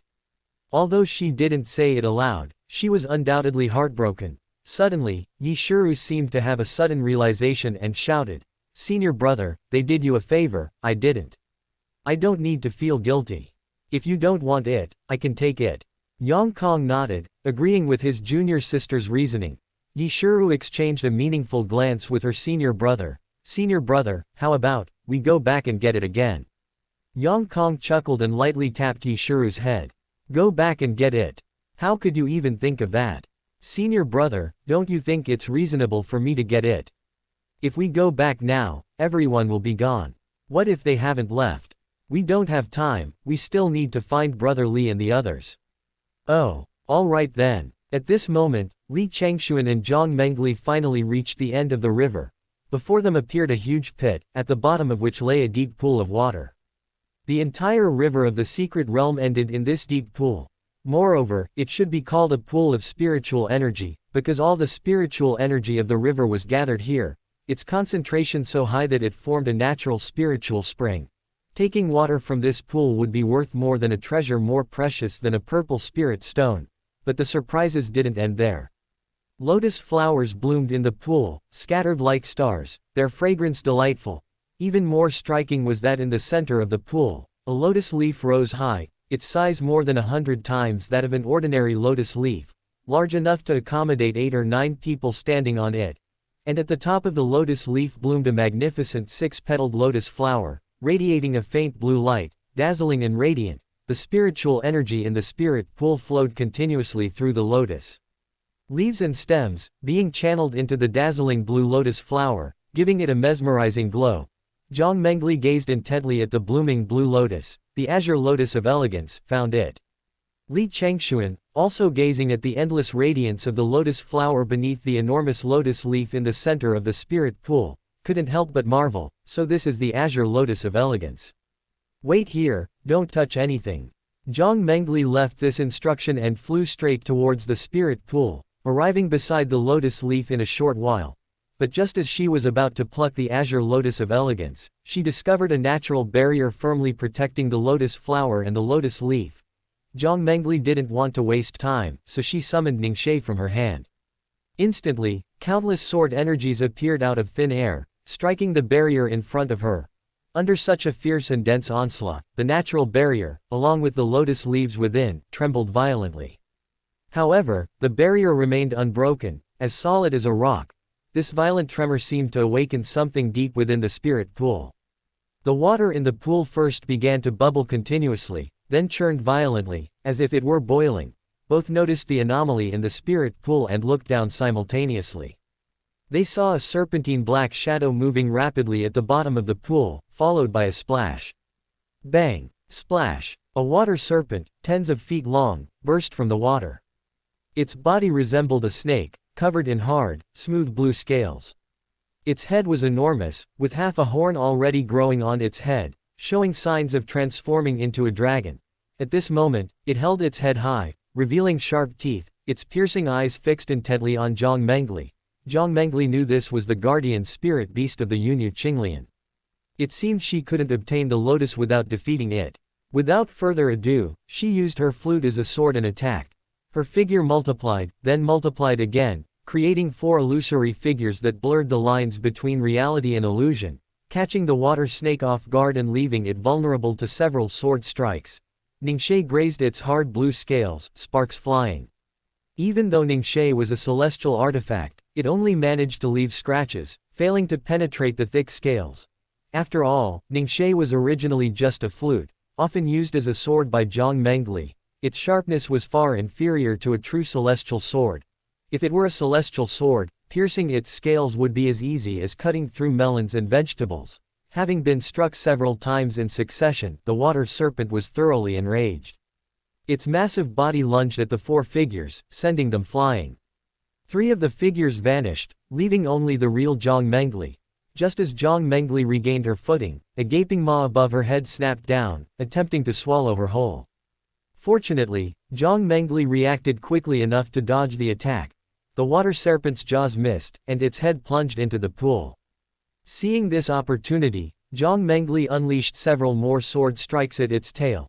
Because the tail was relatively slender, its scales were probably not as thick as the rest of its body.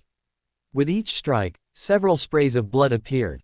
The water serpent, in pain, hissed like a giant python, its massive serpentine body instantly slithering away and sinking into the pool. Moments later, it burst forth again, attacking Jiang Mengli. However, in that brief moment, the sword wound Jiang Mengli had inflicted on its tail had completely healed. Li Changxuan, observing the battle from a distance, immediately noticed the water serpent's weakness. It seemed the serpent could rapidly recover from its injuries using the spiritual spring. Meanwhile, after resurfacing, the water serpent opened its massive maw once more. This time, however, it didn't intend to swallow Jiang Mengli. Instead, it used the saliva from its fangs to create several water swords. With a roar, the water swords shot forth. Jiang Mengli didn't defend. Instead, she gently played a tune on her flute, the clear sound rippling outwards. The incoming water swords dissipated without a trace with that single note. As expected, it was best to use the celestial-grade musical instrument for its original function. Jiang Mengli played her flute again, and a melodious sound filled the air. However, it had no effect on the water serpent whatsoever. Jiang Mengli frowned. Just as she had predicted, all the strange beasts in this secret realm were not living beings, but merely half-beast, half-spirit, inanimate objects propelled by spiritual energy. Therefore, sound waves couldn't affect their minds at all. No wonder that after killing the hidden light bell drum beast, its body dissolved into spiritual energy and vanished into the secret realm. Knowing the reason, Jiang Mengli played her jade flute again, but this time not to affect its mind with music, but to transform sound waves into sword energy. The flute music continued, and the sword energy relentlessly followed. Countless waves of sonic sword energy struck the water serpent. This time, the water serpent's scales seemed unable to withstand such a powerful barrage of sword energy. In a matter of moments, the water serpent was covered in blood, bearing several sword wounds. The serpent tried to repeat its previous tactic, returning to the spirit pool to heal its injuries. Just then, Li Changxuan's voice came from below the spirit pool. Jiang Mengli, don't let it go back into the pool. His forced warning naturally revealed his location. While attacking the serpent, Jiang Mengli looked closely and saw Li Changxuan drawing water from the spirit spring at the edge of the pool, her heart skipping a beat. At this moment, the water serpent also noticed the human present. Because Li Changxuan showed no signs of spiritual energy, she hadn't noticed him before. Already injured by Jiang Mengli, it was now enraged, and lashed out with its tail at Li Changxuan on the shore. The water serpent's tail hurtled towards him, accompanied by a howling hurricane, like a thunderclap, unstoppable. At this point, with his ordinary human speed, he simply couldn't dodge it, and taking a spirit-storing pill was clearly too late. Even its tail was much larger than Li Changxuan's. The water serpent's tail, blotting out the sky, grew larger and larger in Li Changxuan's eyes. Just as Li Changxuan was considering a desperate attempt to jump into the pool to try and gain a sliver of hope, a fragrant orchid scent suddenly wafted over. Chapter 40. Don't die immediately. Everything went black before Li Changxuan's eyes, and a muffled groan reached his ears, causing his heart to tremble slightly. At the same time, his face was enveloped in a soft embrace, and wisps of pleasant orchid and faint milky fragrance wafted into his nostrils, soothing and refreshing. When he emerged from that soft embrace and opened his eyes again, he found himself back above the deep pit, carried by Jiang Mengli. Jiang Mengli was now standing there, a trickle of blood trickling from the corner of her mouth, clearly injured from the attack by the water serpent while trying to save him. Find a place to hide, Jiang Mengli said coldly, then charged towards the water serpent once more. Li Changxuan had expected a scolding from the demoness. Why had she changed her tune? However, he dared not cause her any more trouble. He found a safe spot to observe his surroundings, checking for anyone approaching so he could warn Jiang Mengli. Although Jiang Mengli was angry with Li Changxuan, she knew he was only trying to remind her, so she channeled all her anger into the water serpent. However, she found that no matter how she attacked, she could only barely break its scales, unable to inflict a fatal wound. So she turned her attention to its weak points. First, she attacked its tail, but that had little effect. The water serpent remained ferocious, so Jiang Mengli focused on its sharp snake eyes. To prevent it from dodging, Jiang Mengli played her flute again, transforming the sound into sword energy, relentlessly bombarding its body. Just as the water serpent was overwhelmed, Jiang Mengli, who had been waiting for an opportunity, found her chance. Ningxie shot out instantly, transforming into a blue divine rainbow, faster than lightning, swifter than a gust of wind, and with the power of thunder, striking the water serpent's eyes at a clever angle. By the time the water serpent reacted, it was too late to dodge. It could only watch helplessly as the blue divine light pierced one of its eyes, instantly exiting through the other. However, since the serpent's eyes were in front of its head, the attack wasn't fatal. Instead, it enraged it beyond measure. The pain of losing its sight drove the serpent into a frenzy. A roar, like a muffled thunderclap, exploded in the deep pit, filled with boundless fury and majesty.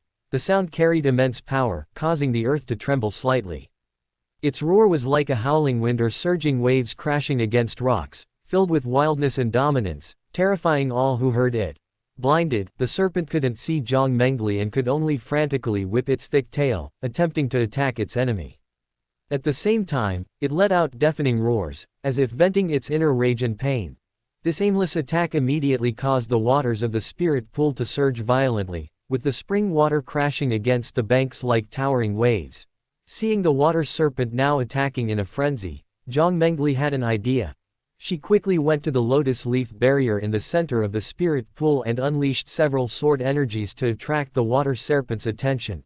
As expected, the lifeless creature, supported by spiritual energy, lacked intelligence and, as if following commands, began to whip its tail at the barrier. However, the barrier only shook violently without showing any cracks. So Jiang Mengli added fuel to the fire, waited for the right moment, and struck the water serpent between the eyebrows with another sword energy. The intention wasn't to kill it, but merely to provoke it. As expected, the water serpent roared again, opening its gaping maw and gathering a ball of spiritual energy. Ripples of water surrounded it, exuding a murderous aura. Jiang Mengli had no choice but to quietly retreat to a distance. Once the water serpent had finished gathering its energy, the ball emitted a blinding white light, instantly striking the lotus leaf barrier. The two collided, creating a massive shockwave. A ripple of energy emanated from the spiritual pool, causing Li Changxuan's robes to flutter wildly outside the pool. When the pit calmed down again and the shockwaves dissipated, cracks appeared in the lotus leaf barrier, and the water serpent seemed severely injured. As the guardian beast of this azure lotus, the water serpent was naturally inseparable from the barrier. The barrier's collapse also injured it. Jiang Mengli felt she should have anticipated this. Moments later, the water serpent, seemingly exhausted, plummeted heavily from the sky and crashed back into the spirit pool. Jiang Mengli, no longer caring about it, flew directly to the shattered barrier, wanting only to grab the Yunyu green lotus and leave quickly. But just as she was about to completely destroy the barrier, suddenly, the Yunyu green lotus within seemed to sense the external turbulence and began to shake violently. Then it emitted a dazzling azure light, and immediately the barrier shattered completely, a pillar of azure light shooting into the sky, dyeing half the sky of the secret realm a pale azure. Yongkong and Yishuru, still 100 miles away, naturally noticed the azure pillar of light shooting into the sky not far from them. "Junior sister, hurry over. If Brother Li and the others saw it, they should have already gone." Yishuru nodded, "I'll listen to senior brother." Instantly, the two transformed into a streak of sword light and sped towards the pillar of light. This extraordinary phenomenon immediately startled all the cultivators within the secret realm. Everyone stopped what they were doing and turned to look at the distant azure light. "How magnificent! The azure lotus of grace has appeared. Should we go and see what's going on?" All right, even if we can't get it, can't we at least take a look?" "Let's go." Instantly, countless figures flew towards the azure pillar of light. A moment later, the azure pillar of light vanished, revealing the six-petaled azure lotus of grace, quietly floating above the center of its leaves, emitting a soft azure light. Jiang Mengli secretly thought, this is bad. This phenomenon will likely attract many people. So she quickly reached out and grabbed the lotus, then swiftly flew to Li Changxuan's side, only to find him standing there, dumbfounded. Seeing him still standing there, stunned, Jiang Mengli urged, "Let's go." "We can't leave," Li Changxuan replied calmly. Jiang Mengli looked in the direction Li Changxuan was looking and saw dozens of figures surrounding the entire pit. At the same time, they had also set up a barrier around the area to prevent the two from escaping. They were cultivators searching for opportunities in the vicinity, and they rushed over immediately after seeing the Azure Lotus phenomenon. Originally, they only wanted to see what the Yunyu Azure Lotus looked like, because they believed that whoever obtained the Yunyu Azure Lotus must be from the 5 great immortal sects, and they dared not fight against them. But when they got closer, they discovered that the one who had obtained the opportunity was actually 2 rogue cultivators from the mountains, who seemed to have come from nowhere. They weren't afraid of anyone from the 5 great immortal sects, and immediately thought, if they can take it, why can't I? Li Changxuan stared intently at the crowd, ready to pounce at any moment, and asked softly, "Jiang Mengli, are you confident you can break through?" "With you in tow, no." "Then your majesty, you must stay with me," Li Changxuan hurriedly said. Seeing Li Changxuan's flustered appearance, Jiang Mengli couldn't help but smile inwardly. However, she wasn't joking. If they took the Yunyu Green Lotus out, not only the 5 great immortal sects, but also people from other sects would come after them to hunt them down and seize it, even if those who took the Yunyu Green Lotus weren't from the 5 great immortal sects. There would be no peace until they returned to the demon realm, so now she thought it best to refine the Azure Lotus directly within the secret realm. Then, who would dare stop her? She whispered to Li Changxuan, "Hold them off for a moment." "I'll do my best." Jiang Mengli turned around and whispered in Li Changxuan's ear, "Don't die." Then she flew back to the center of the spirit pool. After Jiang Mengli left, Li Changxuan waited anxiously. He thought, why haven't Purple Apple and the others arrived yet? They're so unreliable. However, he had no time to complain, as the opposing cultivators had already charged in. Without time to think, Li Changxuan quickly took out a grade 5 spirit storage pill and swallowed it. In an instant, abundant spiritual energy surged through his meridians like a tidal wave, and his aura rose steadily until it finally stopped at the mid-stage of the spirit sea realm. Li Changxuan took a deep breath, feeling the surging power within his body, a familiar sensation welling up in his heart. Although this power was far less abundant than when he was a Earth Immortal, it was sufficient for his current situation. Fortunately, these cultivators were not disciples of the 5 great immortal sects. Their cultivation levels were generally not high, mostly around the mid-stage of the spirit sea realm, and a few were even only at the entering spirit realm. Li Changxuan's celestial vein was inherently far stronger than those of his peers. Therefore, even facing numerous enemies, he remained calm and composed. Since he was facing a multitude of opponents, Li Changxuan abandoned the strategy of defeating them one by one. He flashed into the air, his rusty sword flying from afar and landing steadily in his hand. Li Changxuan gripped the hilt, his gaze fixed on the crowd charging towards him, muttering to himself, "I haven't even tested the power of the sword technique that old man taught me yet." Then, he swiftly channeled his spiritual energy into the rusty sword. Instantly, wisps of sword energy rippled outwards, and he swung the rusty sword fiercely, sweeping it across the crowd. A flash of cold light appeared, and dust billowed as sword energy swirled across the battlefield. Several people at the front were instantly sent flying, spitting out blood. Seeing this, the people behind him instantly became more vigilant. "Be careful, this kid has already mastered sword chi." Li Changxuan frowned. It seemed they were among those who, even at the spirit sea realm, couldn't master sword chi. In an instant, people from all around flew towards Li Changxuan, but were all cut down by his sword. Although their cultivation levels were similar, Li Changxuan possessed not only an exceptional physique but also a mental state befitting an Earth Immortal. Their understanding and mastery of the sword were on completely different levels, and their combat strength was naturally also on a different level. Those who attacked Li Changxuan couldn't even get within 3 feet of him before being severely injured and collapsing or dying instantly. They also realized Li Changxuan's extraordinary skill in the sword, but Yun Yuqinglian and the others were unwilling to give up. Therefore, they cooperated, sending waves of people to attack Li Changxuan, hoping to exhaust him with sheer numbers. Meanwhile, on the other side, some people charged towards Jiang Mengli. The deep pool was simply too vast, and with Li Changxuan's current strength, he He couldn't control every direction. However, Jiang Mengli didn't take them seriously.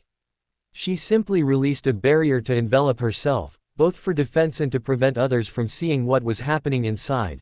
Then she released Ningxie to guard her surroundings and protect her. And she began to formally refine the first petal of the Azure Lotus.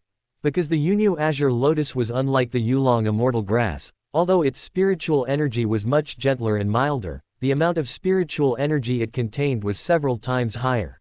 She wasn't a celestial immortal with the absolute heavenly vein, and was currently only at the refining spirit realm.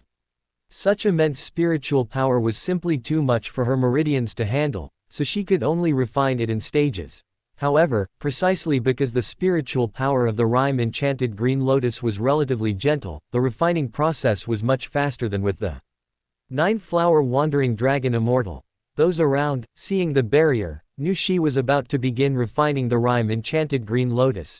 So they continuously attacked the barrier on the lotus leaf, but they were all like clay chickens and earthen dogs, quickly dying under Ningxui's power. Ningxie circled the lotus leaf at high speed, and several figures fell from the sky, their lives extinguished.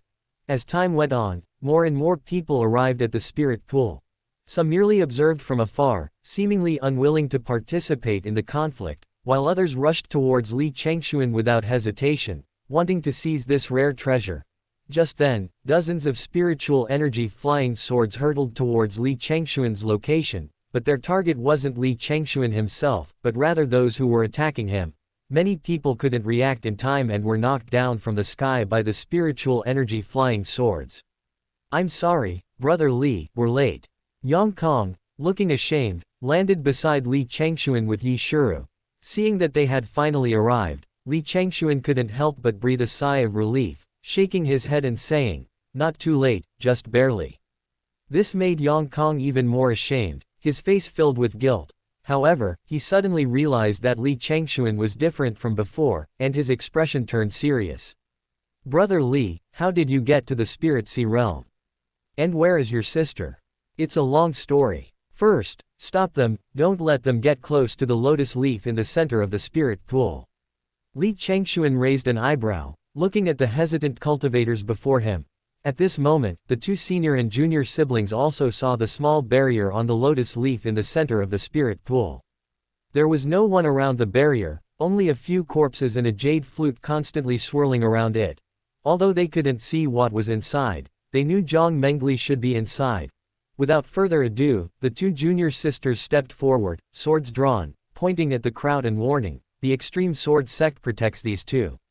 The already hesitant crowd became even more conflicted. They hadn't even managed to subdue one person, and now two disciples of the extreme sword sect had appeared. Some were considering giving up. Just as they were agonizing over whether to intervene, a mocking laugh rang out. "You two alone, how can you represent the extreme sword sect? Aren't you afraid of being laughed at?" The three looked towards the voice and saw Lu Junction and his group of Tai Zan sect disciples, with Lu Yanyan beside him. "Then let's fight." The ever-fierce Yi Shuru immediately formed a sword incantation, seemingly ready to strike at any moment. Lu Junction merely chuckled, glancing at the disciples from the other sects around him. "Fellow Taoists, why don't you all attack together? There are only 3 of them, are you afraid of them?" Lu Junction had anticipated that upon hearing these words, they would rush to attack the 3 and seize the Azure Lotus treasure, without him even having to lift a finger. However, his prediction didn't come true. Instead, the crowd glared at him with hatred. "This fellow Taoist from the Tai Zan sect is truly cunning. Trying to make us both weaken so you can reap the benefits. Don't even think about it. Let's go." One of them snapped, and the others quickly stepped back, stopping to watch. They weren't stupid. Aside from the fact that their efforts might be easily reaped by the Tai Zan sect, this was already a struggle between 2 major immortal sects, and they didn't want to get involved. Looking at the dozen or so disciples of the Tai Zan sect opposite them, Yi Shuru couldn't help but sigh to her senior brother, "We should have informed all the fellow disciples who came down the mountain this time. Now, only the 2 of us have entered the secret realm." Sigh. "Scared. How could we?" Yang Kong smiled contentedly, then turned to Li Changxuan. "Brother Li, I'm entrusting your sister to you." Li Changxuan nodded, and then Yang Kong and his sister stepped forward, swords in hand, blocking the Tai Zan sect members. Li Changxuan also flew to the barrier in the center of the spirit pool. Looking at the barrier before him, he didn't know how much longer Jiang Mengli would have to wait before emerging. The 15-minute time limit for the spirit storage pill was almost up. While the first spirit storage pill wouldn't have any effect on him, if someone else appeared and he used another one, his meridians might actually be damaged. Led by Lu Zhengchen, the disciples of the Taizan sect showed no mercy to Yang Kong and his companions, and a fight quickly broke out. In Lu Zhengchen's eyes, as long as the Taizan sect spared the lives of his fellow disciples, they were already showing considerable respect to the Jidao sword sect. After all, while the 5 great immortal sects appeared to be united, there was no shortage of open and covert struggles among their disciples, especially in the secret realm where life and death were irrelevant. However, Lu Zhengchen underestimated them. Although the Taizan sect had a numerical advantage, they were mostly outer disciples, otherwise, they wouldn't have obeyed Lu Zhengchen. Therefore, their strength was somewhat lacking, and Yang Kong and Yi Shiru cooperated perfectly, unable to harm them in the slightest. What a waste! Lu Zhengchen cursed inwardly, then drew his spirit sword and personally attacked. He remembered the humiliation he had suffered at Yi Shiru's hands. How could he let them off so easily? Young Master Lu, I'm here to help you. After observing for a while, Lu Yanyan also flew into the battle. Seeing the two who had joined the fray, Yi Shiru and her companion were clearly struggling. If it weren't for the extreme sword sect's dual sword formation, they might not have been able to handle it. Soon afterward, both of them were injured and bleeding. Li Changxuan could only watch from afar, unable to intervene, as their bets were now entirely on Jiang Mengli, and they couldn't afford any mishaps. However, seeing them being ganged up on wasn't a solution. Suddenly, a thought flashed through Li Changxuan's mind, and he looked at Jiang Mengli's jade flute with ill intent. Jiang Mengli's jade flute seemed to sense his gaze and stopped. Can you understand me? Li Changxuan asked tentatively. The jade flute shook up and down, indicating that it understood. Seeing this, Li Changxuan was overjoyed and said, then go help those two. He had just witnessed it. The flute's combat power was considerable, wiping out everyone around with a single blow. This time, however, the jade flute shook its head, indicating its unwillingness. This infuriated Li Changxuan, who quickly scolded, "They're helping your master, you don't want anything to happen to him, do you?" The jade flute shook itself. Then go quickly. The jade flute flew a short distance, then stopped, seemingly hesitant. Li Changxuan saw its hesitation and waved it over. Don't worry, I'll protect your master. The jade flute seemed reassured, then shot out, transforming into a blue rainbow, instantly plunging into the ranks of the Taizan sect disciples. Many Taizan sect disciples were caught off guard and were all knocked down by Ningshui's sword. This sudden turn of events left both sides momentarily stunned.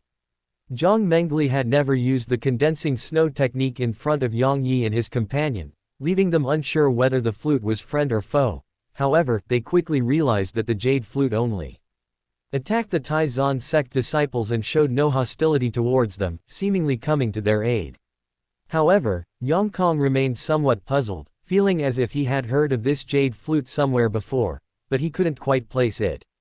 He had no time to think things through. Without Ningshui's control, she couldn't possibly deal with so many Taizan sect disciples at once. So the two of them, working together with the jade flute, once again blocked the Taizan sect disciples outside. This flute is too evil, everyone be careful. Lu Zhengchen couldn't help but warn. At this moment, Lu Zhengchen had already realized something was amiss. Why would there be a spiritual artifact within this secret realm? Had some important figure entered as well? Or perhaps this jade flute was an opportunity within the secret realm? Seeing that the owner of the jade flute hadn't appeared yet, Lu Zhengchen naturally assumed that the jade flute was unclaimed. Therefore, Lu Zhengchen attacked Yang Kong and Ningxue again, intending to eliminate them and then seize this unclaimed treasure. From afar, Li Changxuan saw that the pressure on Yang Kong and the others instantly lessened significantly as soon as Ningxue joined the battle, and he breathed a sigh of relief. He also landed on the lotus leaf, because a quarter of an hour had passed, and the spirit storage pill had lost its effect. However, the side effects of the grade 5 spirit storage pill did not appear, likely due to the talent of his absolute heaven immortal vein. His meridians could withstand the spiritual energy without issue. Li Changxuan looked at the second grade 5 spirit storage pill in his palm, hesitating whether to use it. If he didn't use it, and a few more cultivators arrived, he might not even have time to take the pill. If he did use it, he didn't know if his meridians could withstand the side effects of 2 consecutive spirit storage pills. After hesitating for a long time, Li Changxuan sighed, saving her is saving myself. He then swallowed the second grade 5 spirit storage pill in one gulp, and his cultivation instantly returned to the mid-stage of the spirit sea realm. He now only hoped that Jiang Mengli could finish refining it quickly. If 2/4 of an hour had passed and she still hadn't emerged, the 3 of them truly wouldn't be able to hold on.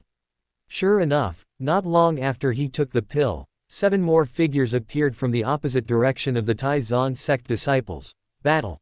They traversed the void, their feet treading on the 7 stars, seemingly surrounded by stars. People from the star-picking pavilion. Li Changxuan's gaze was fixed on the newcomers. He had already recognized the 7 individuals. However, the 7 were relatively polite, not attacking immediately, but first asking Li Changxuan, "Fellow Taoist, is the azure lotus of rhyme within this barrier?" One of them spoke, pointing to the small barrier beside Li Changxuan. "Would you believe me if I said no?" "Of course not." The man wasn't angry, but rather cheerfully replied calmly. Although they had arrived late, the aura of the azure lotus of rhyme emanated from within the barrier behind Li Changxuan. They couldn't have mistaken it. Upon hearing this, Li Changxuan simply took a step forward, blocking the barrier behind him, and pointed his rusty sword at the 7, making his stance clear. Seeing Li Changxuan's attitude, the leader waved his hands repeatedly. "Fellow Taoist, peace is paramount."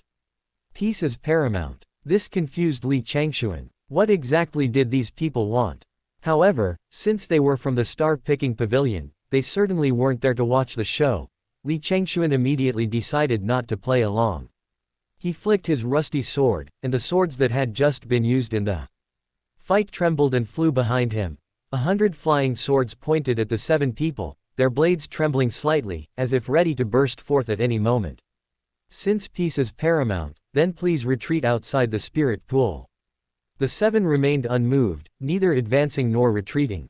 Their leader, gazing at the 100 flying swords before him, clapped his hands in approval. Such achievements at the spirit sea realm. Truly exceptional talent. However, suddenly, his eyes turned cold. What a pity. With that, the 7 attacked simultaneously, leaping towards Li Changxuan. The 100 flying swords behind Li Changxuan, poised to strike, also burst forth at the same instant, accompanied by the faint sounds of wind and thunder. However, their power seemed insufficient, unable to harm them. They were all blocked. So, taking advantage of the remaining flying swords to delay them, Li Changxuan took out a gourd of wine and drank several mouthfuls. Instantly, a surge of spiritual energy flowed through his meridians. Although his aura remained at the spirit sea realm, his strength had already surpassed it. This was the spiritual spring water he had specially collected from the spirit pool while Jiang Mengli and the water serpent were fighting. Li Changxuan thought that since he didn't have a qi si to store spiritual power, he could drink the water from the spiritual spring and use the spiritual power in the spring. Wouldn't that be the same as having spiritual power himself? However, drinking from and using the spiritual spring at the same time would be a waste, but he couldn't afford to think about that now. So Li Changxuan unleashed his swordplay once more, his flying swords constantly maneuvering under his control as he attacked the 7 people from the star-picking pavilion again. The 7 people only then realized that Li Changxuan's sword was truly extraordinary. He alone had been able to hold them all back for quite some time. Helpless, the 7 of them could only combine their strength. With a single strike, the surrounding flying swords were scattered in all directions, and then the 7 of them attacked Li Changxuan all at once again. Li Changxuan's sword was already poised to strike. The rusty sword flew from his hand, darting among the 7, relentlessly slashing and killing them. Although he failed to kill them, he left 4 of them covered in blood. This was Li Changxuan's self-created flying sword technique, different from that of the old Taoist sect. Looking at their wounds, the 7 people instantly flew into a rage, striking Li Changxuan with a palm strike, its momentum overwhelming and devastating. Li Changxuan had nowhere to hide, for Jiang Mengli was right behind him. Just as he was about to unleash a powerful sword strike, a woman's figure suddenly appeared above the spirit pool, easily deflecting the force of his attack. The Holy Maiden of Floating Clouds also desires this Unu Green Lotus. Seeing the newcomer, the 7 members of the star-picking pavilion stopped and asked calmly. Mo Lingxuan didn't answer him, but turned to look at Li Changxuan not far away, asking calmly, "Your name is Li Changxuan, isn't it?" Li Changxuan's expression froze. What kind of act was this? Nevertheless, he replied, "Yes." Mo Lingxuan was stunned for a moment, lost in thought, before her expression gradually turned indifferent. You'd better hand over the Yunyu Green Lotus, and I can take you out safely." "I don't have it." Li Changxuan was speechless, the Yunyu Green Lotus wasn't on him. "If you don't hand it over, you won't leave the secret realm alive." "I already said it's not on me." Stubborn to the end. Then fight. Li Changxuan was too lazy to waste words with her. If she wanted the Azure Lotus, she should just say so. Why beat around the bush? Why not fight? Upon hearing this, Mo Lingxuan's expression turned cold, and she charged towards Li Changxuan. "You are no match for me." On the other side, the Taizan sect was gradually falling into a disadvantageous position. Lu Zhengchen naturally noticed that representatives from the Jiaxing Pavilion and Fuyun Palace had arrived. He already knew that the chances of obtaining the Yunyu Azure Lotus this time were slim, but he absolutely had to get the unclaimed Jade Flute. Therefore, he seized a moment when the Jade Flute flew past him, using his spiritual power to pause it for a moment. In that instant, he saw the 2 ancient characters engraved on the Jade Flute, and his face paled with terror. He quickly withdrew his hand from the flute. Without hesitation, he flew at full speed away from the spirit pool, heading towards the exit of the secret realm, ignoring the other Taizan sect disciples. Lu Yanyan, however, was focused on him. Although she didn't know why he was doing this, she still chased after him. The remaining Taizan sect disciples only realized that Lu Zhengchen was missing after a short while. They were exhausted and could only fight off the attacks of the 2 people in the flute. Li Changxuan exchanged a few blows with Mo Lingxuan. His rusty sword had been broken, but he noticed that Mo Lingxuan hadn't used any particularly damaging moves, which puzzled him. The 7 members of the star-picking pavilion could only watch from afar. After all, she was the Holy Maiden, and the secret realm was on her territory. At this moment, both of them stopped. Mo Lingxuan looked at Li Changxuan and persistently advised, "Hand over the Yunyu Green Lotus, or none of you will be able to leave the secret realm." Fool! Li Changxuan was almost laughing in anger. Since ancient times, treasures have belonged to the virtuous. To commit robbery and then try to justify it, does the Yunyu Green Lotus have to fall into the hands of the floating cloud palace to be considered reasonable? Upon hearing this, a resolute glint flashed in Mo Lingxuan's eyes. She then charged towards Li Changxuan with a ghostly figure, her body radiating anger, clearly no longer willing to hold back. Just then, the snow-condensing jade flute instantly knocked down several Taizan sect disciples, then flew rapidly towards the center of the spirit pool. The remaining Taizan sect disciples were nothing but a bunch of weaklings. Yongkong and his sister easily dispatched them. At this point, the people from the star-picking pavilion watched from the sidelines. The Taizan sect disciples were all incapacitated, controlled by Yongkong and Yishuru, while the other cultivators had retreated to the outer edge of the spirit pool to observe. Only Li Changxuan and Mo Lingxuan remained engaged in combat. Just as Mo Lingxuan rushed within 3 feet of Li Changxuan, the jade flute also flew in. The jade flute steadily blocked Mo Lingxuan's attack for Li Changxuan, both the flute and Mo Lingxuan being forced back 2 steps. Then the jade flute flew to Li Changxuan's side, remaining motionless. Li Changxuan seemed to have understood something, and then directly grasped the Ningxie jade flute. It felt warm and smooth to the touch, and cool to the touch. The jade flute showed no resistance. Li Changxuan thought to himself, as expected, the jade flute meant for me to use it as a weapon. Ningxie declared that if her master hadn't told her to protect him before he went into seclusion to refine the Azure Lotus, she wouldn't have let him use it. Mo Lingxuan also looked at the suddenly appearing jade flute with a strange expression, unable to understand what kind of divine artifact it was, capable of withstanding her attack on its own. However, she couldn't abandon the Azure Lotus of Yunyu. A white jade sword appeared before her, her eyes flashing, and she thrust it forward. Before the sword even arrived, its aura already compressed the air, causing Li Changxuan's robes to flutter wildly. A sword aura shot straight at him. With Ningxie in his hand, Li Changxuan neither dodged nor evaded, using the flute as a sword, sweeping it horizontally.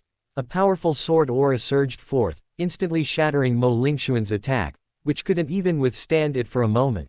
But Li Changxuan's sword energy showed no sign of stopping, striking Mo Lingxuan's body with lightning speed and hitting the water in the spirit pool, creating a 10-foot-high wave. Mo Lingxuan coughed up blood, staggering several steps back before barely regaining her footing in midair.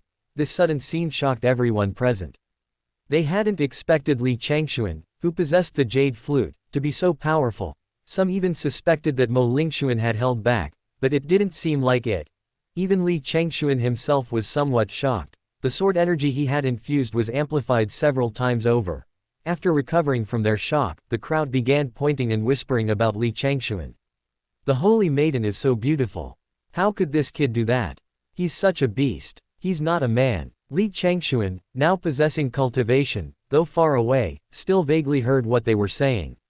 He couldn't understand what was going on in their heads. They allowed others to hit them, but because that person was Mo Lingxuan, they had to obediently endure it without fighting back. Is there any logic in this world?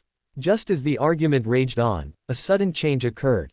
The spirit pool exploded with a bang, and the water serpent emerged from the water, its injuries fully healed.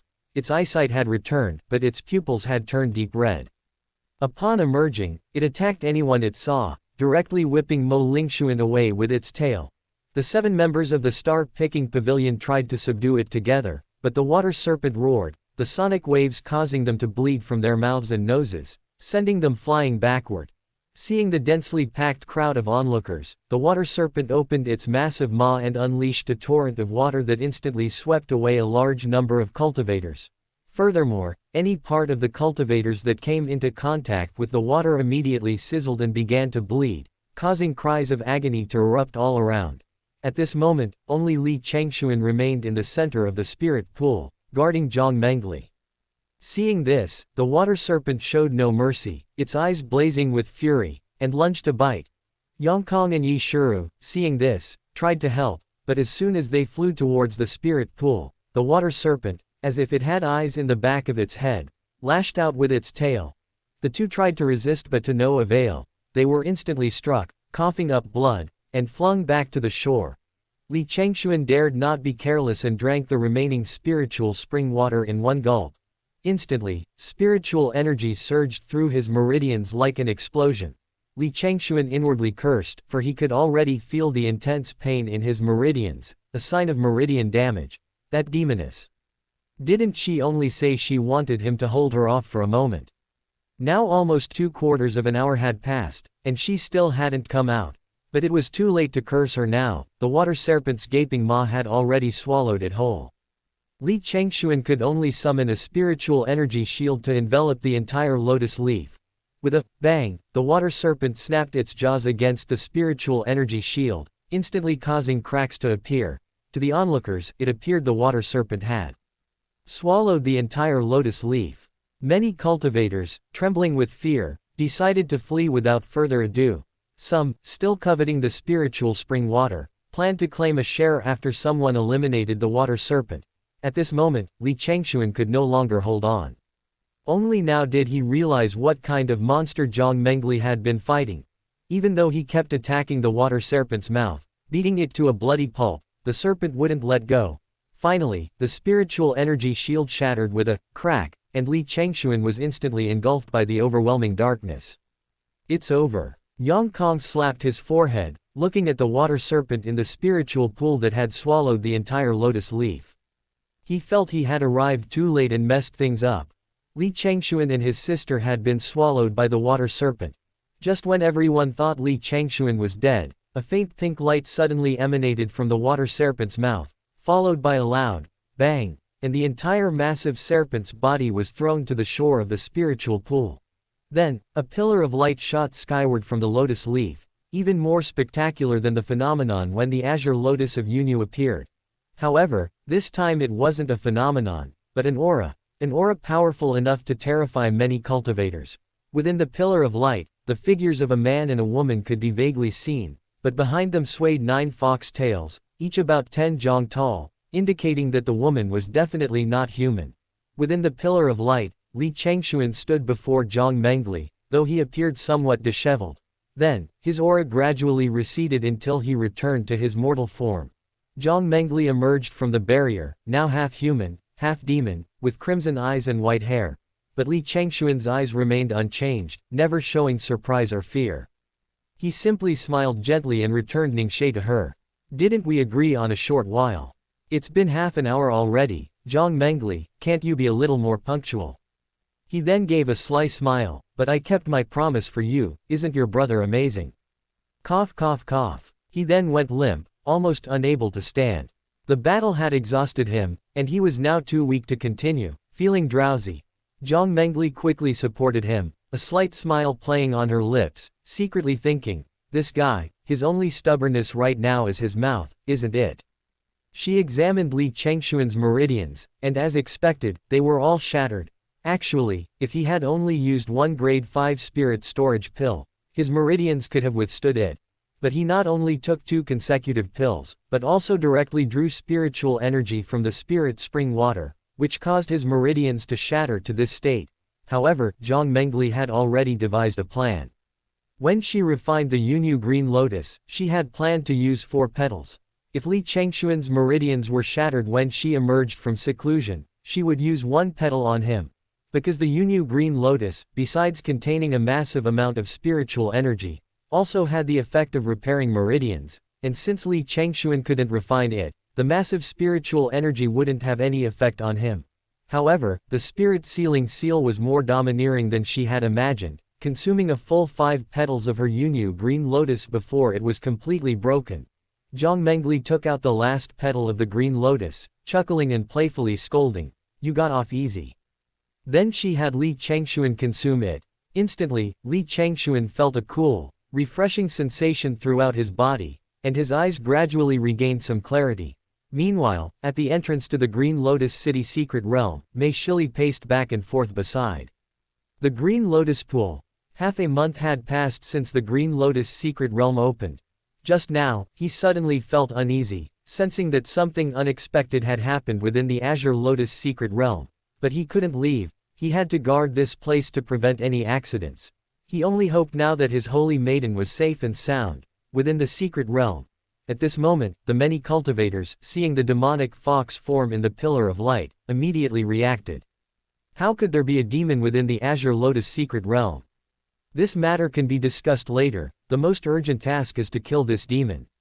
Yes, all demons, we cultivators must kill. But this demon seems incredibly powerful.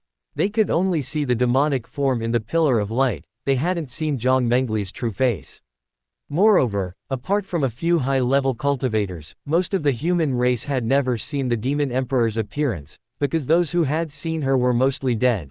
They had only heard of the Demon Emperor's name and her natal immortal artifact, the snow condensation, jade flute, which had killed countless people. Just now, Lu Zhengchen had chosen to flee in a sorry state precisely because he saw the words, Ningxie, engraved on the jade flute. Therefore, many cultivators didn't recognize Jiang Mengli, and believing that their side had superior numbers, they thought this demon couldn't cause any real trouble. Subsequently, the group of cultivators charged forward, eager to seize the credit for slaying the demon. The 7 members of the Jiaxing Pavilion were the first to charge, followed by Mo Lingxuan and the other floating cloud palace disciples who had been observing, along with numerous other cultivators. Only Yang Kong and his sister, along with a group of Tai Zan sect disciples, remained frozen in place. Yang Kong and Yi Shiru recognized the demon woman as Li Changxuan's sister, hesitating whether to attack, given the current irreconcilable conflict between humans and demons. However, besides respecting Li Changxuan, Yang Kong had another reason for not intervening. No wonder he felt he had heard of that jade flute somewhere before. If his guess was correct, if he attacked, his 2 sisters would certainly not survive the secret realm. The Taizan sect disciples didn't make a move simply because they had lost their fighting ability in the previous battle. Going now would be pointless. Jiang Mengli watched as the numerous human cultivators charged forward but calmly helped Li Changxuan sit down. Wait a moment. Li Changxuan nodded. After consuming the Yunyu Qinglian, he instantly felt much more refreshed, though he still lacked strength. A mere demon dares to enter my human race's secret realm. You'd better die quickly. Just then, the 7 members of the star-picking pavilion arrived, confidently unleashing 7 starlight beams at Jiang Mengli. "Oh, a little demon," a faint voice rang out. Then the beams of light vanished, and Jiang Mengli gradually emerged. Her white robes fluttered, her silver hair danced, and her 9 tails swayed. Her soft words echoed throughout the spirit pool, and the 7 starlight beams dissipated with them. The 7 were shocked. Anyone who could so easily dissolve their star-picking pavilion's 7-pointed star array was no ordinary person. "Who exactly are you?" Now they panicked, their thoughts turning to retreat. Jiang Mengli ignored them. Her immortal figure remained motionless, her 9 pure white fox tails sweeping across, the powerful gust of wind subtly distorting space. The 7 had no time to defend themselves. Bang! In the blink of an eye, the 7 were embedded in the deep pit's stone wall, impossible to pry off. The other cultivators were utterly shocked, their hearts filled with turmoil. The disciples of the star-picking pavilion couldn't even withstand a single move from her. Weren't they just here to offer themselves up for slaughter? Just then, someone's words dealt them an even heavier blow. "You're the current Demon Empress. You're the current Demon Emperor." Upon hearing Mo Lingxuan's words, all the cultivators turned pale with fright and broke out in a cold sweat. They had simply come to explore the secret realm and perhaps pick up some small opportunities, but how could they have encountered such a rare event as meeting a demon emperor? Everyone inwardly groaned, regretting their decision to come and watch. They weren't powerful figures from their sects, a single breath from her could end their lives. All they wanted to do now was flee. Sure enough, not long after Mo Lingxuan finished speaking, many cultivators fled in panic. "Everyone, my wife is about to give birth. I must go first. Yes, my old cow is about to give birth too. I have to go back and check on her." The fleeing cultivators, "You idiots, run faster." Watching the fleeing cultivators, Jiang Mengli remained calm, a dangerous smile playing on her lips, trying to escape. "Do you think you can?" She stood gracefully in place, her wrist lightly raised, holding her exquisite jade flute horizontally. Suddenly, a flute melody resounded throughout the secret realm, melodious and plaintive, carrying for miles. The first note seemed to freeze time and space. The fleeing cultivators, faces contorted in terror, their bodies involuntarily frozen for a moment, unable to move an inch. Their eyes widened as they watched helplessly as they were trapped in place, their hearts filled with despair. The second note, more powerful and stirring, erupted from the jade flute, centered on Jiang Mengli, unleashing a sonic sword aura that slashed in all directions.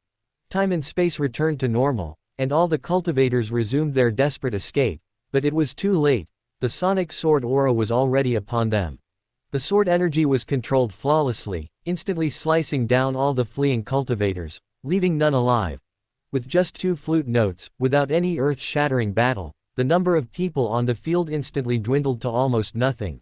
However, the people of Floating Cloud Palace remained unharmed. Apart from Li Changxuan, everyone still breathing stood frozen in place, as if time itself had stopped. The only sounds on the field were the swallowing of the sect disciples and the dripping sound of sweat sliding down their foreheads, so quiet you could hear a pin drop. At this moment, Mo Lingxuan was certain she had encountered the legendary Demon Empress, her heart filled with shock and terror. The 9-tailed fox, the arrogant and invincible, the jade flute as her natal weapon, all had clashed with the Demon Empress. No wonder she sensed danger when she met her in the city. Now everything made sense. However, she was now at a loss. Even though she was a Void Realm cultivator, she was nothing more than a toy in their hands, and she also had to consider the many Floating Cloud Palace disciples behind her. Seeing that no one dared to step forward, Jiang Mengli turned and helped Li Changxuan up. "Let's go." "Wait, where are Purple Apple and the other 2? Li Changxuan looked towards the shore after getting up, only to see the 2 of them standing there, stunned and at a loss. Although Yang Kong had prepared himself mentally, he was still shocked when he actually saw it, and Yi Shiru was even more so. In just a moment, so many cultivators had been killed. She was too frightened to speak. At this moment, Jiang Mengli followed Li Changxuan's gaze and saw the senior and junior siblings, as well as the Tai Zan sect disciples she had overlooked earlier. Her eyes instantly blazed with killing intent. Yang Kong and Yi Shiru were terrified by Jiang Mengli's murderous gaze, believing she was targeting them.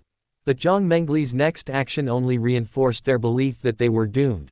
In their eyes, Jiang Mengli casually raised a hand, then slowly pressed it down towards them. Yang Kong, thinking he was doomed, closed his eyes and hugged Yi Shiru tightly. Yi Shiru also sobbed, "Wah. Senior brother, are we going to die?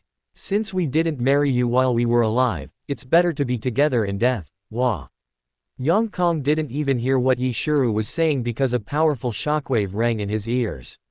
Bang! The sound made their ears ring. But after a long time, no pain came, so they slowly opened their eyes and saw that they were still unharmed.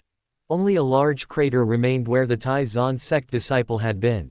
The Taizan sect members were all smashed into a bloody pulp, clearly beyond dead, not even needing a grave.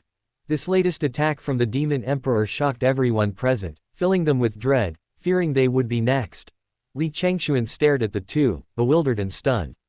What were these two senior siblings thinking just now? Then, Jiang Mengli led Li Changxuan into the sky, intending to leave the secret realm. Suddenly, Mo Lingxuan, seemingly emboldened, chased after them. "You can't leave yet." Instantly, Jiang Mengli's expression turned cold. She summoned Ningxie and swept it downwards. Sword energy pierced the air, reaching them in the blink of an eye. Mo Lingxuan could only hold her white jade sword horizontally in front of her to defend, but against this sword energy, her defensive barrier was as if it didn't exist, instantly shattered. With a sharp crack, the white jade sword snapped in two. Neither of her defenses held for a single breath. The sword energy grazed Mo Lingxuan, causing her to cough up blood and fall from the sky. The sword energy didn't stop there. It cleaved the spirit pool in two, revealing the sand and stones at the bottom before finally dissipating. The disciples of Floating Cloud Palace rushed to catch Mo Lingxuan, but she couldn't stand up. Her cultivation had been slashed down to the spirit sea realm by the single sword strike. "You should be very glad you met me in the chaotic void realm. Even more glad that Floating Cloud Palace didn't participate in what happened 6 years ago." Leaving behind this cold warning, Jiang Mengli swung her sword directly towards the sky above the secret realm. The sky was instantly torn apart by the sword energy, and the secret realm shattered. Jiang Mengli and Li Changxuan's figures vanished in the blink of an eye through the gaping hole in the secret realm. Jiang Mengli's words were simple, and Mo Lingxuan naturally understood. She's still on Floating Cloud Palace's territory, which is already giving them a lot of face. If they really killed the Holy Maiden of Floating Cloud Palace, the palace's elders would likely come out in full force. After all, someone's come to their doorstep to kill their own people, how could they just sit idly by? The most important reason is that Floating Cloud Palace didn't participate in the siege of the demon race 6 years ago, otherwise, these people from Floating Cloud Palace wouldn't have survived. Slaying Mo Lingxuan with a single sword strike is a warning against her offense. Yang Yi and his companion stared blankly at the direction where they disappeared through the gap in the secret realm, slowly coming back to their senses after a long while. Yi Shiru said blankly, "Senior brother, you really know how to find help. You even owe the Demon Emperor a favor." I don't know either." Yang Kong was also stunned. He felt like he was dreaming. One of the two people he randomly met was actually the Demon Emperor. "Senior brother, what did we come into the secret realm for? It seems we haven't gotten anything. We came in to repay a favor, now we're even. But we still haven't gotten anything. Isn't there a pool of spiritual spring water? Oh, right. Hurry up and fetch water, hurry up and fetch water, it'll be too late." Meanwhile, in Qinglian City outside, a few moments earlier, Lu Zhengchen had escaped from the crack in the Qinglian Pool secret realm, bringing news of the Demon Emperor's presence within the Qinglian secret realm. This news instantly threw the entire Qinglian City into chaos. Cultivators were fleeing for their lives, wanting nothing more than to escape Qinglian City. The common people stayed home, shivering under their blankets. Elder Mei Shili of the Floating Cloud Palace, who was stationed at the Qinglian secret realm, naturally heard the news. After repeatedly verifying the news's authenticity, he immediately sent a message back to the Floating Cloud Palace, while he waited quietly at the entrance to the Qinglian Pool secret realm. Shortly afterward, a terrifying aura and soaring demonic energy emanated from the Qinglian Pool. Mei Shili sighed. What was bound to happen has happened. Although Mei Shili didn't want to face the Demon Emperor alone, the Floating Cloud Palace had ordered him to stay, and he had no choice but to protect Qinglian City. With a loud bang, the Qinglian Pool exploded in two, its water slamming into the air, bringing localized rainfall to Qinglian City. Jiang Mengli then flew out with Li Changxuan. However, Jiang Mengli had already reverted to human form. Apart from the soaring demonic energy, it was difficult for ordinary people to distinguish her from a demon. As soon as Jiang Mengli appeared, Mei Shili blocked her way. He anticipated that the Demon Emperor would unleash his bloodlust after leaving the secret realm, perhaps even refining the entire Azure Lotus City. Therefore, he had no choice but to stop the two. Upon seeing the person before her, Jiang Mengli frowned, clearly displeased. "You dare stop me? I'll try my best." Before he finished speaking, a mountain-like pressure descended upon him, slamming him down from the air, leaving him sprawled on the ground like a dead toad, blood trickling from his mouth. His disheveled appearance made it impossible to believe that this man was actually a mid-stage transformation realm expert. Then, Jiang Mengli, accompanied by Li Changxuan, swaggered past him. Seeing that he hadn't stopped her, Mei Shili still pleaded fearlessly, "I beg the Demon Emperor to show mercy and spare the lives of the people in the city." Jiang Mengli paused, looking at him with a slight smile. "What if I say no?" Mei Shili didn't know what to do. He didn't even have the power to fight in front of her, let alone protect the people of the city. But if Qinglian City were truly destroyed, he would surely be punished, suffering a fate worse than death. He only hoped that the sect's people would arrive quickly. Jiang Mengli knew his true intentions all too well. Seemingly righteous, he was still just afraid of death and fearing punishment from the sect. Jiang Mengli didn't have time to play games with him, and simply said, "I am not like you human cultivators, who find pleasure in slaughtering the unarmed." Then, Jiang Mengli took a light step forward, and the two vanished from Qinglian City in an instant. Mei Shili, seeing her leave, felt a deep sense of shame, as if Jiang Mengli had hit the nail on the head. At the same time, he was thankful that Fuyun Palace hadn't joined the attack on the demon race 6 years ago, otherwise, he would be a pool of blood by now. A day later, Li Changxuan slowly awoke. He found himself back in his house in the Netherworld Forest. He tried to stand, and indeed, his whole body ached, though he had regained some strength. He only remembered that yesterday, Jiang Mengli had cleaved through the secret realm with a single sword strike, taking him out and then leading him out of Qinglian City. He didn't remember anything after that, as he had fainted from exhaustion. As for Jiang Mengli not bringing Yang Kong and Yi Shiru out, Li Changxuan didn't say much, because he understood that given their status, bringing them along would make them traitors to the human race. They still had room to explain themselves for helping Li Changxuan in the secret realm, since Jiang Mengli hadn't appeared then. After realizing he was alone, Li Changxuan assumed Jiang Mengli had returned to the demon race on her own. He felt a surge of joy at regaining his freedom, mixed with a strange sense of loss. A moment later, he felt a little hungry and decided to find something to eat, so he slowly stood up. Before he could even push open the door, Jiang Mengli suddenly appeared before him, nearly startling Li Changxuan. It's not good that his cultivation has recovered. She's so unpredictable, he's not used to her anymore. Jiang Mengli, you haven't left yet. Li Changxuan, seeing the newcomer, naturally voiced his thoughts. Oh, you really want me to leave? Jiang Mengli looked at him with a slight smile. This made Li Changxuan extremely uncomfortable. He had a feeling that this enchantress was acting strangely after her cultivation recovered. You've finished your business, aren't you going back to the demon realm? That's my business, why are you in such a hurry than me? Ahem, I was just afraid of delaying Her Majesty's affairs. Jiang Mengli walked to the table and sat down. Considering your merit in saving me this time, I'll wait until you're healed before leaving. Li Changxuan was slightly stunned upon hearing this. Was this really the Jiang Mengli he knew?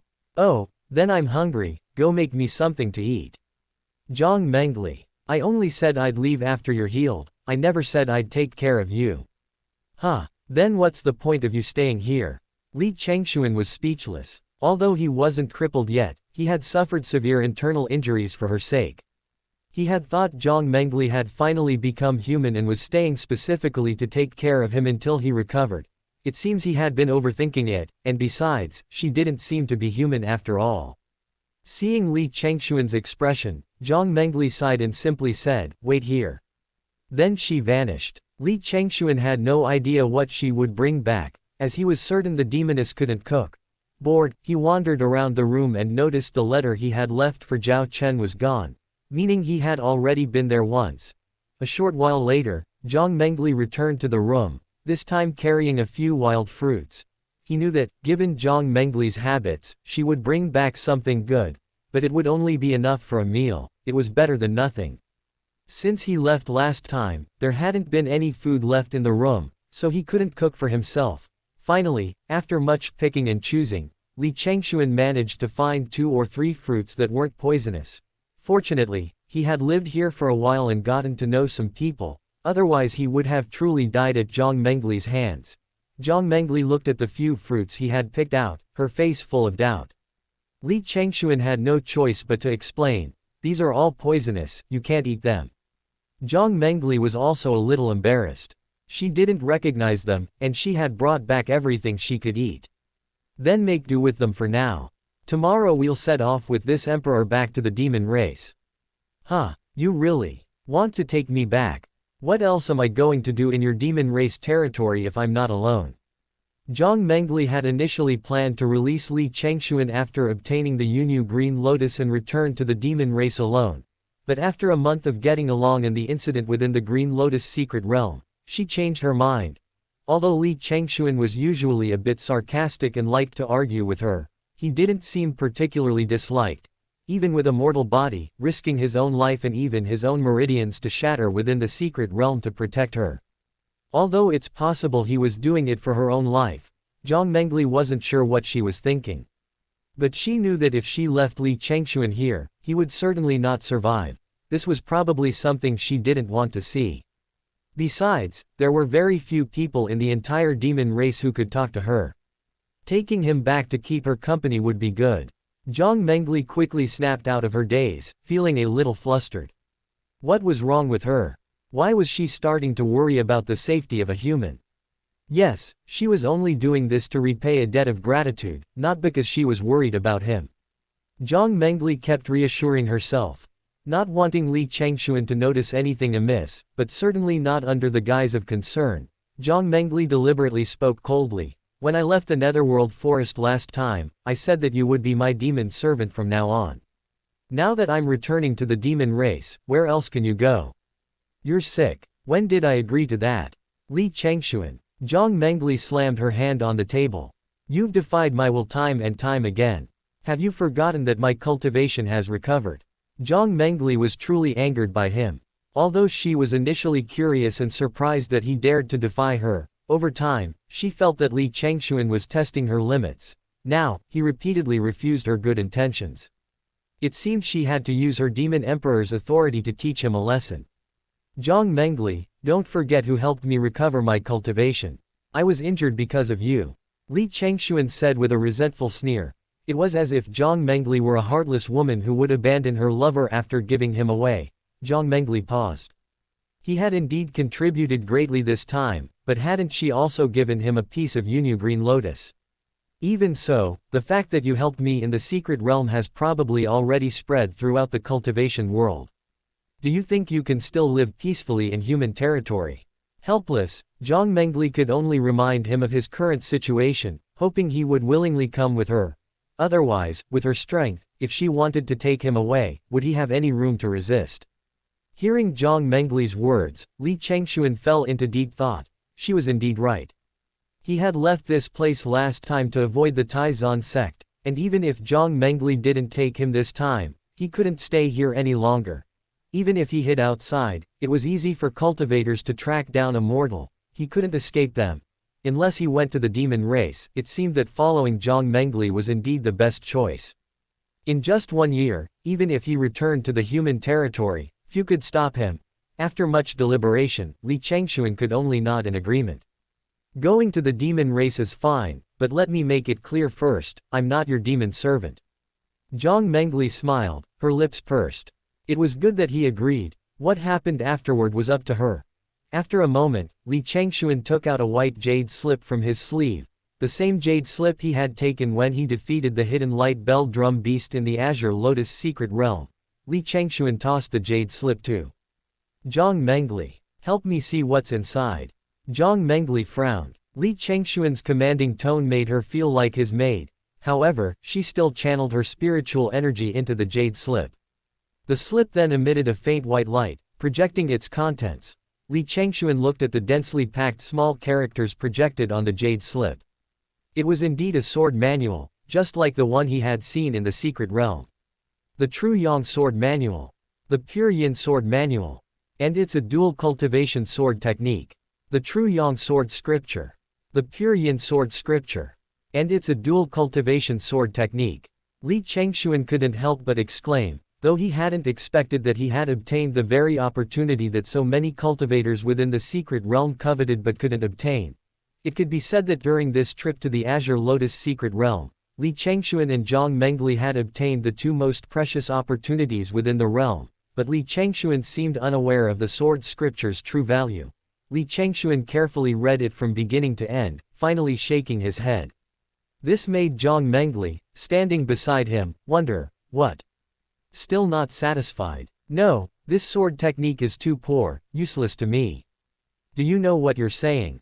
Although Jiang Mengli knew Li Changxuan's sword technique was excellent, the True Yang and Pure Yin sword scripture was considered a very rare sword technique throughout the entire Lingxiao continent.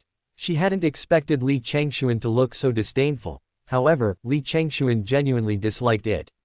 While the sword technique was subtle, it was still inferior to what he had learned before, and he simply didn't approve. I really can't use it. Besides, it's a dual cultivation sword technique. Are you going to practice with me? Li Changxuan complained. Jiang Mengli thought it made sense. Besides, he couldn't cultivate, so practicing it would only strengthen his body. It wouldn't have any other use. Then Li Changxuan picked up the jade slip and handed it to Jiang Mengli. Do you want it? It's yours. HMPH. This emperor primarily cultivates the sound Dao. What would I need this sword manual for? Jiang Mengli snorted in dissatisfaction. If Li Changxuan didn't even want it, why would she? Besides, she didn't practice the Zheng Yang chapter. Did she really have to practice with him? Seeing that Jiang Mengli also didn't want it, Li Changxuan was immediately in a dilemma. Although he didn't like it, he could indeed see that it was a good sword technique. It would be such a waste to lose them like this.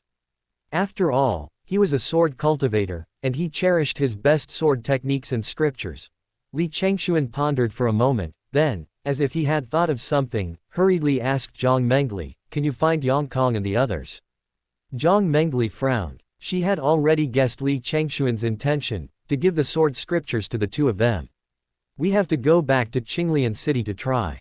It's too far from here, we can't sense their presence. How long will it take to get to Qinglian City now? An hour. Oh, so fast. Let's go. This time, we'll go straight back to the demon realm. With that, Jiang Mengli took Li Changxuan and flew into the air. Fortunately, this time Jiang Mengli was holding onto his shoulders, not using the method she used last time to go to Qinglian City. Otherwise, at this speed, he would have been dried out by the wind by the time they arrived. An hour later, Jiang Mengli had already flown with Li Changxuan to the outskirts of Qinglian City.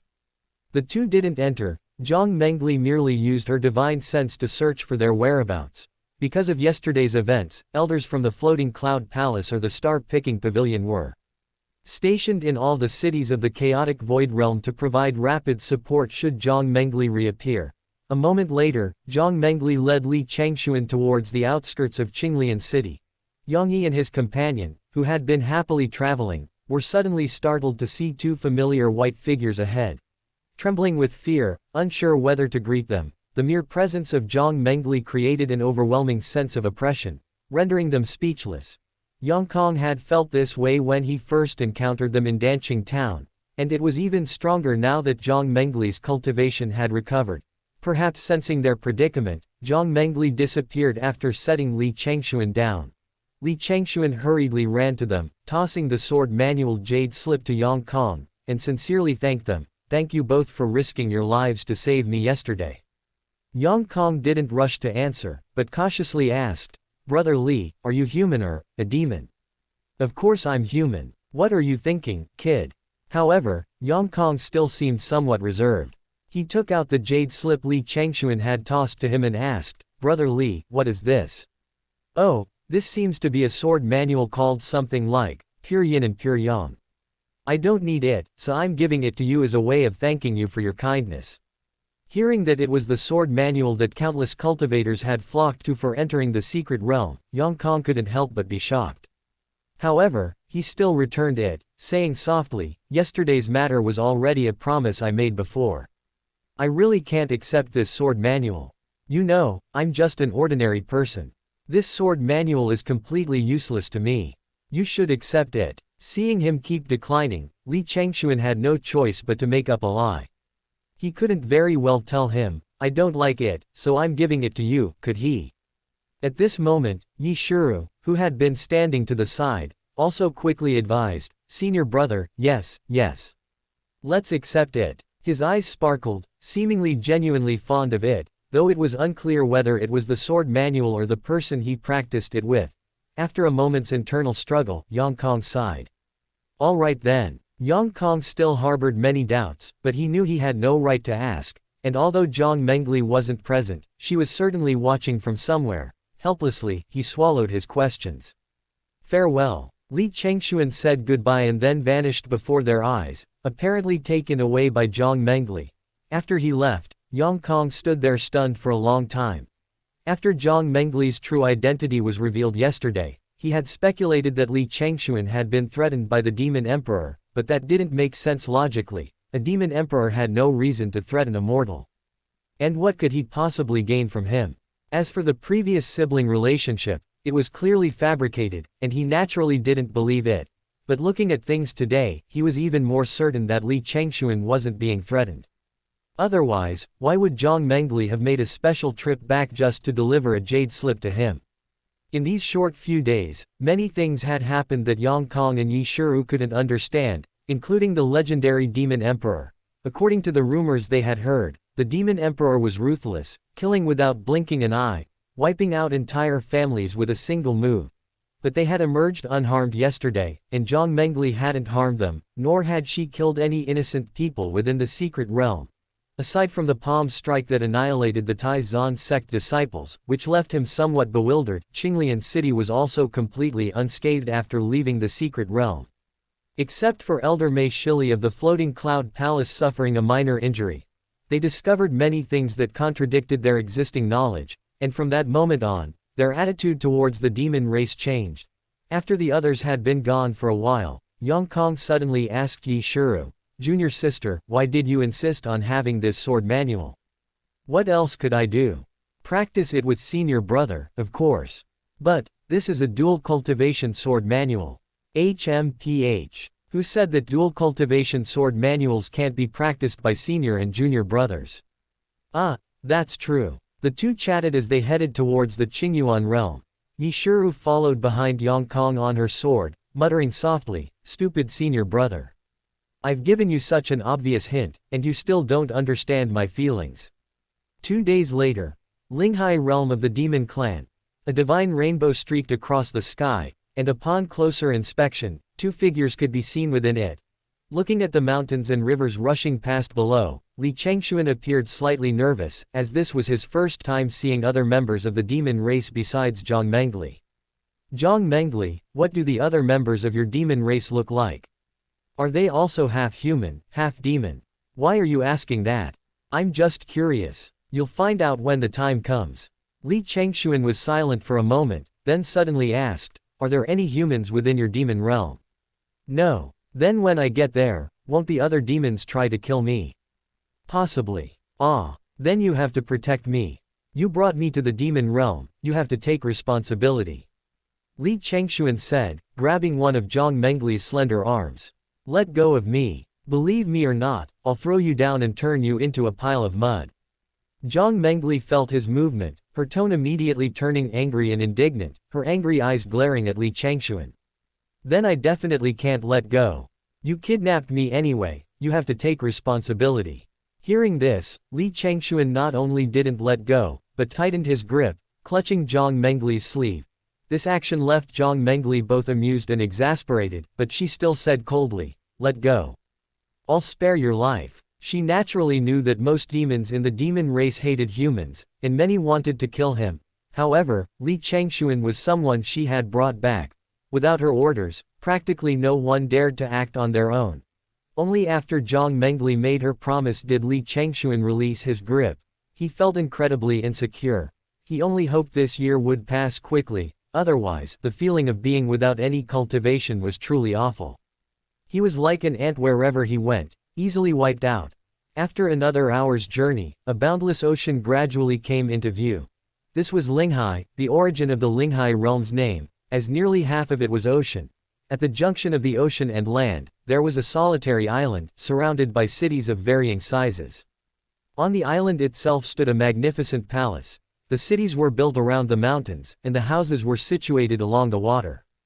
The island was located at the mouth of the rivers flowing into the sea from the Linghai realm. Although far away, Li Changxuan could clearly see the distribution of the cities around the island. The residences and the palace on the island were actually quite similar to human royal palaces. Before coming here, Li Changxuan had thought that the cities and palaces of the demon race would make him feel very oppressed. As they drew closer, Li Changxuan could make out the three ancient characters above the city gate: Emperor Demon City.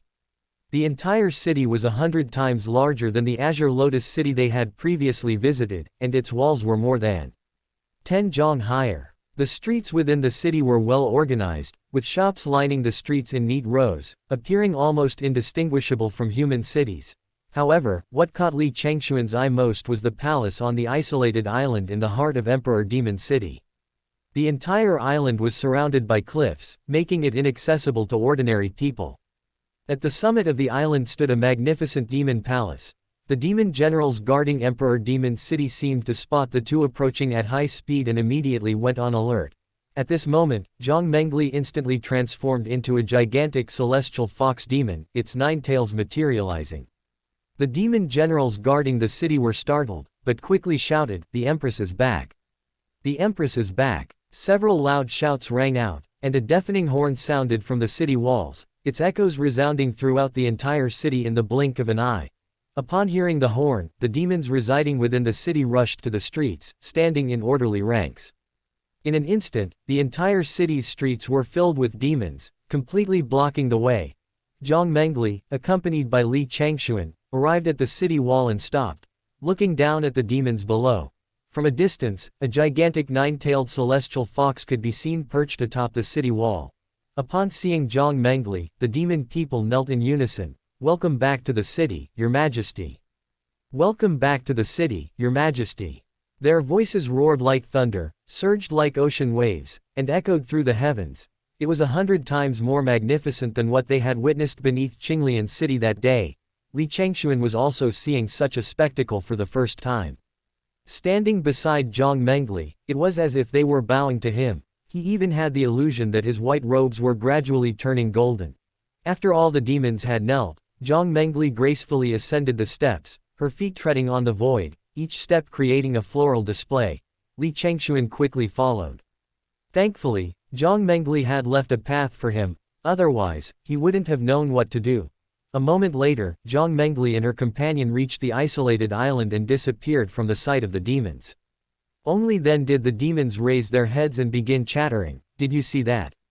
It seems the Empress brought back a human man. How infuriating. That human man didn't even kneel before our Empress. He dared to walk all over us like that. Normally, even if he were a demon, if he dared to act like that, the Empress would have killed him with a single blow. Who is he? How come the Empress didn't punish him? A mere human ant, probably just food the Empress brought back. Or perhaps she brought him back as a husband. That's true. Ha ha ha ha." Upon reaching the island, Li Changxuan was greeted by the magnificent and imposing imperial demon palace. Li Changxuan followed closely behind Jiang Mengli. Wherever they went, all the demon servants, generals, and guards bowed their heads in worship, not daring to raise their heads. Upon reaching the entrance of the Demon Emperor's palace, Li Changxuan noticed a half-human, half-demon fox demon waiting there. Upon seeing Jiang Mengli, the fox demon respectfully knelt on one knee. Then, all the demon generals shouted in unison, "Your subordinate Bai Yaoyao welcomes Her Majesty the Empress back to the palace. Rise. Bai Yaoyao, come to the study and report on the major and minor affairs that occurred within the demon race during my 2-month absence." Yes. Bai Yaoyao stood up and followed closely behind Jiang Mengli. Seeing Jiang Mengli about to leave, Li Changxuan hesitated, unsure whether to follow, and finally asked, Jiang Mengli, what about me? Jiang Mengli paused, stopping in her tracks. At this, the already quiet palace entrance became even quieter, even breathing could be clearly heard. The demon guards at the gate kept their heads bowed low, afraid of losing their lives if they raised their heads too high. Only then did Bai Yaoyao notice this person, but Li Changxuan's words sent a shiver down her spine. Who was he? So daring, to address her own empress by her name. Unfortunately, he was likely to die a horrible death. She dared not act on his behalf. She thought the empress herself would be more vengeful. But after a long time, the scene Bai Yaoyao had anticipated did not unfold. Jiang Mengli turned to look at him, finally saying only, you can wander around by yourself first. I will come to find you later. Then she said to the Imperial Guard leader beside her, Shang Tai, take him for a stroll around the Demon Emperor's palace. The Imperial Guard leader, Shang Tai, hurriedly stepped forward, half kneeling and clasping his hands. Your subordinate obeys. Since ancient times, the Demon Emperor's palace Imperial Guard had been directly subordinate to the Demon Emperor, requiring no military tally. The Demon Emperor's words were the Imperial Guard's command.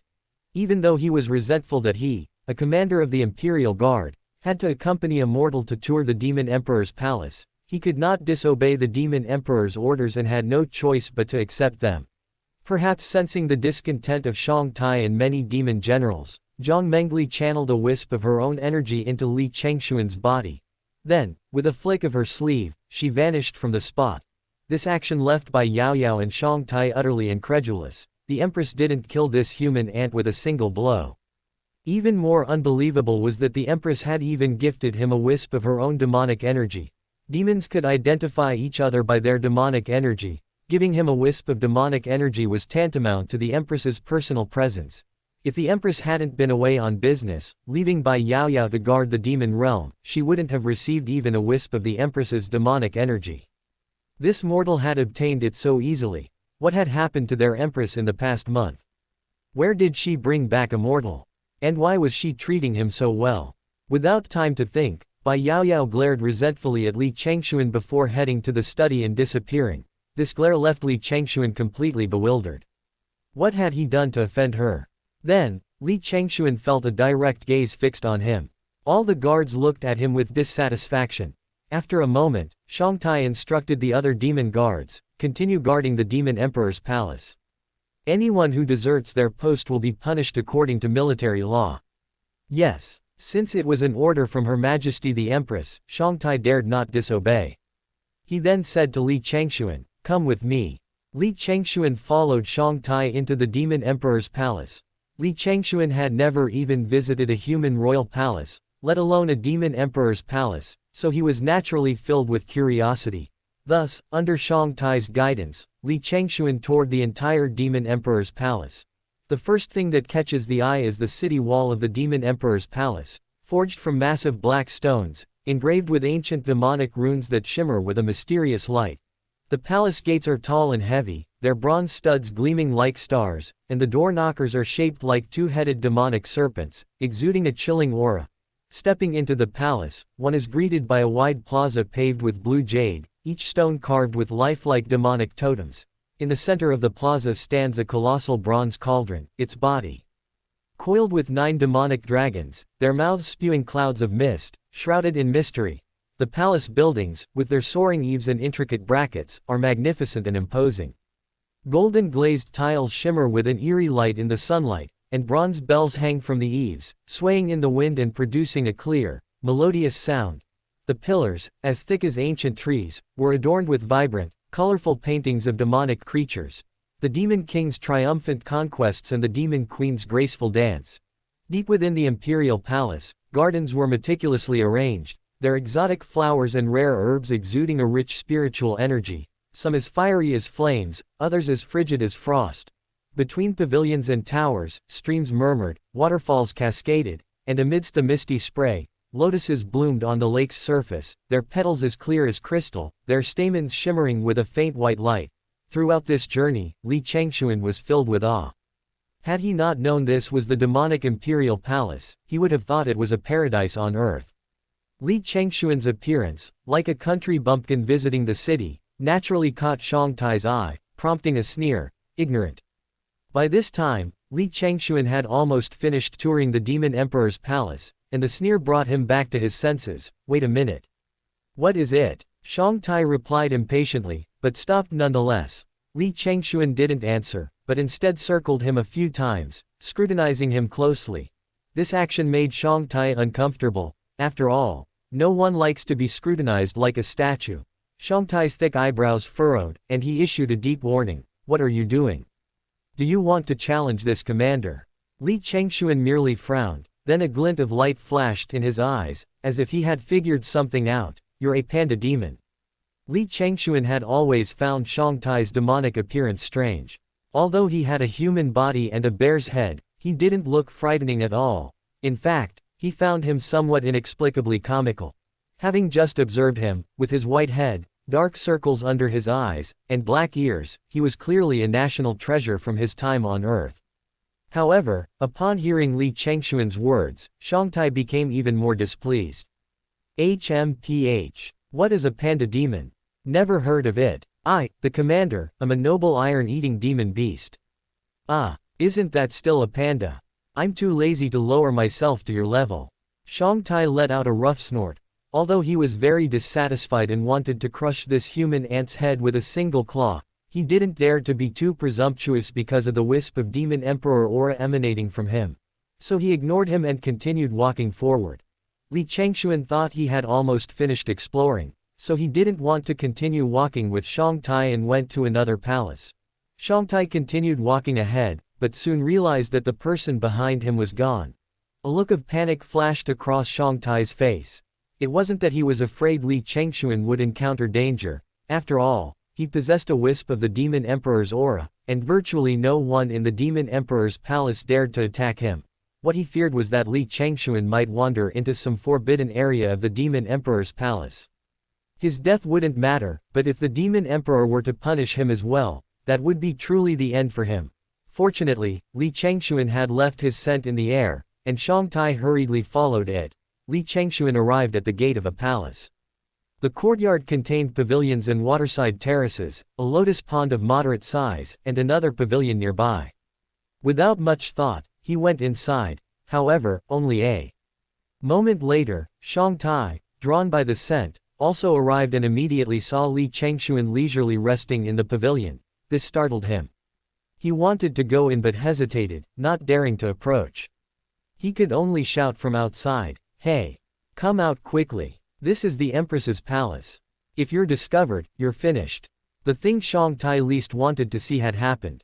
The most taboo place within the Demon Emperor's palace was the Demon Emperor's palace, Qinli Palace. Because the Demon Emperor disliked contact with people, special demon servants were assigned to clean his palace.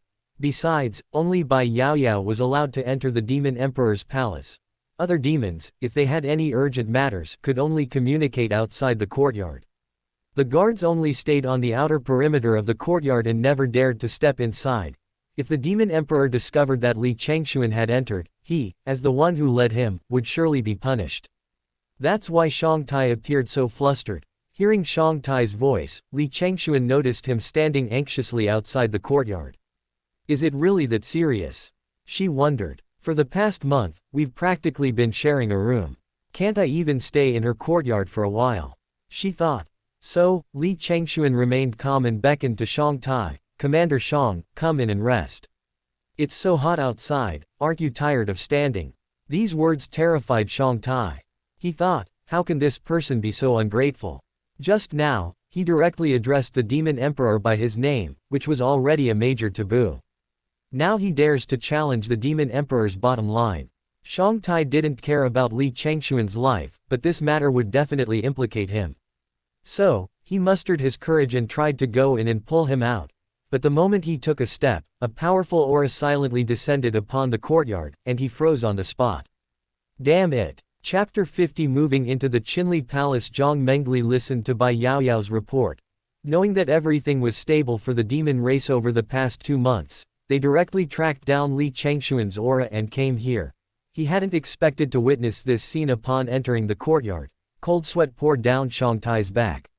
Regaining his senses, he immediately knelt down.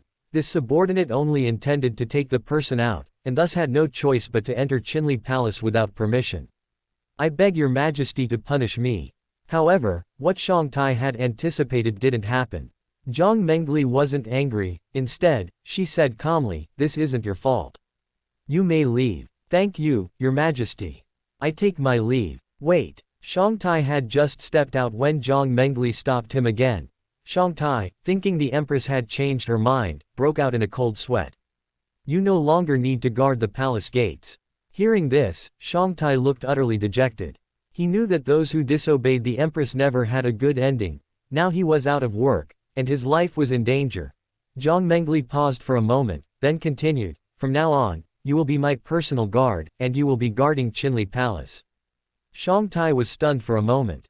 Had he misheard? Realizing what had happened, he quickly knelt down to express his gratitude. Thank you, your majesty. I will certainly not fail in my mission. You may leave. Yes, I take my leave. Shangtai then respectfully and excitedly withdrew.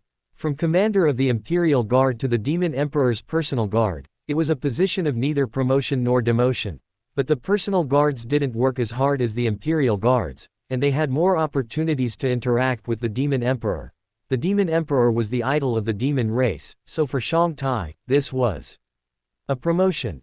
Although he didn't understand why the Empress did this, he was sure she had her reasons. He just couldn't understand why she hadn't brought that human ant along. After Shangtai left, only Jiang Mengli and Li Changxuan remained in the courtyard. Jiang Mengli went to the pavilion and sat down. From now on, you'll live in the side hall of Qinli Palace, specifically responsible for my daily life.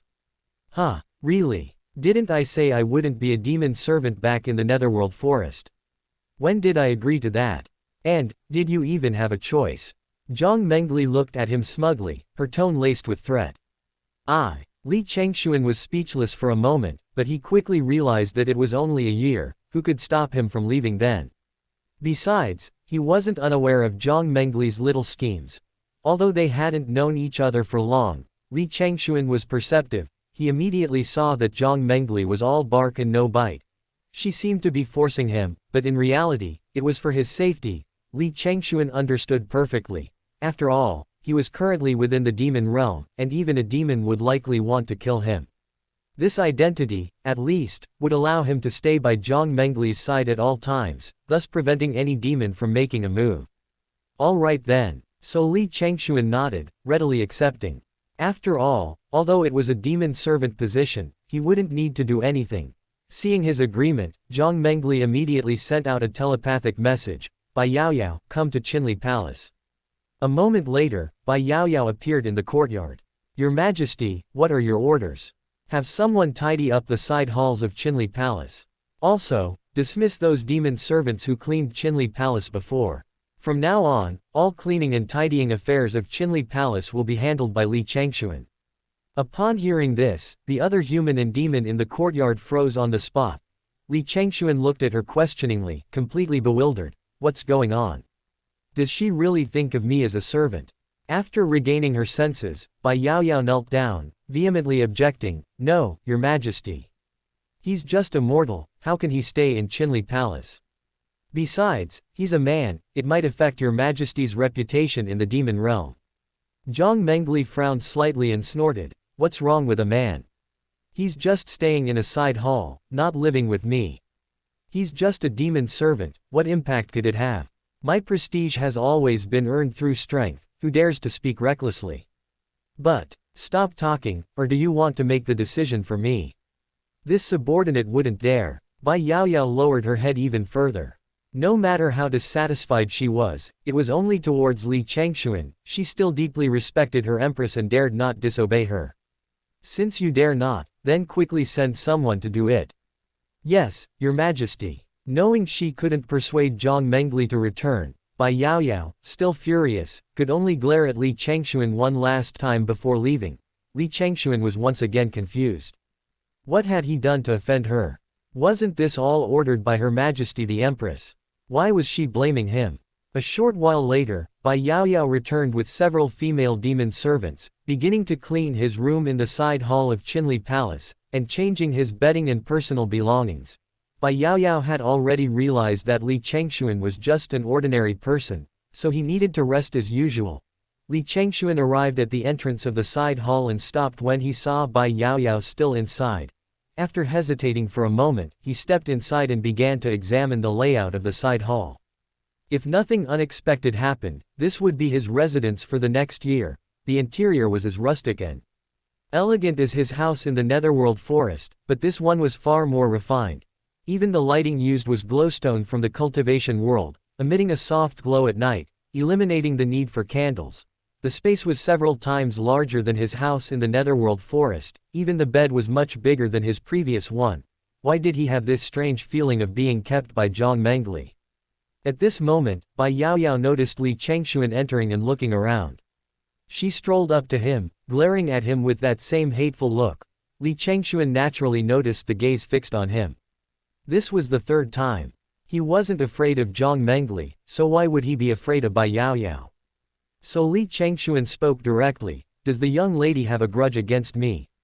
Why do you keep looking at me like that?" HMPH. Bai Yaoyao gave a disdainful snort, not answering, just continuing to glare at him with hatred. Seeing his expression, Li Changxuan thought to himself that this demon was truly insane. When he first met Jiang Mengli, he thought she was rather immature, always acting superior, but that was understandable given she was the Demon Emperor, and he'd gotten used to it. But what was with this little one in front of him? Why was she hostile from the moment he arrived? He'd only exchanged a single sentence with her, he didn't seem to have done anything to offend her.